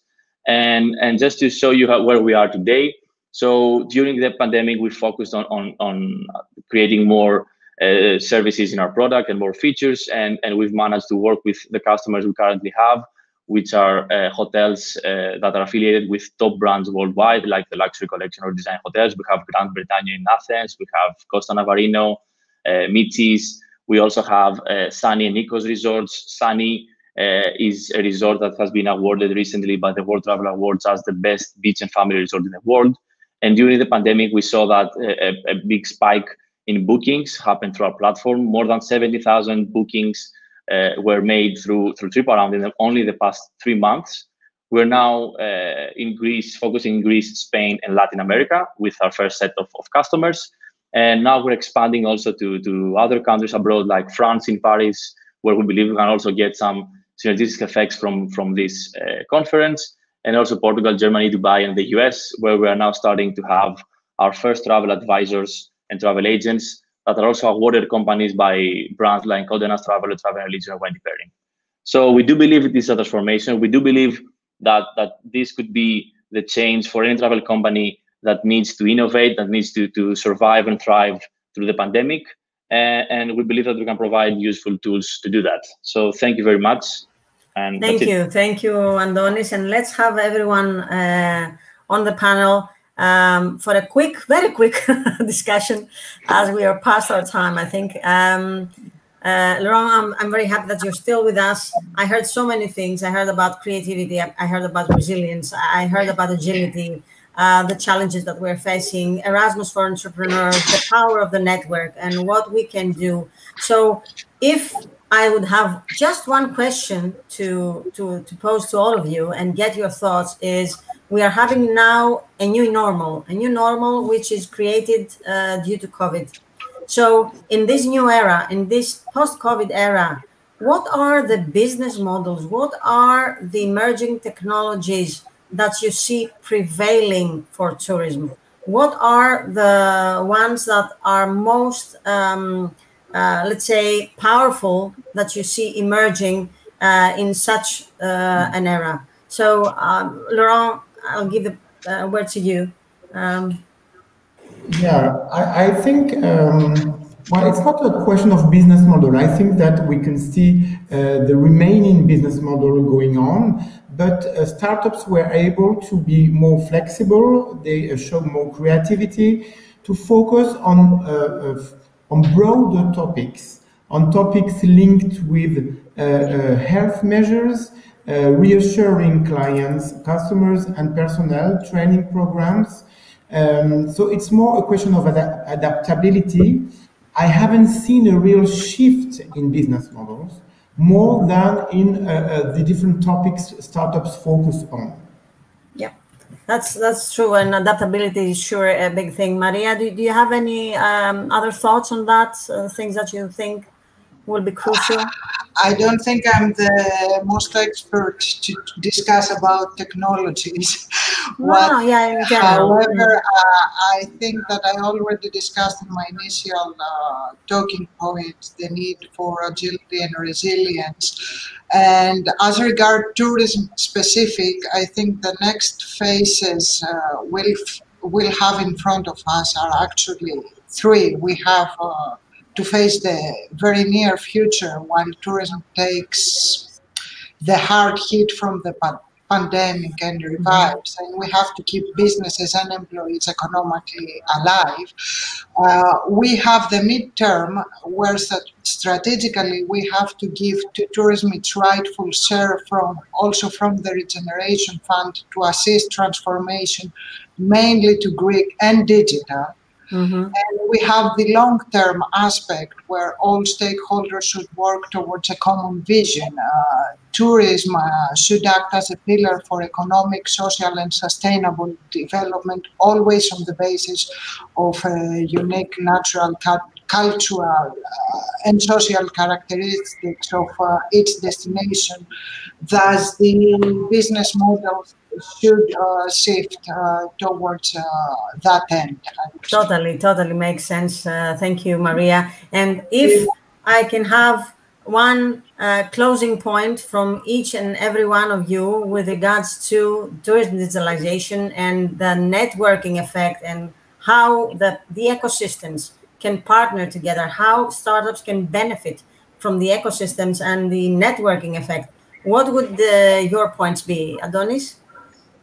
Yeah, so basically, as everyone can see now, the digital transformation has been accelerated due to the pandemic. So it's necessary for travel professionals to invest in transformation, digitally, and technology, and in startups.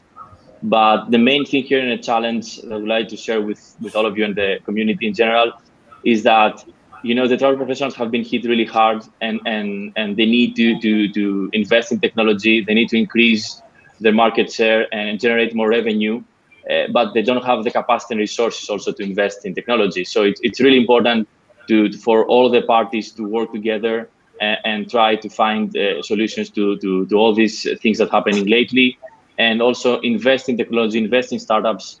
And I believe that there are great ideas out there and that can transform the hospitality and in general the tourism industry. And I think that what I'd like to say is that companies should invest in startups, and startups should try to offer what they can the best. So for example, just like to close my thoughts here, we do offer, for example, our platform for free until March 2021 in order to show some solidarity and try to even if we're a startup, we try to do our best in this situation. And we think that this could be the same for all the other stakeholders in the industry. Thank you so much. Any other closing point with us? I can steal one more minute for a final closing point. Anyone? Please, yes. Anastasia. Oh, okay, that's fine. Thank you. Well, from my point of view, really quick, what I would like to say is that we should all cooperate in order to cope with this tourism 4.0 new era. We should cooperate in order to create seamless and contactless experiences, such as contactless navigations, contactless tours, and etc. We should all cooperate to develop analytic solutions. We should understand our customers. We should create personalized experiences, and we should consider how to use VR and AR technologies in order to create virtual tours and aid our tourists and our customers. That's all from closing. And adding to Anastasia, synergies and PPPs are very important in this aspect. Thank you all so much for your time. I think we could have dozens of more questions and discussion on that. Unfortunately, we don't have more time. Thank you all for your time, for your fruitful collaboration and insights and points. And hopefully we can meet in person at some point and have a further discussion. Thank you all. Thank you. Thank you. Bye. Thank you. Bye-bye. Bye-bye. Bye.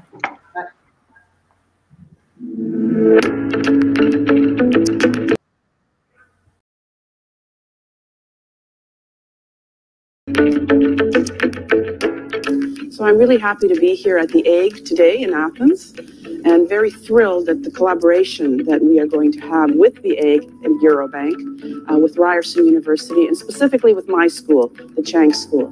It's a real privilege to be able to join my two countries, Canada and Greece, which I have tried to do all of my career. Ms. Putoriani herself has given a lot of effort in creating this innovation, entrepreneurship, and academic triangle, and her presence here confirms that in the best possible way. They told me about their businesses. It's exactly the knowledge of how you distribute this information in a way that's entrepreneurial, but at the same time useful for society. And under this partnership, teams from the AIG will have the opportunity to travel to Toronto and learn from entrepreneurs at the DMZ while also gaining insight into the Canadian market. Για μας είναι πάρα πολύ σημαντικό να ερχόμαστε σε επαφή με παγκόσμιες προσωπικότητες και το ΕΚ μας βοηθάει πάρα πολύ σε αυτό. Είναι ίσως ο μοναδικός φορέας για μας που πραγματικά μας υποστηρίζει και μας βοηθάει στο να δούμε έξω και μακριά. I'm heartened when I see young people that want to stay, because you don't want a brain drain from Greece either. Η επιλογή να παραμείνουμε στην Ελλάδα είναι πάρα πολύ σημαντική. Αφενός στην Ελλάδα υπάρχει πάρα πολύ μεγάλο ταλέντο τεχνολογικό που μας επιτρέπει να βρίσκουμε πιο εύκολα κόσμο και αφετέρου η ναυτιλιακή δύναμη της χώρας είναι τέτοια που το καθιστά σαν φυσικό χώρο να βρισκόμαστε. Η συμβολή του ΕΚ και της Eurobank σε αυτή την απόφαση είναι πάρα πολύ σημαντική. Λόγω ότι από εδώ ξεκινήσαμε σαν μια ομάδα με μια ιδέα και φτάσαμε να γίνουμε εταιρεία.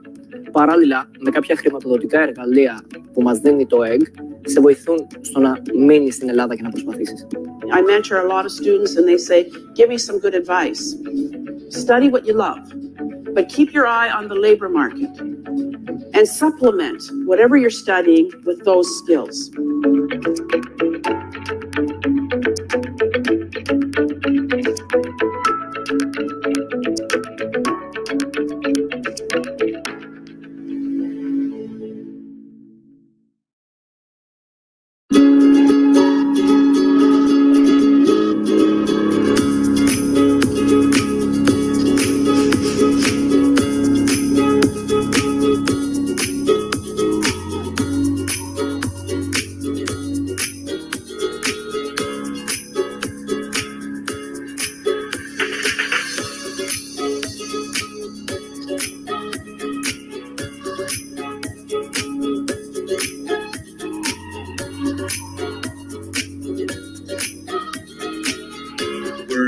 Very happy to be with you here today. We had a great day today. I was extremely impressed by the high quality scientific level of the projects we've been introduced to. Hopefully, this will deliver partnership and alliances moving forward. Today, the biotech cluster that consists of 11 startups had the chance to come closer to a leading biopharmaceutical group, Ipsen Pharmaceuticals. Ήρθαμε σε επαφή και γνωρίσαμε την Ipsen, μια φαρμακευτική την οποία ακούγαμε αλλά δεν γνωρίζαμε και μάλιστα σε υψηλότερο επίπεδο σαν στελέχη. Και μας έδωσε τη δυνατότητα να έρθουμε κοντά στο χώρο και στις λειτουργίες μιας τέτοιας εταιρείας, όπως την παρασκευή των φαρμάκων. Το ΕΚ μας έχει βοηθήσει αρκετά από την αρχή της σύστασης της εταιρείας το 2016. Ήμασταν σε αυτό το χώρο πριν καν συσταθεί η ίδια η εταιρεία. Ξεκινήσαμε μόνο με την ιδέα. Η ιδέα έγινε προϊόν. Στη συνέχεια έγινε εταιρεία. Μας έχει βοηθήσει πάρα πολύ με τις εγκαταστάσεις, αλλά κυρίως με την τεχνογνωσία που προσφέρει. Μας βοήθησε να κατευθύνουμε τις ιδέες μας προς τις πραγματικές ανάγκες της αγοράς. Σήμερα είχα την ευκαιρία να συναντήσω ανθρώπους με όραμα, με πάθος και με πολλή όρεξη. It's very impressive how it promotes diversity and to see how many women currently have implemented so many nice ideas within the startup community. Σίγουρα αυτή τη μέρα θα τη θυμάμαι πάντα.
past, we really helped to transform the Greek banking system, and our aspiration is now to help transform the Greek economy. We recently launched a scale-up platform for the more mature startups, mainly trying to connect them to connect the research, which we believe that is at high standards in Greece, to markets and investors. I believe that Greek academia is of really high standards. What we're trying to do is to connect these people, to connect these teams with the international opportunities. Our system, Grăw system, has accepted to be uploaded on the historical mission on Moon with Orion, NASA's vehicle, one of the most grandiose projects of NASA. You've got to be in love with the idea. And if it's doing someone else's laundry or delivering their pizzas, screw it. It hasn't recently been the startup as much as the people.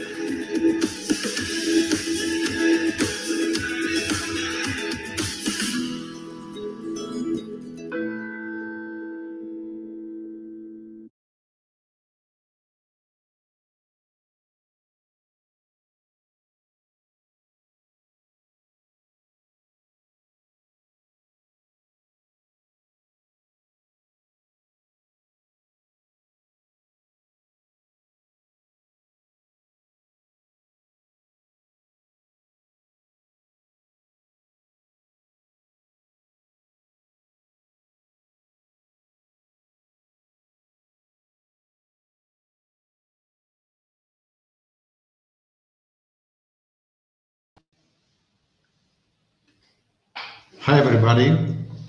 Dear participants, thank you for joining us in the Health and Biotechnologies Roundtable.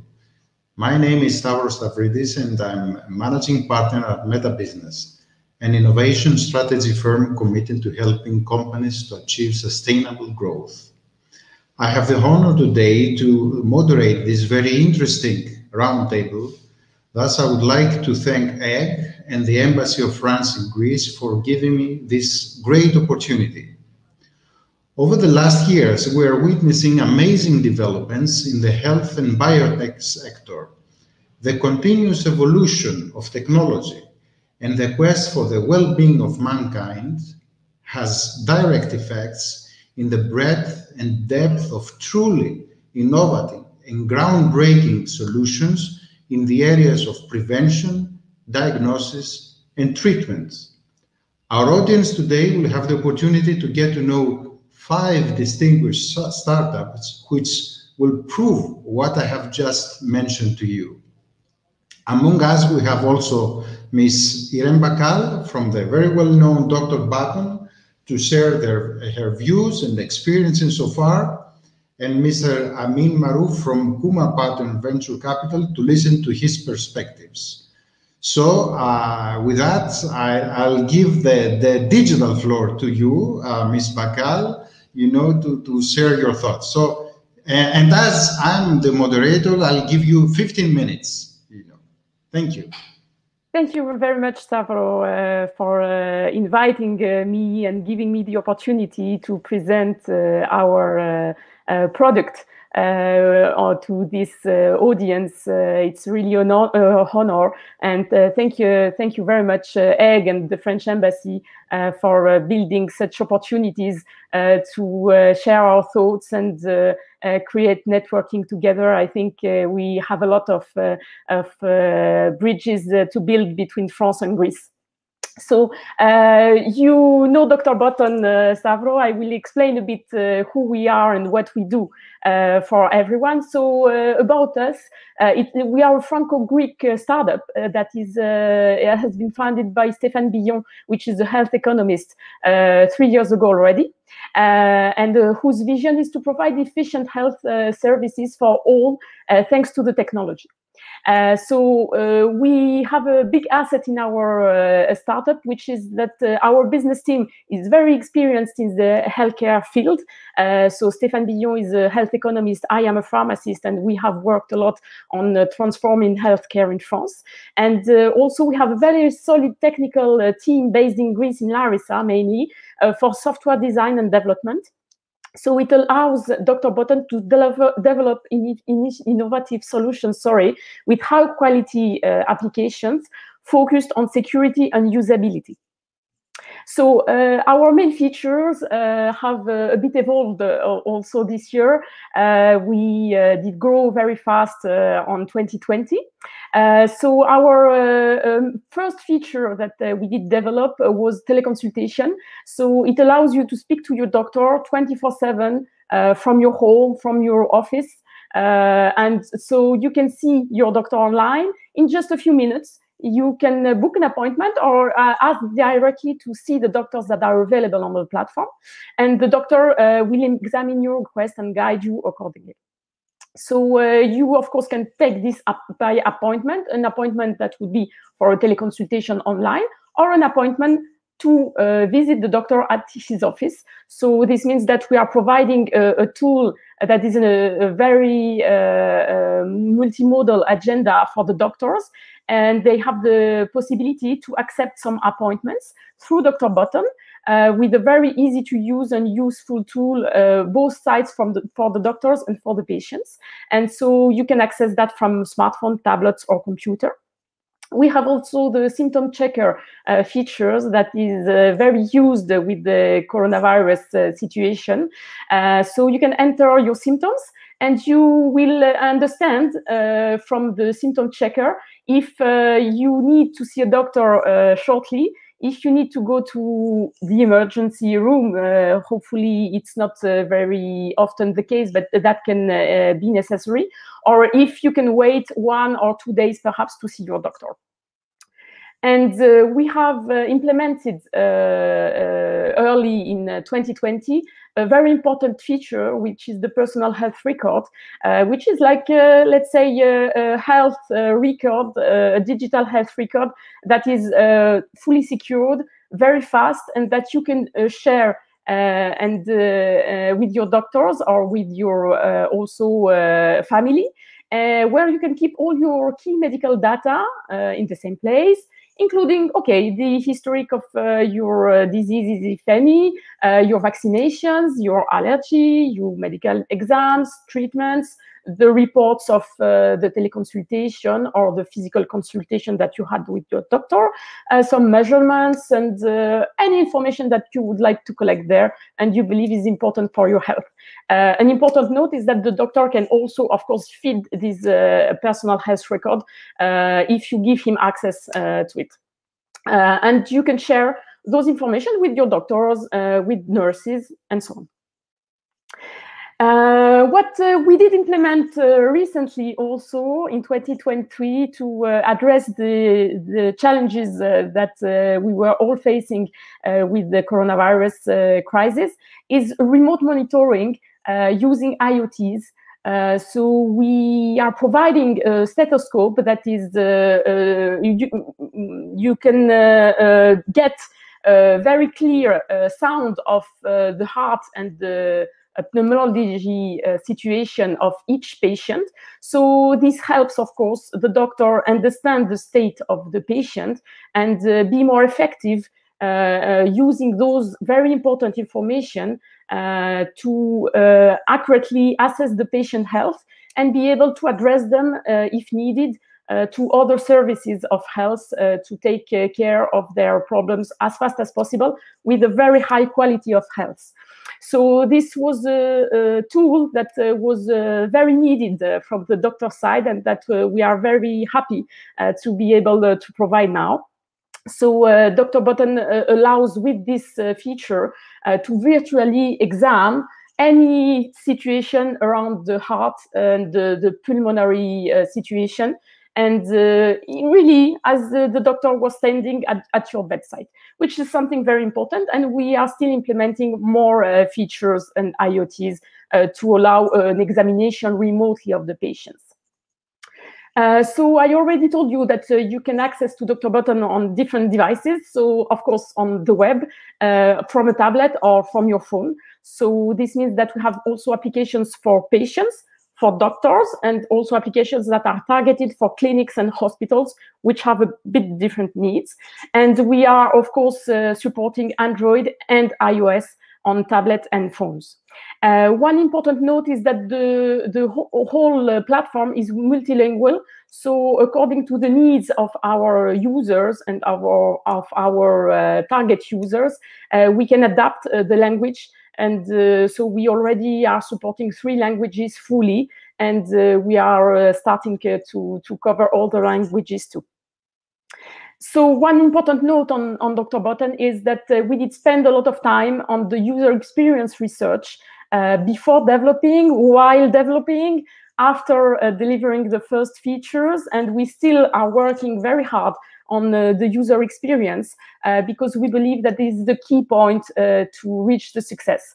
So we are very proud that we did receive the Patient Partnership Gold Award in 2020 as the best e-health innovative for patients changing culture in healthcare solution. So thank you very much for all the users that we have onboarded and that helped us on improving the product over and over. And I hope they will continue getting used to the new features and giving us feedback to always improve our solution. So of course you can access Dr. Button anytime. If you did not download the app yet, don't hesitate to do it after our meeting, and it will be our pleasure to take care of you, of your friends, or of your family to ensure that you will stay in very good health with a very easy way. Thank you very much, Stavro. All right, thank you very much, Irene. That was a very, very informative and enlightening presentation from Dr. Button, and I hope that we will have the time to, to answer some questions in the Q&A session. Stavro. Yes, yes. Now we are moving to Mr. Amin Maruf from Kuma Partner VC. So hi, welcome to the discussion.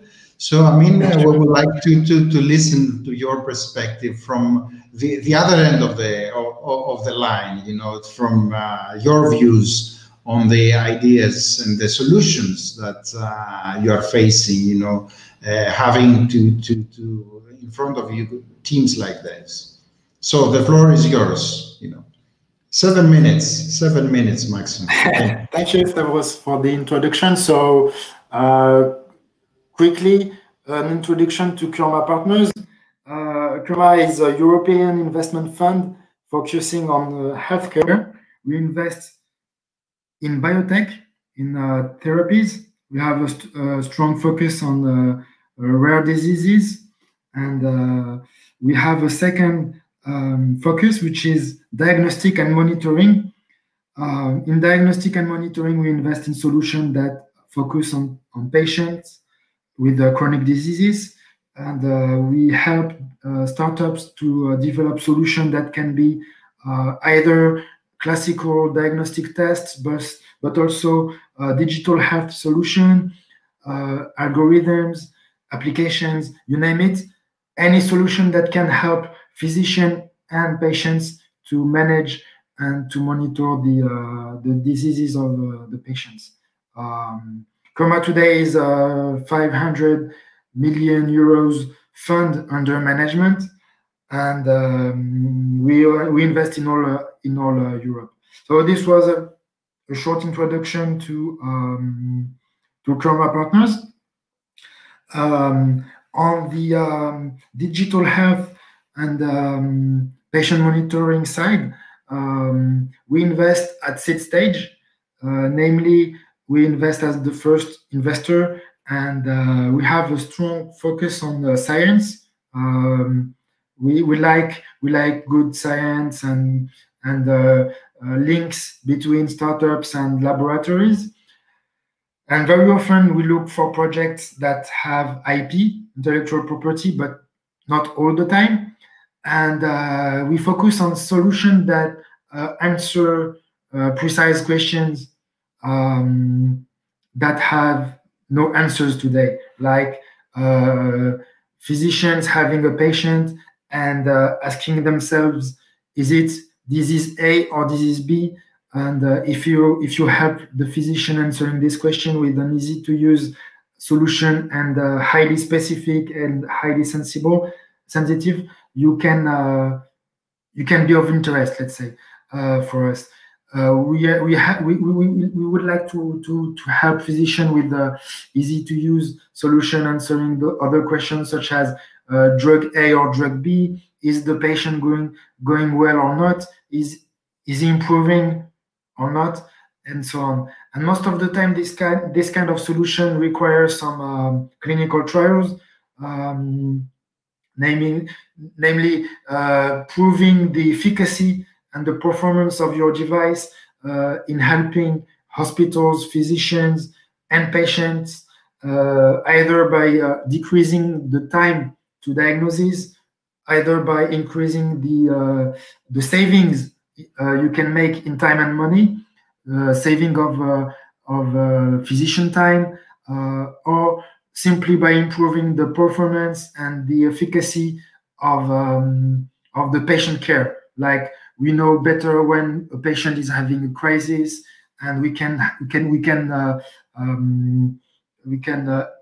intervene in a timely manner. This kind of solution generally that interests us is a bit ahead of its market, but not too much, and is clearly answering a key question for physicians today.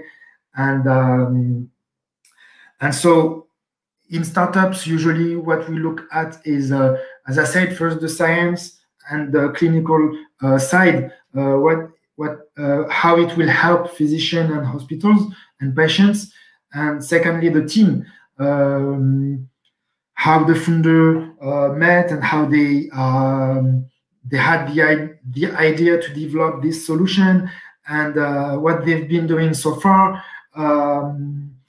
Do they have amazing execution skills? How did they manage to develop the solution till now? Did they manage to find a nice solution to difficult problem? Did they manage to find the money they required till now, using different institutions, national, European, private? Yeah, we look at the team, and we look at the deliverables of the team. Deliverables mainly is a development plan. How did they produce their development plan? Is it strong? Is it well thought? And then when we are convinced by the team, by the science, by the clinical need, by the positive impact of the solution, and by the development plan in the future, like we aim to be the leader on the European market of this kind of solution, and this is our plan, then we can invest and bet on the team and on the development plan. So as a summary, I would say the key features for nice projects for us, grOw today, is first science, second team, and third development plan. So thank you. You know, that was very useful information, for us, and of course for the teams. And I think now it's a good time to move to the teams. We are very keen to get to know their solutions and what their future plans and what are their current objectives. So I will ask first Mr. Yannis Touboulis from Toubou Med Therapy, to share his views and his team as well. Good afternoon. Yes, good afternoon, everyone. I would like to thank you also on behalf of all of my team and our company for the opportunity to present in the next 3 minutes the activities of our company. Our company is developing novel diagnostics, and later we have plans for therapeutic interventions in the healthcare sector. Currently, we are developing an aortic aneurysm diagnostic blood test. What is the problem? The problem is the aneurysm of the aorta, which is the enlargement of the lumen of the aorta. This disease is affecting 1 to 2% of the general population. And if we look at the older ages, above 65 years old, it is estimated that 10 or 15% of the population have the disease. The problem with this disease is that it is a disease without symptoms. That's why it is characterized as a silent killer. Usually, the first symptom is the last symptom of the disease, and in 90% of the cases, death is the outcome if the disease is not detected. Our discovery is that we found novel molecular mechanisms that lead into this remodeling of the aortic wall, but the most important discovery is that we find biomarkers in the peripheral blood that we can detect that they reflect the changes in the peripheral blood. So our blood test can be easily compared with the current solutions, which include in the ultrasound, the MRI, and the CT scan, with advantages such as the prognostic value, and also it can be very fast. Just you need 1-2 minutes just to perform the test, and it is also cost effective. So in a medical world that non-invasive is the most common strategy, our test is indeed not invasive. Is it accurate? It has the advantage of prognostic value because it can categorize the patient to low risk, high risk, so it provides a tool to the clinical doctor for the clinical decision making. It can be done in remote locations, and then the sample can be sent to the laboratory for analysis. It can be used also for the follow-up of the patients, and it has a competitive price that allows for a margin for good profits. In fact, we have 2 versions of the product, an simple product with 3 genes measured that allows for the screening of the general population in order to detect the patients with the aneurysm. And then the most comprehensive test that includes also the prognostic value and the classification of the patient, and this test will be used for the follow-up of all the patients with aortic aneurysms. Of course, we have intellectual property protection. This is a timeline of our company over the years. 2018 and 2019 was the 2 most important years. We entered the egg incubator, and this helped us to design our business plan. In 2019, we got the funding from one of the biggest venture capitals in Greece, so we are able to materialize our targets. In a recent evaluation from our company, we estimate that the entrance in the real market in the 5 big largest countries of the Europe, including France, Germany, Italy, Spain, and UK, will give us a valuation of 180 million euros just by taking 25% of the market. Currently, our major milestones: in October, we completed the clinical study, and this will provide all the technical information. We have decided our notified body, so early 2021, we will have the CE mark, and this will give us many advantages. On behalf of our team, having made this important progress over the last 3 years, we are now in front of a critical juncture, and we are preparing ourselves for the next challenges. I would like to thank you for the privilege of presenting our company in the French innovative ecosystem, and I would like to let you know that as a company, we're open in collaborations, strategic partnerships, or consultations in order to implement a realistic plan for our ultimate target to enter in the actual market with our products. Thank you very much. Thank you very much. Very, very useful from your end.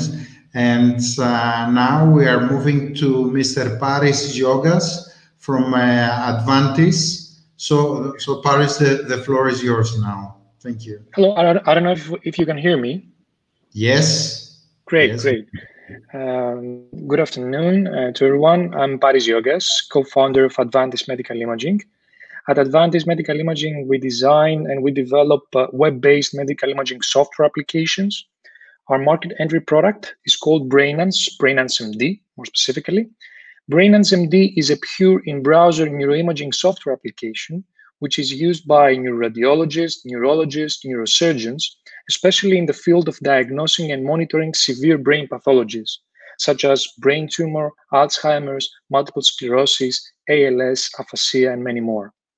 The competitive advantages of BrainEnse lie in specific pillars. First of all, we have developed some novel algorithms which can achieve extremely accurate results in the 3D reconstruction of the nerve fibers of the human brain. Apart from that, BrainEnse MD is a neuroimaging application which gives the flexibility to the end physician to analyze multiple brain MRI sequences and more or less fuse them together in order to have a holistic understanding about a particular case. The web nature of our technology gives the availability and flexibility to our end users to access it and perform all the processing activities from any location. Apart from that, you can achieve pair processing, pair interpretation, and collaborative analysis from different locations and different departments. This minimizes the operating expenses and also increases the interoperability. Apart from that, our clients, they don't have to install anything, they don't have to maintain anything. The only requirements in order to use the software is internet connection and a Google Chrome browser. Apart from that, one other differentiator of our technology is our business model. We commercialize our technology on the basis of annual or multi-year subscriptions. This is another fact which makes our technology more affordable and accessible to different types and sizes of healthcare organizations. At the moment, and traditionally, only big healthcare organizations could state-of-the-art organizations. Now, even a small diagnostic center can invest in this state-of-the-art technology and scale up its along with the scalability of the software. BrainEnse MD is a CE-marked Class 2A medical device. We received our certification back in 2018. We started in 2016. Also, as a medical device manufacturer, we have been certified as an ISO 13485 from BSI Group.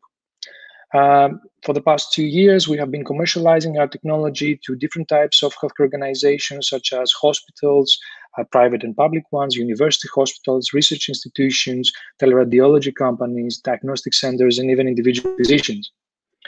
Currently, we're in the process of expanding outside Europe. We're an FDA pending application, and also we have a very strong technology roadmap on the basis of 2 pillars.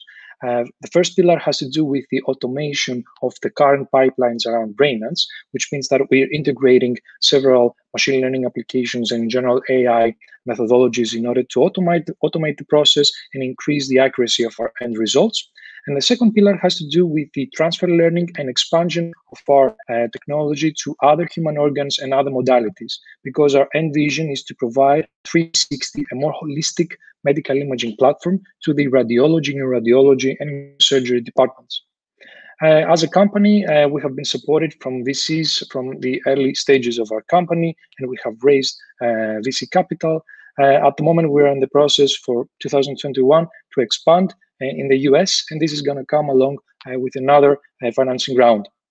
From this presentation, I would like to invite anyone who would like to collaborate with us, because as a company, we would like to expand in the French market more rapidly. And also, I'm open for any discussions around possible collaborations with VCs and even angel investors. Thank you so much. That was excellent, Paris. Very, very insightful presentation. So we'll have the chance to discuss later on briefly. Now we are moving to Mr. Evangelos Andreakos from Lambda Therapeutics. So we are keen to listen to your presentation and see your amazing solution so far. So the floor is yours. Thank you, Stavros. So I'm Evangelos Andreakos. I'm the founder of Lambda Therapeutics. This is a it is a very new company, so it was established a few months ago, although it's exploring an idea we've been working on for years. And it aims high, so it is based on the following opportunity and concept. It aims to explore one of the latest scientific breakthroughs in the field of metabolic diseases. The fact that adipose tissue inflammation is the key factor driving obesity, insulin resistance, and diabetes. And this was scientifically something long ignored. However, now it is very clear that this is much more important than everything else targeted at the moment by other drugs. And this is still an area where there's not a single drug developed. It's an area where the big pharma and smaller ones are increasingly getting an interest there, but there is still no solution for that. And the reason we decided to develop the company was that by chance we came across a major mechanism that controls adipose tissue inflammation. So we patented that, and this patent has been granted. So we got PCT. We're still in the stage of getting protection in various countries. And this provides us freedom to operate. So we discovered a pathway that is very important and regulates that process, that if this pathway gets activated, that brings the immune system under homeostasis in the adipose tissue, preventing or reversing the development of insulin resistance, diabetes, and obesity. So we decided to start developing molecules, compounds that with which we could target this pathway. These are, we call them interferon-lambda biologics.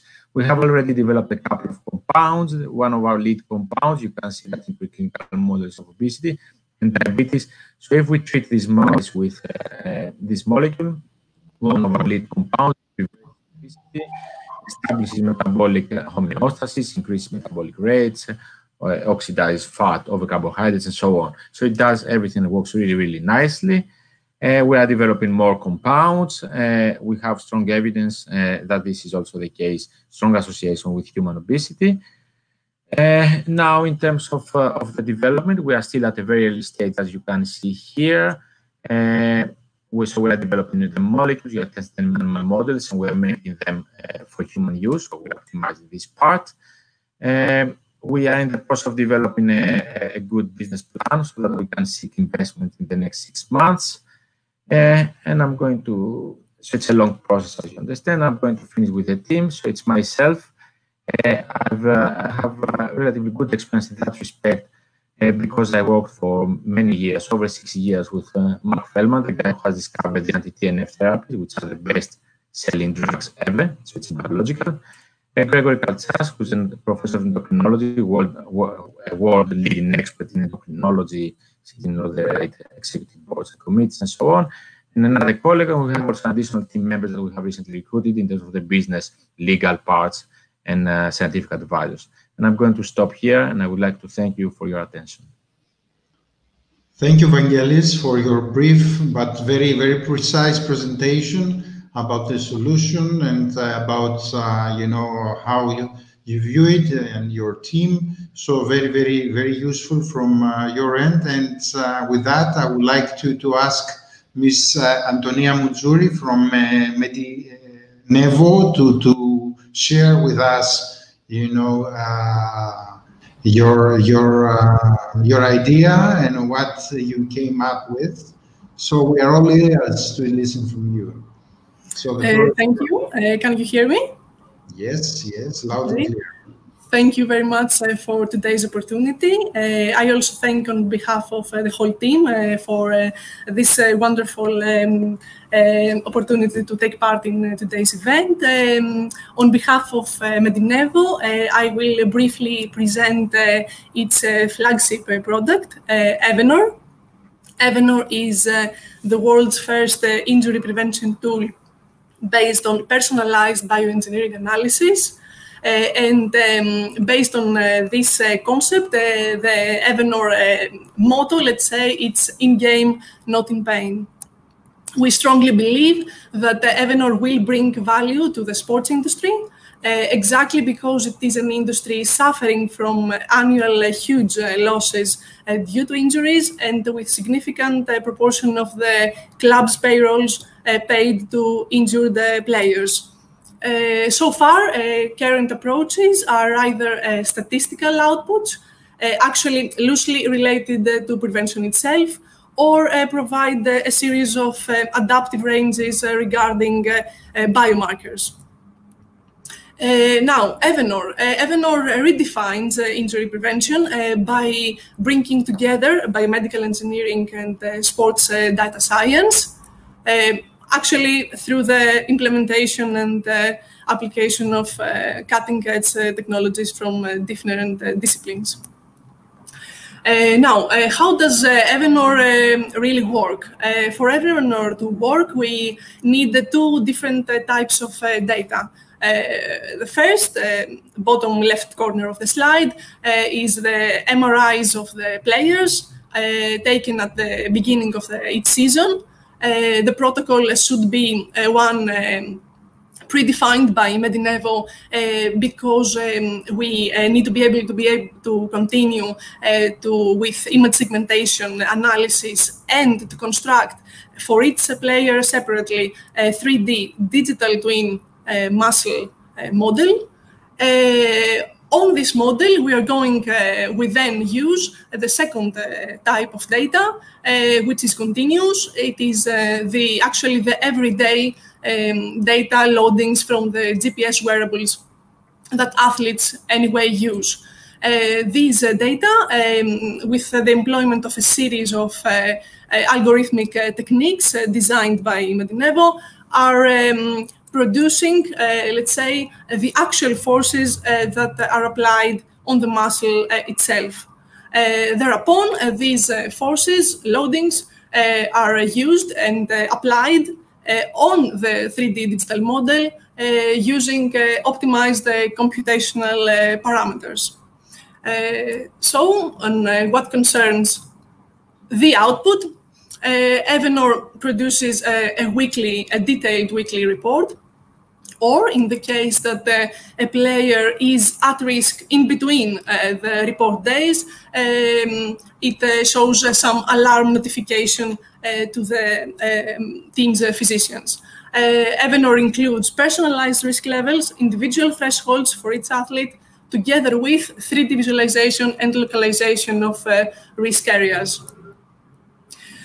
So what does Medinevo do differently compared to current approaches? It is the first time that the term biomedical engineering is introduced in injury prevention, thus giving the opportunity to the physicians to have a better insight, to actually see inside the athlete's muscle and make more evidence-based decisions on his or her training and game participation. Evenor is designed to be offered as a software as a service to sports clubs. So Medinevo actually will invoice sports clubs for the total of the athletes that are under Evenor's protection, let's say. We are very proud for having moved forward to Evenor, to the development of this a fantastic product. We think that the team is actually our secret. We are a unique blend of professionals from different academic disciplines, and our mission is to continue to investigate on how to translate bioengineering into useful medical tools and with business value. Thank you very much. Thank you very much, Antonia. Very nice, very, very insightful presentation for your solution. So now, last but certainly not least, is Rescue Biotech. And with that, I would like to ask Mr. George Skretas, to briefly present his team and solution. George, the floor is yours. Hello, everyone. Thank you very much. I am Yorgos Kretas, founder and CEO of Rescue Biotech, which is a spin-off company of the National Hellenic Research Foundation. Rescue Biotech applies innovative biotechnologies to develop new and effective drugs against protein misfolding diseases. Misfolding diseases are a large group of more than 50 disorders, which are caused because certain proteins in our bodies acquire a problematic shape, or in other words, because these proteins are a little kinked or wrinkled. They include devastating conditions like Alzheimer's disease, Parkinson's, and type 2 diabetes that affect hundreds of millions of people worldwide. The vast majority of them remain incurable, so there is a great need for the development of effective therapeutics against these conditions. To develop effective drugs against misfolding diseases, Rescue Biotech is attacking the root of the problem, which is problematic protein folding. So, we have been developing molecules that specifically recognize these wrinkled proteins, bind to them, and cause a conformational transition that will convert the protein back to a normally folded form that is non-pathogenic. At Rescue Biotech, we're advancing early-stage drug discovery by exploiting the tremendous power of biotechnology. We have developed genetically engineered bacteria that function as a standalone living discovery platform for drugs rescuing disease-related protein misfolding. Our technology offers a number of important advantages. First, it allows us to investigate an enormous library of molecules to start the discovery process. Second, it allows us to investigate molecules which have never been studied before, and thus identify new bioactive molecular entities without intellectual property restrictions. Third, our technology is so simple, fast, and cheap that it can do what other approaches do in months in a matter of just a few days and at just a fraction of the cost. And finally, it constitutes a platform technology which can be readily applicable to potentially every protein misfolding disease. Imagine the impact of that. So far, we have identified curative drugs against ALS, Alzheimer's disease, and a rare form of cancer. We have filed patent applications, and we own an exclusive license for their commercial exploitation. Rescue Biotech performs drug discovery and development at the preclinical stage, and our customers are large pharma companies who want to enrich their pipelines with putative new drugs by in-licensing other molecules. Our team combines many years of experience in biotechnology, pharmaceutical sciences, neuroscience, and technology transfer, which has been acquired both in Greece and abroad, and all of us are very passionate and enthusiastic about innovations that will help improve the quality of human life. Currently, we are raising our seed round of funding, so we are very much interested in talking to French investors, because Rescue Biotech is a company that is willing to relocate some of its activities in case the right opportunity comes along. Thank you very much for your attention. Thank you, George. Thank you, George, for being short but concise, in describing your team and what you have achieved so far. And I think now we are moving very briefly to the Q&A session. And as I have a long history of serving the healthcare sector, I hope the audience, that you find the solutions presented at least very interesting, as I did. So I think it's time to ask some questions. And with that, I would like to ask the roundtable participants to draw their Spartan qualities and keep their answers to their absolute minimum, to the absolute essence. So I will start with Irene. Irene, can you please describe to us, what was the acceptance of the service during the last 9 months, from the beginning of the year, and what was actually the main, I'm keen to know, about the main demographics of your customers and the specialties actually that you have serviced so far, Can you please share that with us, if you can do it? Of course, Stavro. I cannot share everything, but I can share some elements, of course. We had a lot of chance in the disaster that did impact all the world. It's that we did enter in the beta testing in December from last year, and coronavirus arrived at the same time. So it was, of course, an opportunity for us. And it did allow us to collaborate very fast with the regions of Greece that wanted to provide a solution for their patients and doctors on site without having them moving, because it was not allowed and it was not safe. So I think thanks to that, and also to our network and our communication, we have now more than 500 doctors that are onboarded on the platform and that are activated on the platform, and we have reached almost 9,000 users, patients on the patient side, which is not bad. we want way more, and we have very nice objectives for the end of the year. Unfortunately, we cannot move as much as we would like to do the networking on B2B, which I must say that is always more easy when we go and talk with the people. But it's nice, and we continue developing the product abroad. So not only in Greece, Greece was our laboratory, to be honest, in our strategy, to also be able to adapt a bit and adjust the solution. So now we already are working in Congo, in Democratic Republic of Congo with the government to fight against COVID, and also in Morocco. And we are starting to work with the retirement homes in France. Very shortly, in the end of the year, things will be acted, and we are in the process of founding, and we are discussing with a lot of investors. So we'll probably go for 21 in USA. Targeting also the market of retirement homes and elder people.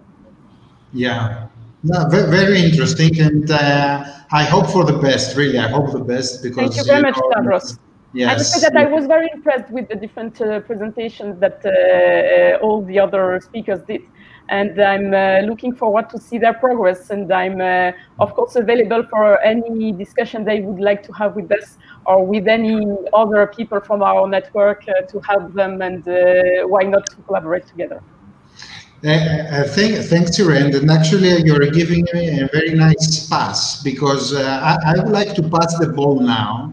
And talking about the presentation, those 5, very well done presentations, I would like to ask Amin, actually, in the context of the Greek, of the innovation landscape, and after listening to those 5 presentations, and as you represent, an organization who actually you are funding, efforts like that, what sort of advice would you, generic advice, because each and every team is different, but what sort of advice would you give, to the guys here? That's a very nice question. Thank you, Stavros. So thank you for the presentation of the 5 projects. And yeah, I thought the projects were good, quite different from one another, and targeting interesting markets. I think the projects were good and interesting. At grOw, we have a strong, we like to focus on science and development plans. So my first advice would be, you guys check your development plan and consult experts, and make sure to work with the best, and to answer the right questions in your development plan, especially in the diagnostic field and digital health, where people usually they don't have the regulatory mindset. And then maybe another piece of advice is, sometimes we develop some projects and we don't bear in mind the use in clinical setups. So sometimes it's very important to double check that you develop something that will be used and adopted in clinics and hospitals. That will be easy to use, clear to use, and with an impactful result, an impact on the patient journey.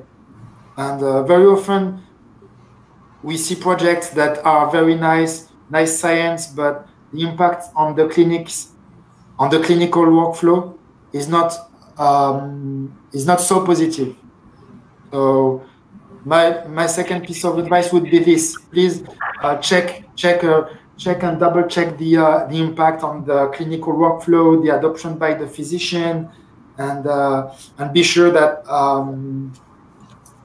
the users, they will be adopting your solution because of its superiority in terms of performance, in terms of impact on the workflow, because it's helping them saving time and money, And I'm sure we all know that in our countries, we don't have enough physician and healthcare professionals, right? So you don't want to burden the healthcare professional that with solutions that can be extremely performant, but not easy to adopt and to use. So this is it. I hope it was useful and clear. Okay, I mean, of course, every sort of advice, especially from people like you, is useful for the teams. So, but however, I'm afraid because we ran out of time, but I will exercise my right to ask only one question. You know, I'm sorry, and I will ask that question to the lady of the group of the presentation, to Antonia actually.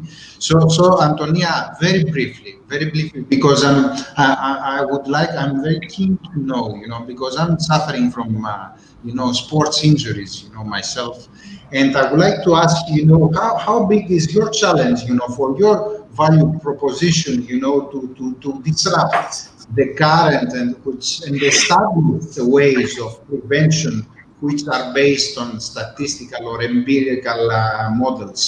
So how big is it? And actually, I think this is a common theme for the rest as well, because sometimes we have some existing ways of doing things, and how the disruption comes easy or not so easy. Very briefly. Indeed, we also believe that this might be one of our greatest challenges.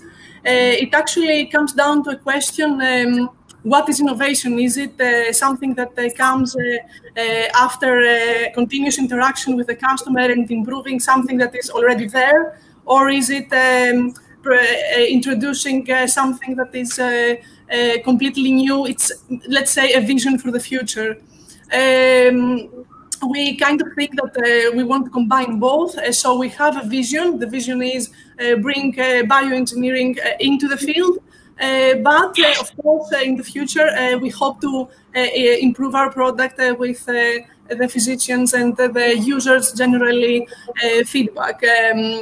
In such conversations, actually only just recently, we quote the words of attributed to Ford, who I think said that if I asked the customers what they needed, they would probably say faster horses. So maybe this illustrates very well how we think of the situation. Yes. So thank you very much. Thank you. I'm deeply sorry, you know, because you know we all had, you know, some very interesting stories to tell, you know, to the audience, but we have to respect the time, you know, and the organizers. So I'm afraid I have to end the session here, to end the roundtable. I would like to thank all of you who joined, you know, in this very interesting discussion, and I would like to thank the organizers, EGG, the Embassy of France in Greece, you know, for giving us the opportunity to share, you know, to tell our stories, as I mentioned, and we definitely meet, you know, we are in an amazing area, you know, who innovation is thriving, and you are guys, you are giving, you know, you are the role models, and you are, you know, you are showing the way to move forward. So thank you very much. Thank you for attending. Thanks to the audience who stayed with us. You know, thank you very much. Thank you. Thank you. Thank you. Bye.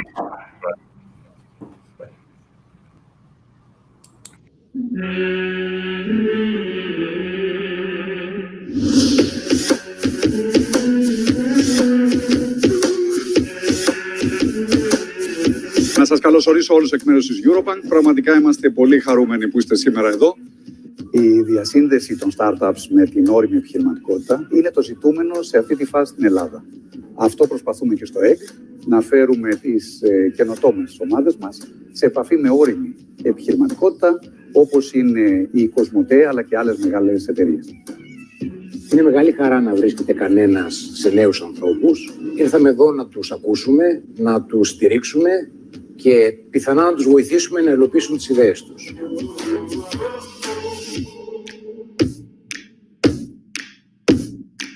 Σήμερα είχαμε την ευκαιρία να γνωρίσουμε ανθρώπους που αγαπούν την καινοτομία και να ακούσουμε ιδέες που πραγματικά μπορούν να κάνουν τη διαφορά στην καθημερινότητα των πελατών. Ήταν μια πολύ ενδιαφέρουσα ημέρα σήμερα, γιατί πρακτικά είδαμε πολλές ιδέες από τα παιδιά που τις παρουσίασαν. Κάποιες από αυτές, μάλιστα, νομίζω ότι μπορούμε να τις χρησιμοποιήσουμε στην Κοσμοτέ. Σήμερα είχα την ευτυχή συγκυρία να συναντήσω ανθρώπους οι οποίοι έχουν έμπνευση, έχουν ταλέντο, έχουν όραμα, έχουν πάθος. Το ΕΚ μας έχει στηρίξει σημαντικά στην επιχειρηματική μας προσπάθεια. Έχει σταθεί δίπλα στην Eastwood από το πρώτο της βήματα. Και είναι πάντα μαζί μας. Ακόμα και τώρα μετά από τόσα χρόνια, μας δίνει ακόμα μια ευκαιρία να παρουσιάσουμε την εταιρεία μας. Να μιλήσουμε με πολλά στελέχη του ομίλου ΟΤΕ. Είναι κάτι δύσκολο να τους βρεις όλους μαζί. Τα οποία ήρθαν εδώ πέρα να μας περιγράψουν τι αναζητάει η Κοσμοτέ σε σχέση με την καινοτομία. Οπότε πλέον μπορούμε να συνεχίσουμε εμείς την επικοινωνία και καλώς χώρων πραγμάτων να καταλήξουμε σε μια συνεργασία μαζί τους. Φάνηκε ξεκάθαρα ότι και οι 7 εταιρείες είχαν να δώσουν συγκεκριμένη λύση και πρόταση στον όμιλο ΟΤΕ Κοσμοτέ και φάνηκε επίσης πολύ καθαρά το ενδιαφέρον του ομίλου να συνεργαστεί με αυτές τις εταιρείες. Πιστεύω πως σύντομα θα ακούσουμε πάρα πολύ ωραία και ευχάριστα νέα συνεργασίας μεταξύ τους.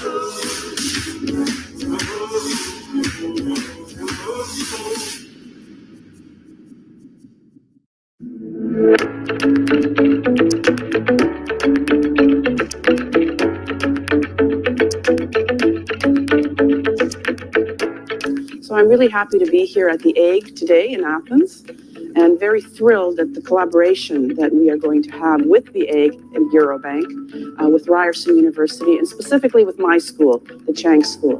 It's a real privilege to be able to join my two countries, Canada and Greece, which I have tried to do all of my career. Ms. Pudrugiani herself has given a lot of effort in creating this innovation, entrepreneurship, and academic triangle, and her presence here confirms that in the best possible way. They told me about their businesses. It's exactly the knowledge of how you distribute this information in a way that's entrepreneurial, but at the same time useful for society.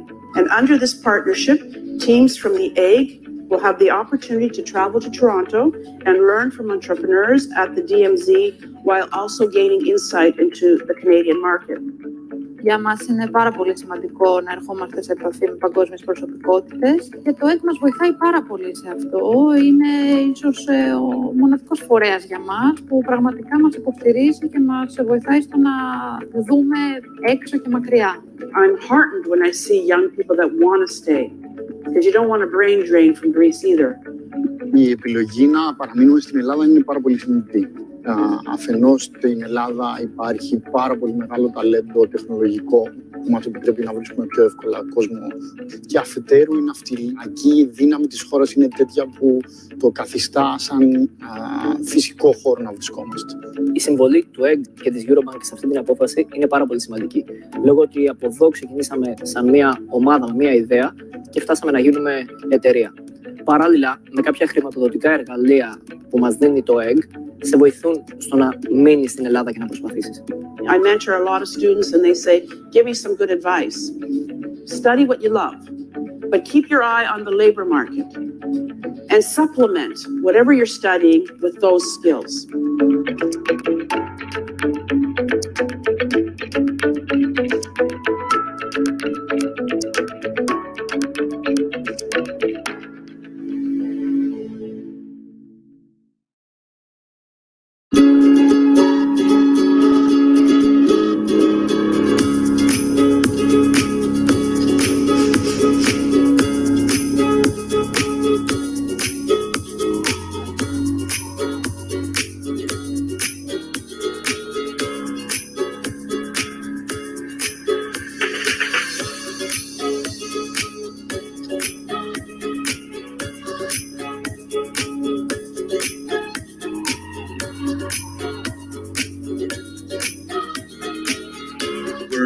Very happy to be with you here today. We had a great day today. I was extremely impressed by the high quality scientific level of the projects we've been introduced to. Hopefully, this will deliver partnership and alliances moving forward. Today, the biotech cluster that consists of 11 startups had the chance to come closer to a leading biopharmaceutical group, Ipsen Pharmaceuticals. Ήρθαμε σε επαφή και γνωρίσαμε την Ipsen, μια φαρμακευτική την οποία ακούγαμε αλλά δεν γνωρίζαμε και μάλιστα στο υψηλότερο επίπεδο σαν στελέχη. Και μας έδωσε τη δυνατότητα να έρθουμε κοντά στο χώρο και στις λειτουργίες μιας τέτοιας εταιρείας, όπως την παρασκευή των φαρμάκων. Το ΕΚ μας έχει βοηθήσει αρκετά από την αρχή της σύστασης της εταιρείας το 2016. Ήμασταν σε αυτό το χώρο πριν καν συσταθεί η ίδια η εταιρεία. Ξεκινήσαμε μόνο με την ιδέα. Η ιδέα έγινε προϊόν. Στη συνέχεια έγινε εταιρεία. Μας έχει βοηθήσει πάρα πολύ με τις εγκαταστάσεις, αλλά κυρίως με την τεχνογνωσία που προσφέρει. Μας βοήθησε να κατευθύνουμε τις ιδέες μας προς τις πραγματικές ανάγκες της αγοράς.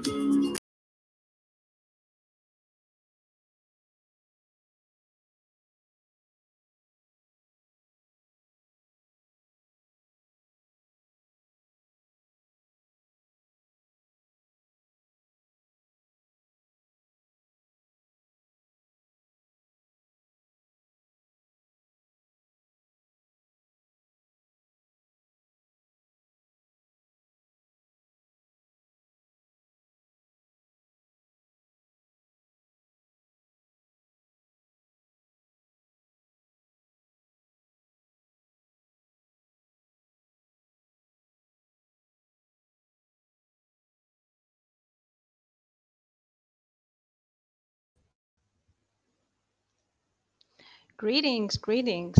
Welcome to the final panel on a very, very insightful day filled with lots of talks about bridging the innovation ecosystems of Greece and France, powered by the French Embassy and EGG.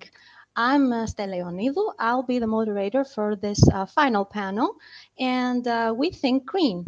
We talk about energy and the environment, how the sector is progressing and what's the potential for innovation, and how the recent developments like COVID has impacted the sector's dynamic. I'm joined here today by a very dynamic panel, great speakers and representatives from both the ministry and the startup ecosystem. So without further ado, let's welcome Professor Konstantinos Aravosis, Secretary General for Natural Environment and Water from the Ministry of Environment and Energy in Greece. Professor Aravosis, honored to have you with us. Okay, it's my honor to be here. Thanks for the invitation. And okay, I can give you, first of all, a general overview of how we see energy and the environment affecting today's economy as a whole and in Greece in particular. And I can talk also especially from the point of view of Greek policy as I see it through my position as Secretary General for the Environment and Water. As you know, Greece has already announced that we will have to delignitize by 2028. This has to do with EU's climate policy that you know that for Europe, climate policy, climate actions and protection of the environment are central in the EU's policy, and of course this affects the EU economy as a whole. You know that recently we had it has been announced that there will be the Green Deal, the European Green Deal, that will have the effect that over 1 trillion euros will be mobilized for the next 10 years, and this will be public funding. There will be also private fundings needed, in order for Europe to achieve the very ambitious climate targets. You know that by 2030, there is a target of reducing CO2 by 40%. But I was recently in the ministers' meeting, and there was a discussion in Berlin that this goal will be even more ambitious and will go up to 55% at least. So there is these discussions, and I expect that by the end of the year, it is very probable that we will have to achieve the even more ambitious target, EU target. This will have an effect to all countries. There will be a need for energy and environmental policies in order to achieve that. When I first started my speech, I mentioned that we will delignitize, and so we will close down all lignite plants in Greece, for example, by 2028. This will have an effect. It will have also an economic effect. It will have an effect on entrepreneurship and on how economy works, because we will have to double the renewable energy sources. We will have to consider energy reduction. We will have to take measures concerning circular economy. This means that we will have to produce goods for consumers, even more goods, but using much less raw material, less energy, and in the end, we have to drive to a zero waste society. So this means that waste will have to be utilized as raw materials or as energy in all circles of the production line. So this is connected with innovation. We cannot achieve that without innovation, without innovative companies like startups, but also mature companies will have to be innovative in order to use technologies that will help us as a country, as a society, Europe as a whole, to achieve that. And this is actually also what Europe will have to focus. We will be more ambitious than any other countries in the world. Europe, EU, is more ambitious than any other country. It will drive the other continents. It will drive China and USA to these directions. But the hope is that Europe will be able to create competitive advantage through innovative new technologies that will be developed within the EU in order to achieve these ambitious targets concerning climate change, concerning circular economy. But in the end, Europe's enterprises, Europe's industry will take the lead in the world. This is the aim, and I think also Greece can do a lot in that. And I can tell you that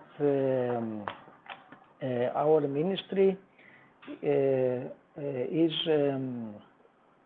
focusing on new technologies, is focusing on, for example, bioeconomy, is trying to put an emphasis and to support the industries to adapt to to the action plan.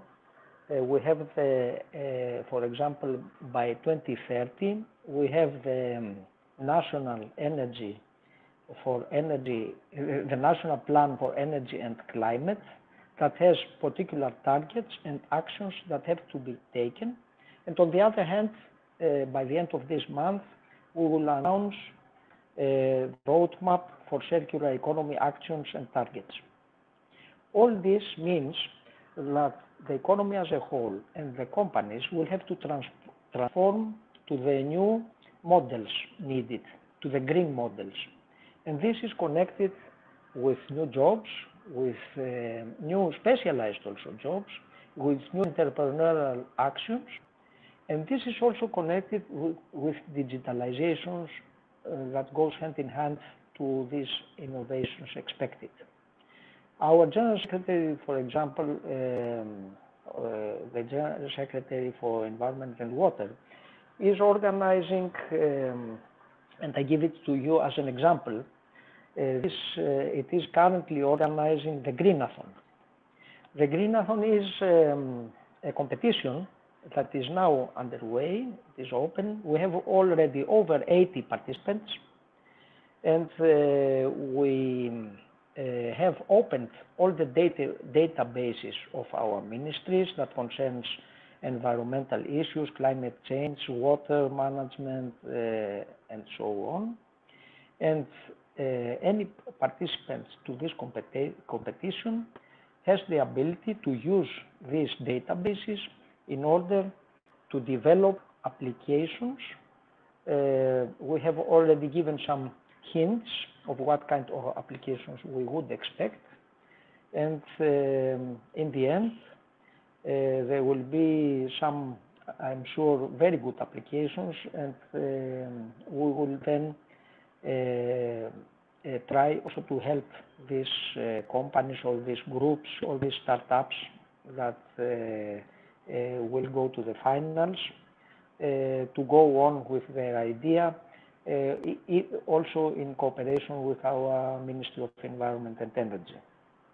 I also can give you another example that we are developing a new electronic environmental database which connects also different agencies, and it is called ETAPIMI, Electronico Περιβαλλοντικό Μητρό. This application, there is already one, but now we are trying to connect all agencies in order for companies that want an environmental permit. They will do all this procedure electronically and digitally, and all connections to other agencies that are connected to the environmental permit will be connected to our ministry, which will issue the permit in the end. And I'm sure that this is very good, not only for speeding up this procedure, but it's also very good because everybody can see exactly where he stands. There would be clear procedures, and this is very important. You know that I am professor at the National Technical University of Athens, and I have experience in innovative companies, and I know the innovative ecosystem through Green Tech Challenge, which is, I think now it's an established competition where groups have the ability to compete in solutions concerning environment and energy. And indeed, many of these companies are now already established companies, the companies that have started through this competition, and they are now established companies that operate not in Greece, but also all over the world. So, coming to the end, I would like to say that we believe in the Greek Ministry of Environment, and I think it's obvious that you can't expect to have success in reaching the EU's targets for climate, for the environment, and also for circular economy if you do not use innovative technologies, start up an innovative ecosystem, and if you do not support it, and we are going to do it through our ministries, together also, and the drive will be also digitized solutions. Thank you very much. Thank you very much, Professor Aravosis, for a very insightful initial pitch.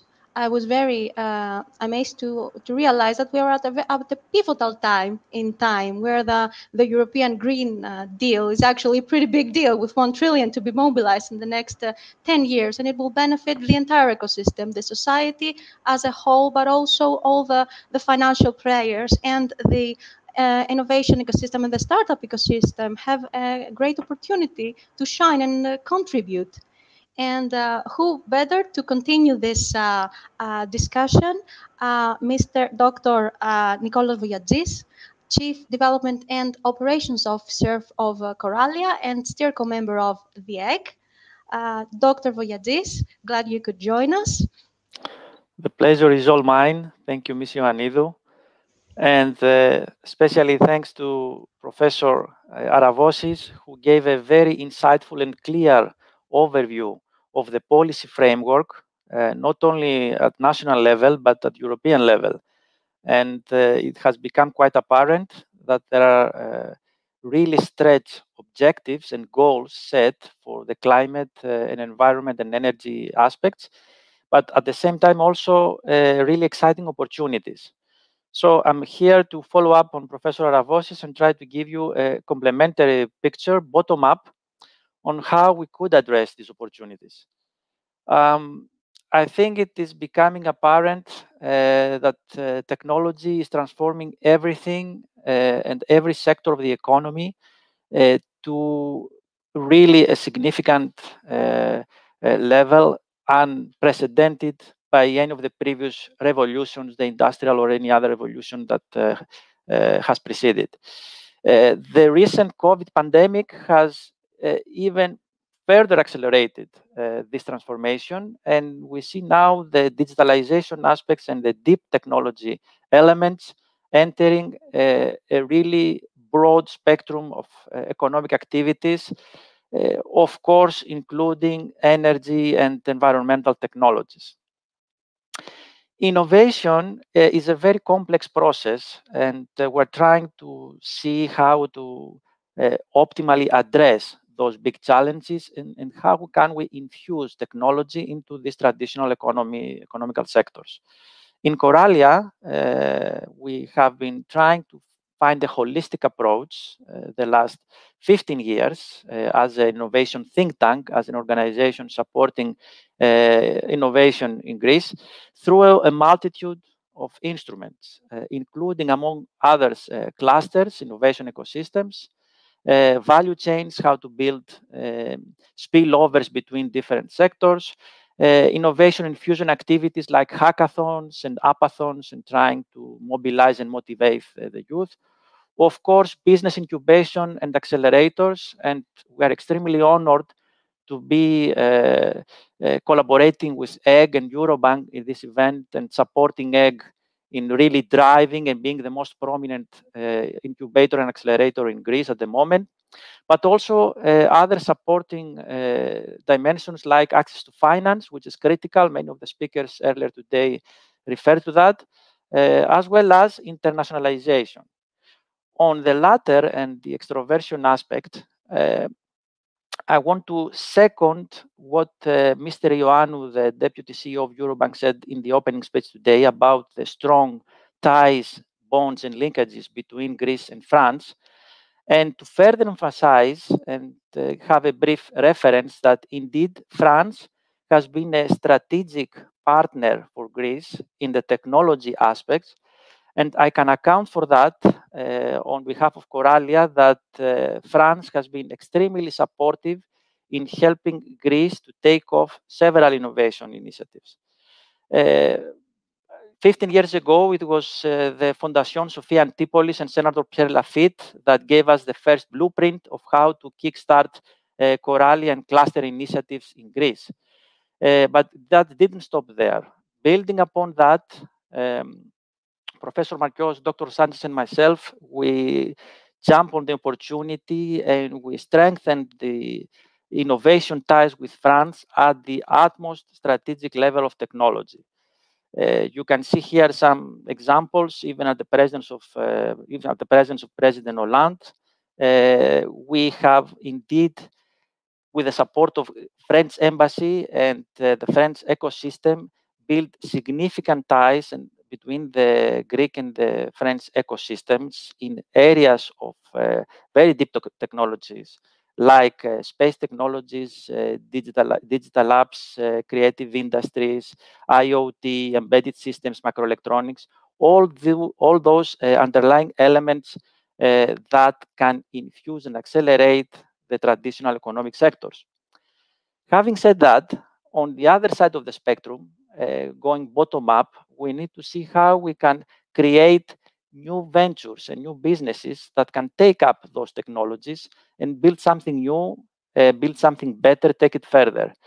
In this respect, EGG, and I'm very proud and honored to be part of the steering committee of the EGG program, I think has tangibly generated and produced results that are unprecedented for the Greek ecosystem. More than 800 people hosted, more than 200 teams supported and facilitated in the course of the last 7 years. More than 70 startups have been supported to travel to global ecosystems and be exposed to international state-of-the-art players and networking and networks. 31 companies have applied for patents, and last but not least, because results do not come easy, and this really substantiates the support that Eurobank has put behind EGG. More than 12 million euros have been invested so far to make EGG a reality, and most of this amount has gone to the companies and to the teams that have been supported in order to grow and mature and be able to take up the challenges posed by today's economic drivers. So how all of this comes together, and let me set the scene for the startups and scale-ups that will be speaking afterwards. Energy and environment technologies are really complex, economic. They have very complex economic dimensions. EU have identified already them as grand challenges for the European Union and the member states. The question is, what can we do in the Greek ecosystem to take up on those challenges? In the energy sector, in the energy aspect, we are striving for secure, clean, and efficient energy solutions. This means, among many others, like reducing the energy consumption and the carbon footprint. Professor Aravosis already spoke about going neutral by 2050, a very ambitious target, if I may say so.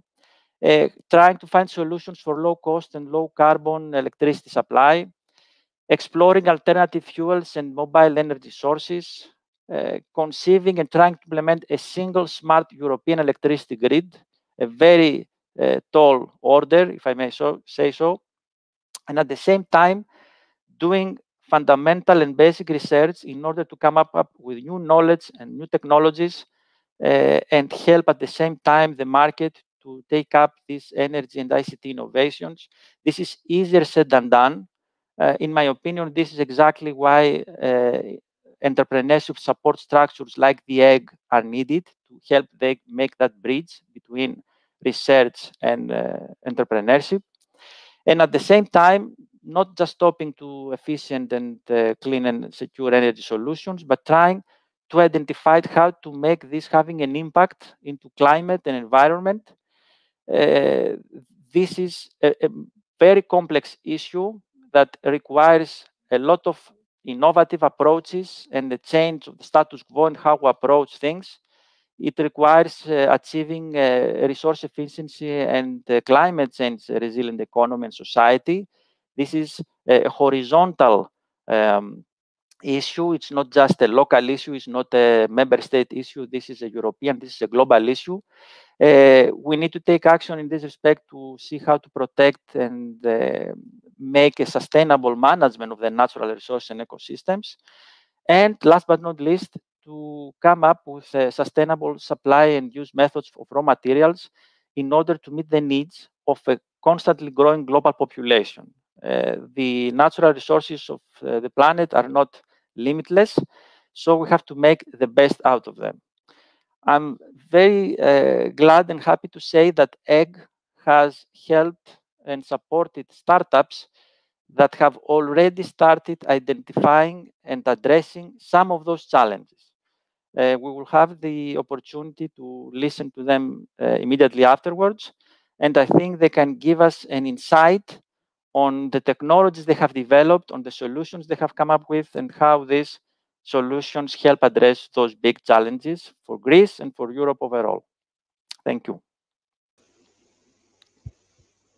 Thank you, Mr. Voyagis. So the timing is right for energy and environment, and we seem to need facilitators and instruments promoting the drivers of innovation. The European environment is clearly supportive. The policymakers are here, they're actively engaged, and the facilitation platforms such as EGG are ready to create the opportunities for such new ventures to arise. So it appears that it's up to the startup ecosystem to take the message now, and to entrepreneurs to try to leave their mark to both the environment and the economy. So let's hear from some of our startup representatives from the field of energy and environment. I would like to welcome Mr. George Stravopoulos from MTech. Welcome. Hello, can you hear me? Yes. Hi, everyone. Thank you very much to EGG and the French Embassy for this opportunity.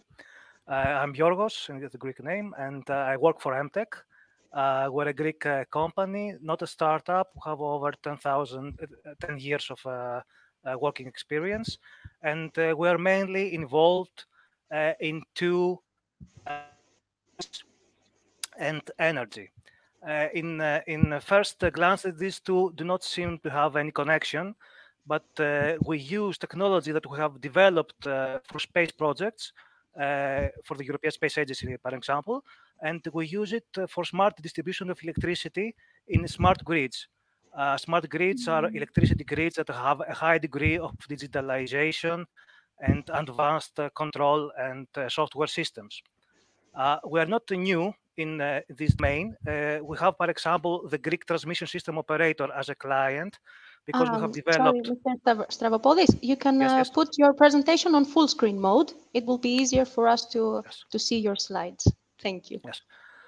We are not new in this. We have as a client the Greek transmission system operator, ADMI SA, because we have developed, designed and manufactured embedded systems, electronics, and software for intelligent control in distribution substations.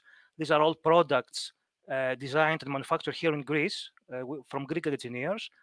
And in all those years of experience, we are seeing new problems for arising, like how to increase the renewables, the renewable energy that needs to be installed in the not only in the Greek system, but in a global scale. But there are limits to this, and we need to manage energy more efficiently. This way can be achieved with storage, of course, but also using a more efficient way by using intelligence. For this, we design and develop.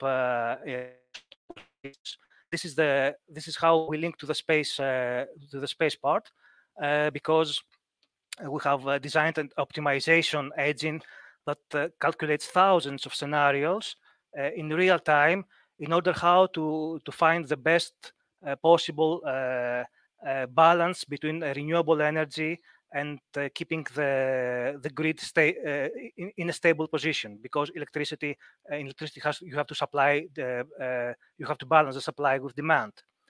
And in the last years, we have been developing our technology, and now we're currently demonstrating in European funded projects from the Horizon 2020 program, as well as the national research and development state aid actions like Research, Create, Innovate.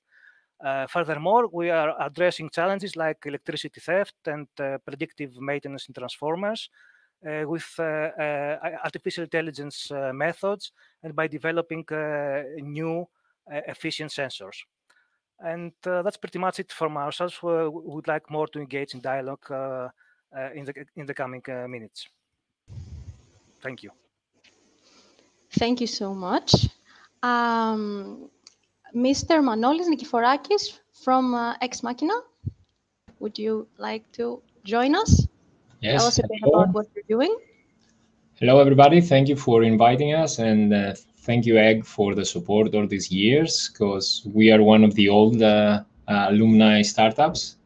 So in Ex Machina, we deliver industrial IoT solutions to weather-sensitive industries. So we can take any kind of sensor data and correlate them with weather using our IoT platform and machine learning in order to produce real-time analytics, forecasts, and other value services to our customers.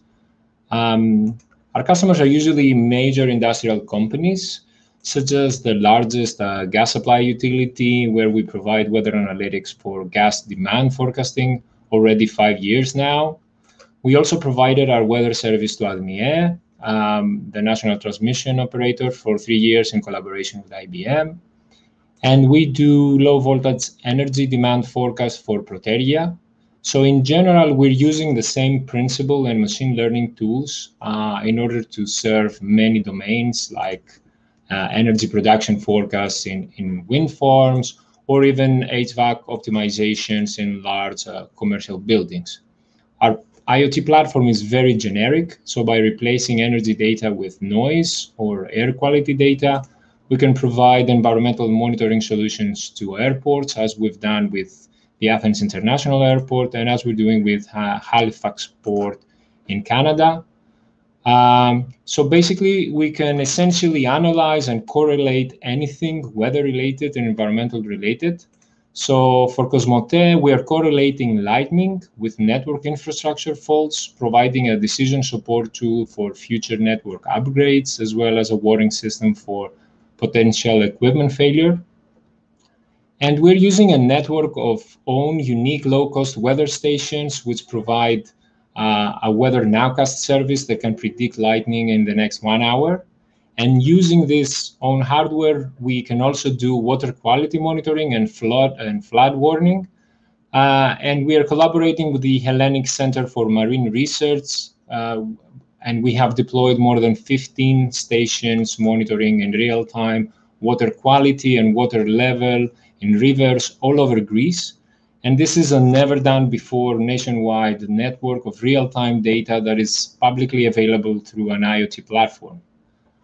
We also have a world-class industrial IoT project with Olympia Odos, so we almost have a French customer since Vinci Concessions is a shareholder.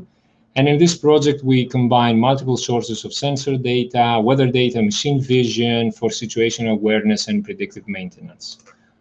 We recently entered the agriculture space with a unique solution for water and soil moisture monitoring.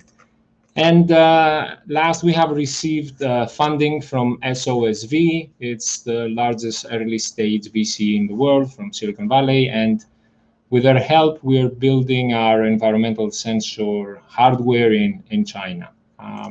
That should give you a rough idea of what we do. And obviously, in our website, exm.gr, you can find out more about our past projects.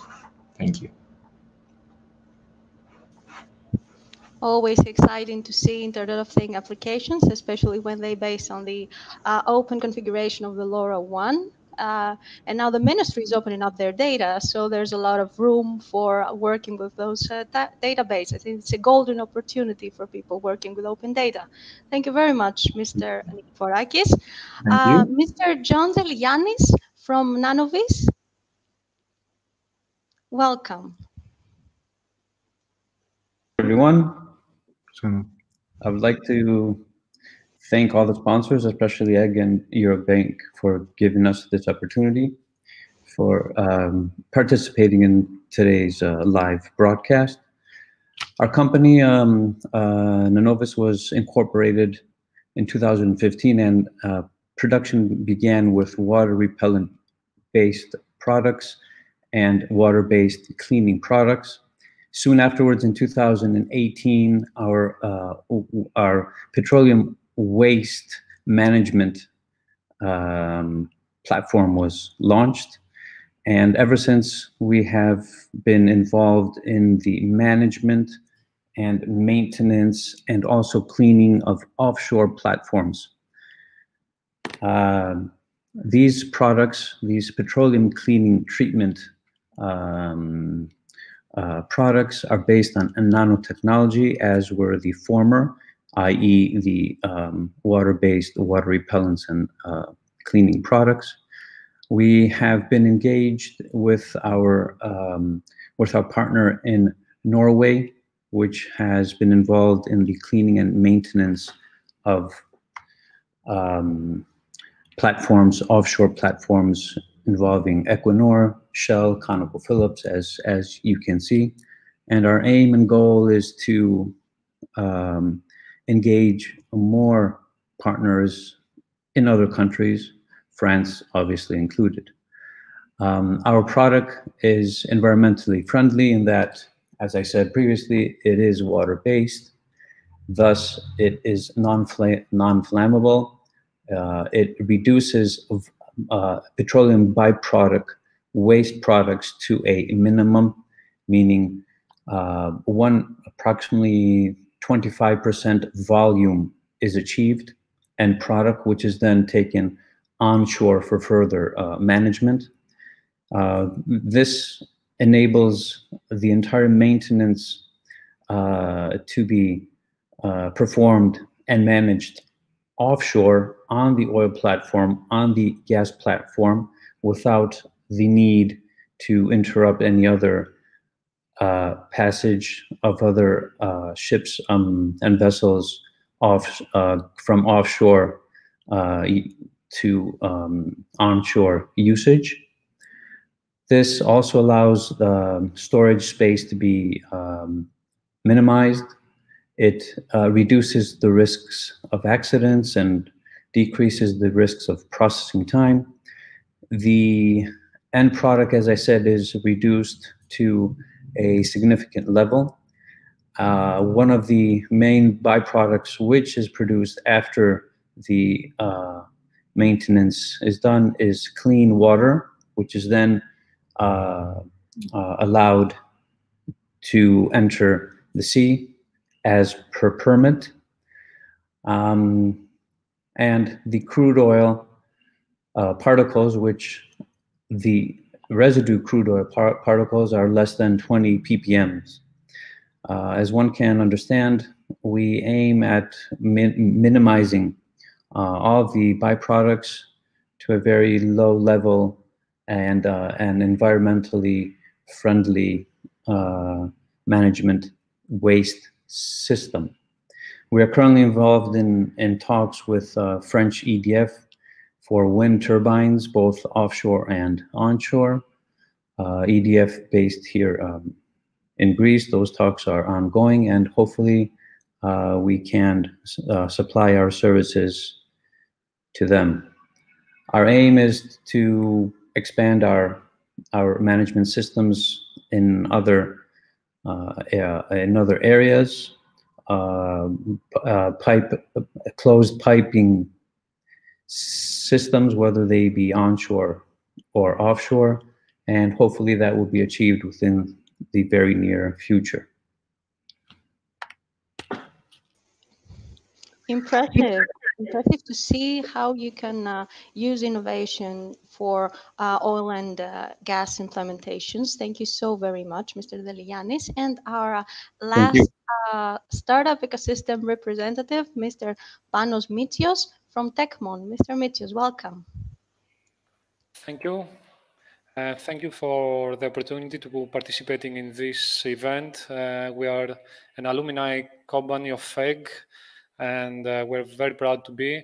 And what we do actually as a company, I don't know if my presentation is already shared. We are a startup company that creates a software as a service solution for deskless workforce. Actually, what is deskless workforce? It's the people that do not work from the comfort of their office. They are working from the field, such as technicians and engineers. So we're not an energy startup per se, but actually we are an operation management startup that we are also cooperating with energy companies and helping them optimize their operations. So what we do, we equip the deskless workforce with a mobile-first software as a service platform. as I say, for the rapid digitization of manual processes. And what we have actually identified is a huge gap when it comes with ERP systems that are usually used in such environments. ERPs has very, very good systems, but they are not very easy to implement. And when it comes to deskless operations, they are, in most cases, they are very, very cumbersome. And what we thought is to creating a very light and a very easy solution to be used by the deskless employees in order to organize their operations. So I will jump, I thought today to showcase a bit the platform, some very few elements. So what we're doing is we are managing the daily operations of this workforce. So we're trying to eliminate paper-driven processes, where still exists actually. We can increase the cross-team collaboration, enable efficiently record and traceability. And how we do that, we digitize the work environment of the companies. Through our platform, the companies can digitize their physical assets and create digital twins of their physical environment.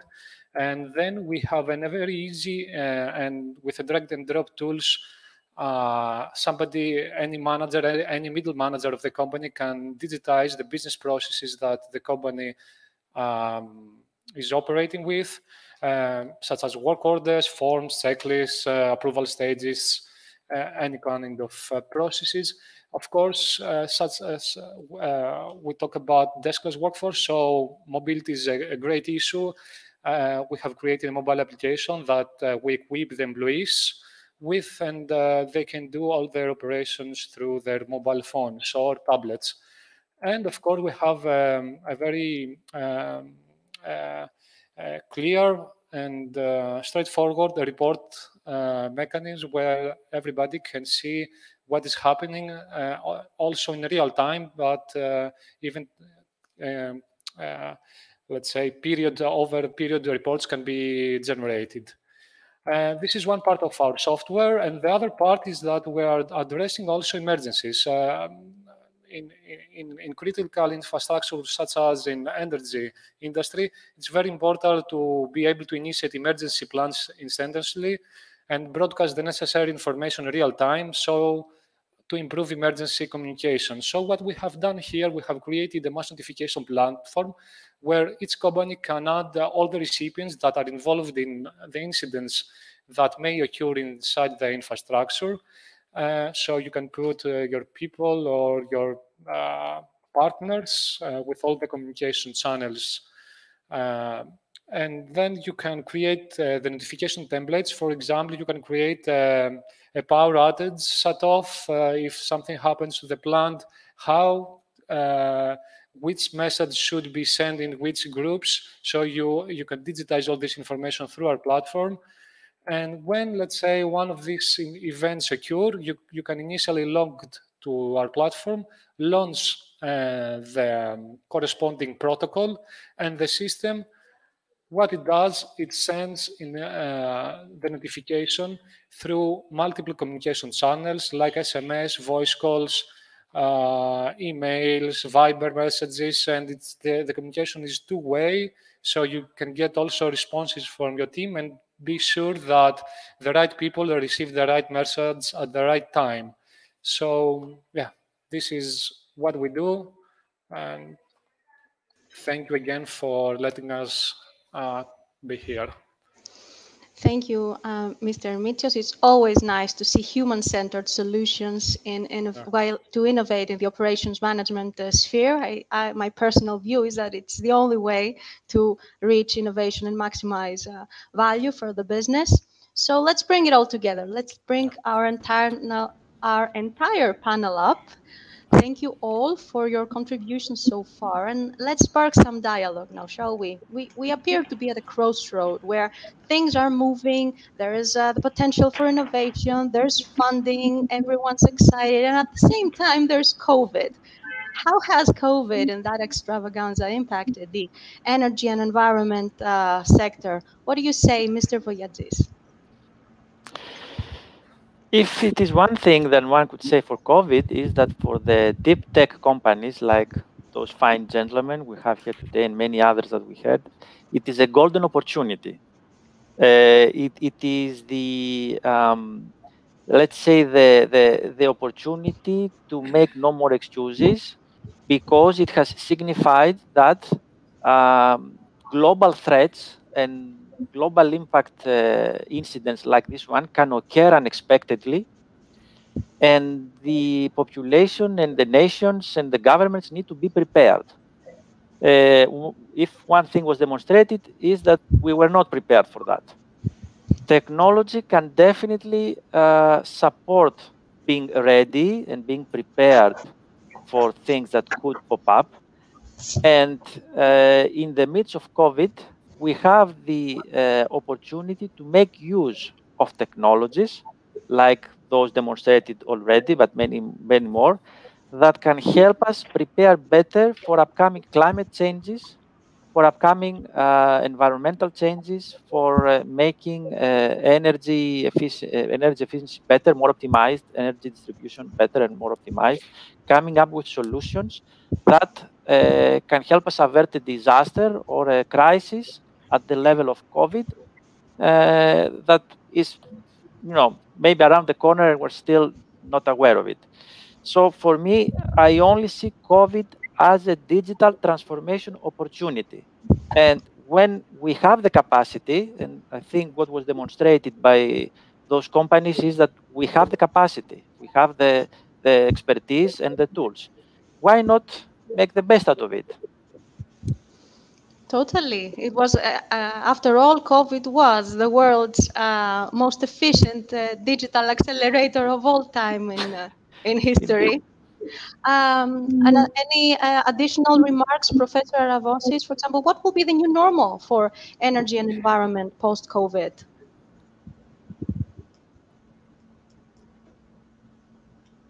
Okay. What do you think, Mr. Nikiforakis? I was waiting for Mr. Aravosis to appear magically, but I think he's disconnected. So, here he is. I just, Professor Aravosis, are you with us? Lovely. We can hear you great. So, I think I'm back. Yes. Lovely. So any remarks? What will be the new normal for energy and environment post-COVID? And I promise Mr. Nikiforakis will add to your contribution.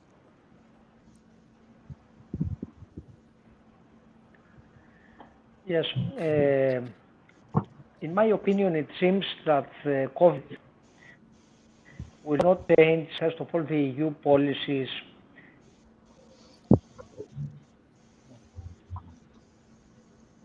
We appear to be having more connectivity issues here. Let's give Professor Aravosis' connection a bit of time. And Mr. Nikiforakis, go ahead, please. Yeah, I think what you said before summarizes everything. That it was a major digital acceleration force. So.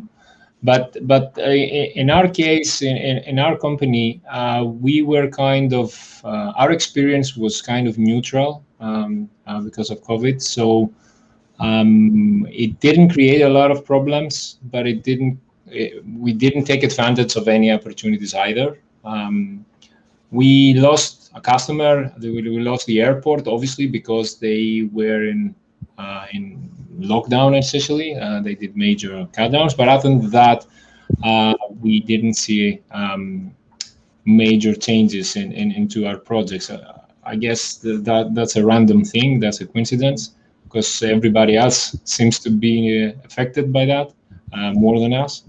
So I think maybe the new era that you're asking about should be characterized by flexibility and agility in whatever new comes along. And it's a common pattern for all sectors, because we heard it today in practically all panels, how flexibility and agility were contributors for the innovation of the entire sector, be it tourism, be it health, now energy. Mr. Stavropoulos, what do you think are the clusters that are in most need for digital acceleration based on your experience? Yes. Actually, in the European Union,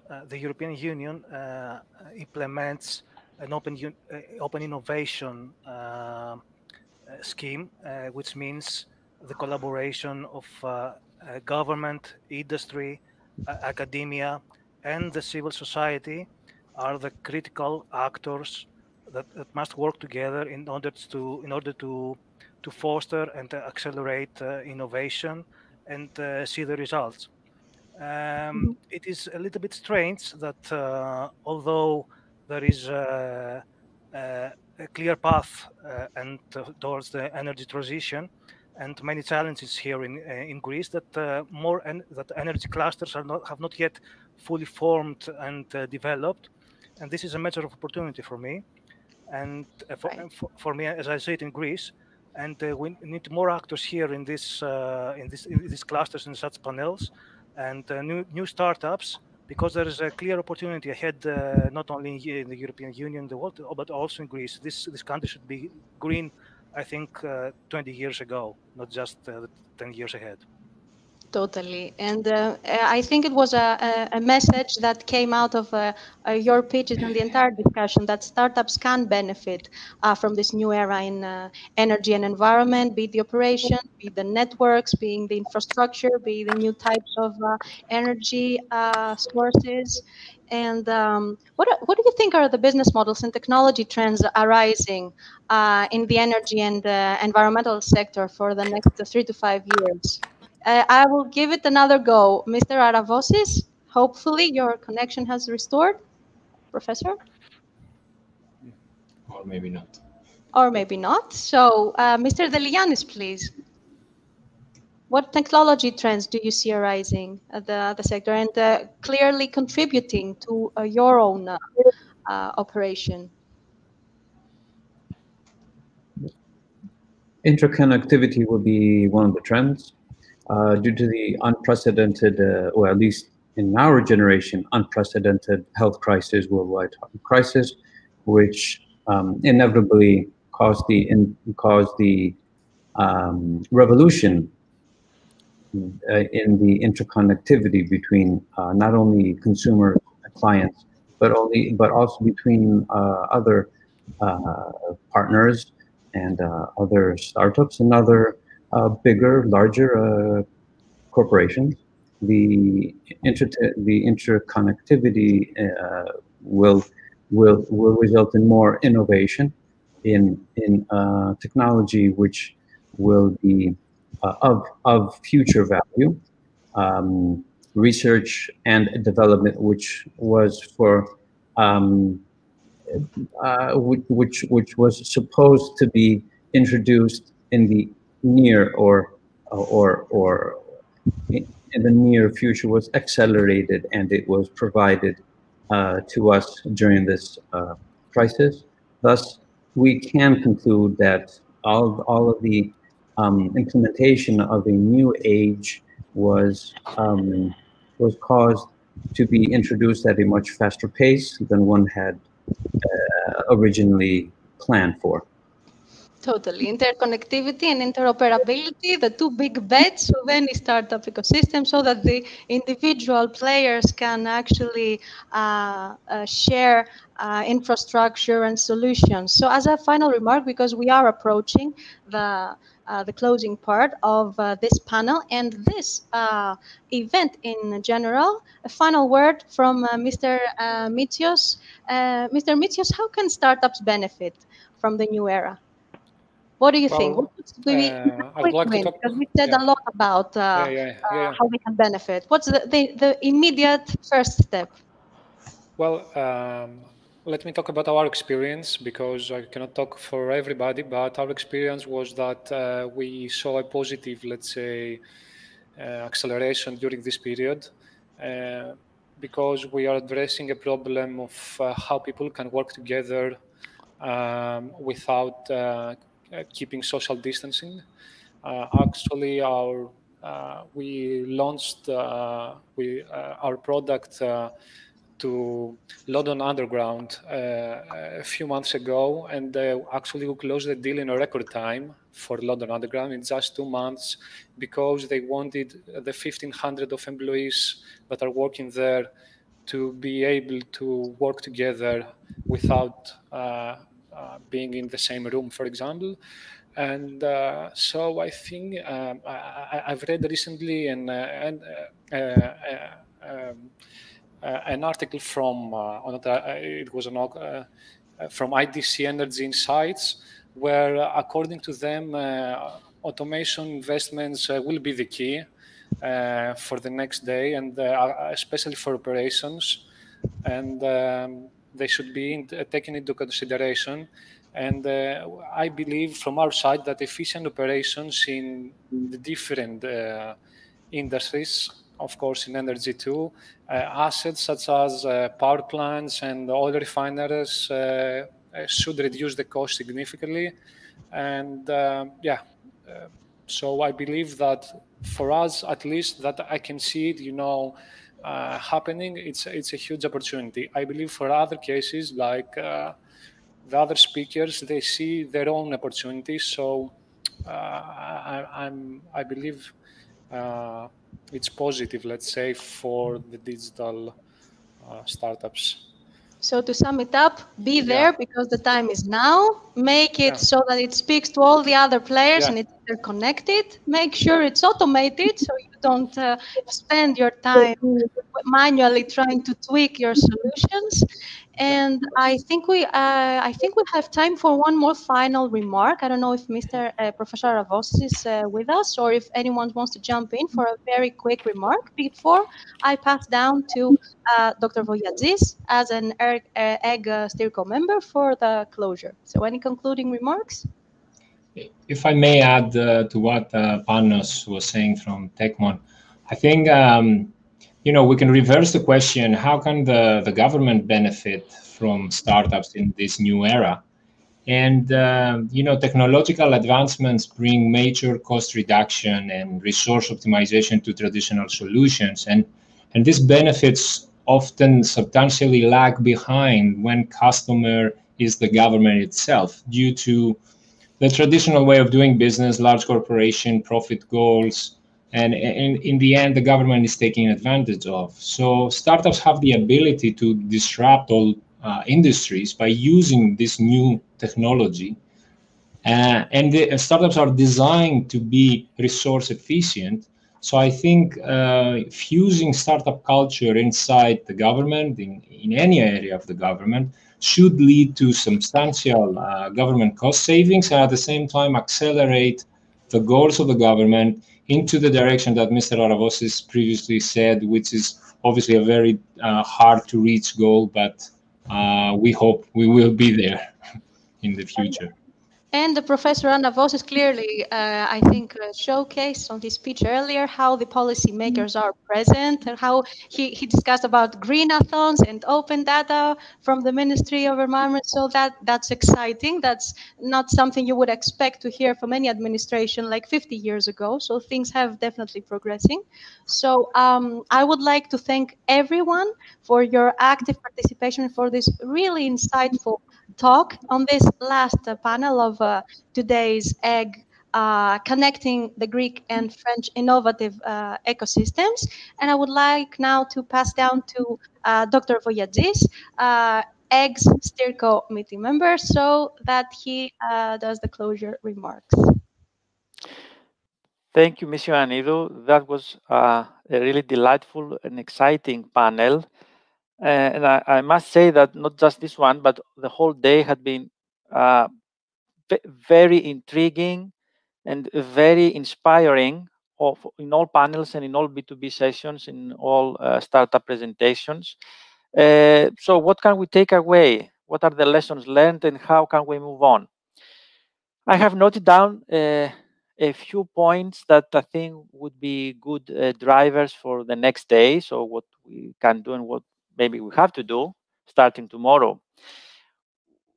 One thing that many of the speakers have mentioned, and Mr. Stavropoulos was the last one, is the need for critical mass, for assembling together core competencies into a cluster of companies, into a cluster of skills, a cluster of dexterities, because frankly, the Greek market and the Greek ecosystem is quite small, is relatively small compared to the global competitors, and with a rather thin representation in the large companies department. So we need to help small and medium enterprises come together and form an innovation linkage, an innovation ecosystem, a cluster.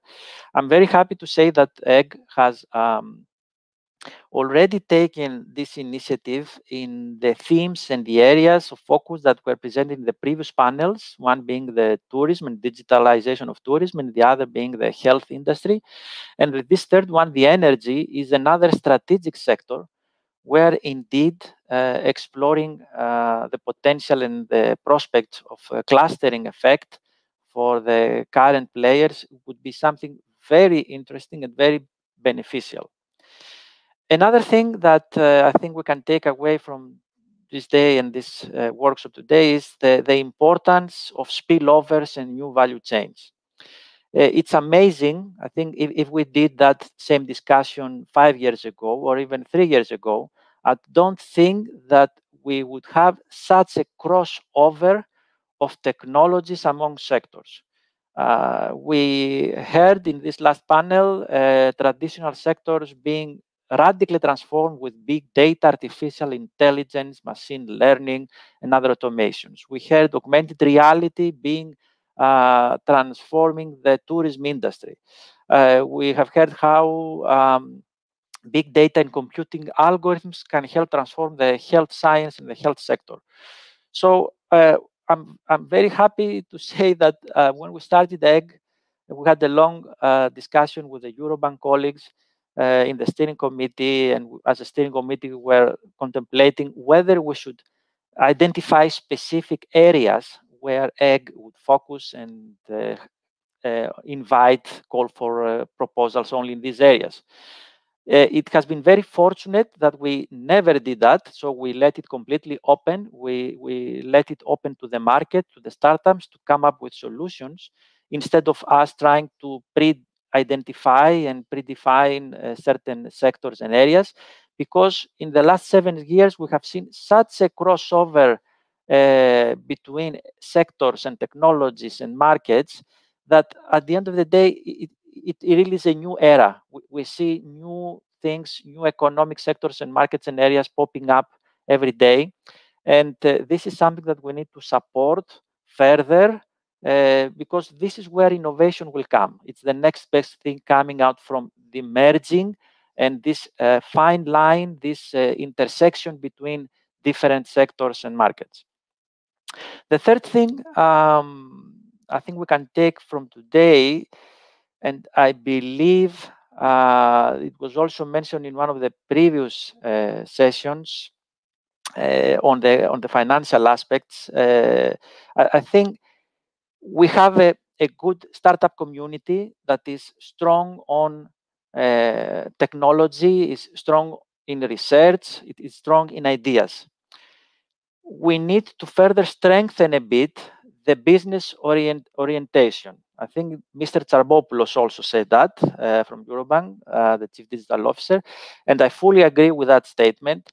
The business orientation is something that we need to further enhance, and this is where collaborations, extrovert programs, and internationalization initiatives, such as what we're doing today with more mature ecosystems like the French one, can help bring this business orientation element, a better business outlook to a global market for the Greek startups. And last but not least, the fourth, I think, item we can take away from today is the need for lifelong training, motivating and educating of the human capital and the human talent of the Greek startups. Technology changes all the time. State-of-the-art changes continuously. What was yesterday the big thing, today may be obsolete. This is something that we try very hard in the EGG to infuse and really emphasize to the startups that we support that this is not a short time window. They have to continuously be on the cutting edge. They have to continuously sharpen their skills and strive better and pursue this path of growth all along their development cycle. We try to formulate this as egg into two pillars, one being the startup platform that takes part on the first part of the journey of the startup in the first steps. But following up on this, we also have the scale-up platform that helps those startups get a better business orientation again and sharpen further the talent and the skills needed. As a closing remark, Ms. Ioannidou, let me thank you very much. And I think you have been an excellent moderator. And the clarity that you have presented, the business essentials out of this technology discussion, I think this is what we need to do as a startup ecosystem. We need to take ideas and technology and turn it into a product, and turn it into business, something tangible that has a commercial value that can compete in the global ecosystem. So that was my sum up points on behalf of the steering committee of the EGG program. And I'm now very honored to invite for the closing remarks, Mr. Thibault, which is, I think, with us. Yes? Yes, I can hear you. Well, thank you very much indeed, Mr. Vogiatsis. I follow up on your words to give a final conclusion to this digital event that has been, well, I have to say, very stimulating. Throughout this event, we've been through all different aspects of what innovation is today. An innovation that could be summed up in 3 words: efficient, modern, and collaborative.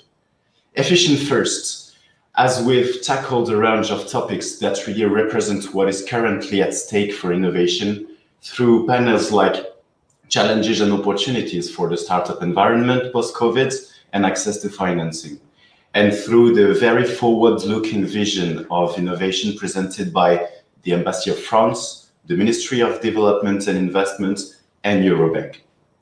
We've learned that the experience of France, together with the vibrant creativity of Greece, have the potential to lead to strong and stable collaboration. Modern, then. The strange period we've all been through those past few months represents a difficulty. This is a fact. But it could also be overcome and become an opportunity thanks to our common capacity of adaptation. It raises, amongst many others, the question of innovation in health, biotechnologies, and also the promotion of environmental and energetic innovation that we've been through today. Collaborative, finally, with the example of the panel Tourism Digitalization that really resonates as an obviousness between France and Greece. 2 huge touristic destinations that could put their effort together to develop tourism, the tourism of the future and tourism further. In addition, this event, fully digitally organized, had been the very illustration that today's innovation is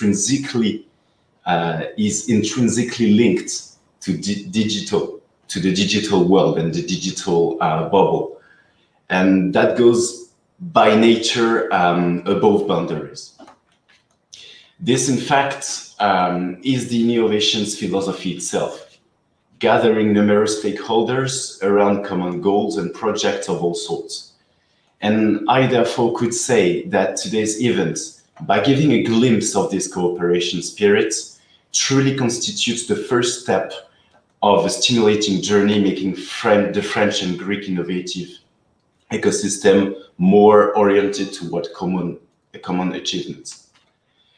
The aim is to fully seize opportunities offered by this dynamic and promising environment to extend further our common interests. So let me please once more and finally warmly thank all the speakers that we had the pleasure to hear today.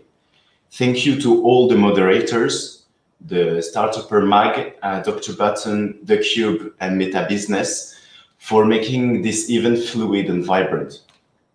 Another warm thanks to the Egg and Eurobank, of course, for co-organizing this event, and to the French Institute for their support, and with which the Embassy of France in Greece is very actively working on keeping out our ties very close, as they have always been. I wish you all a very good afternoon and see you very soon for further events. Thank you very much.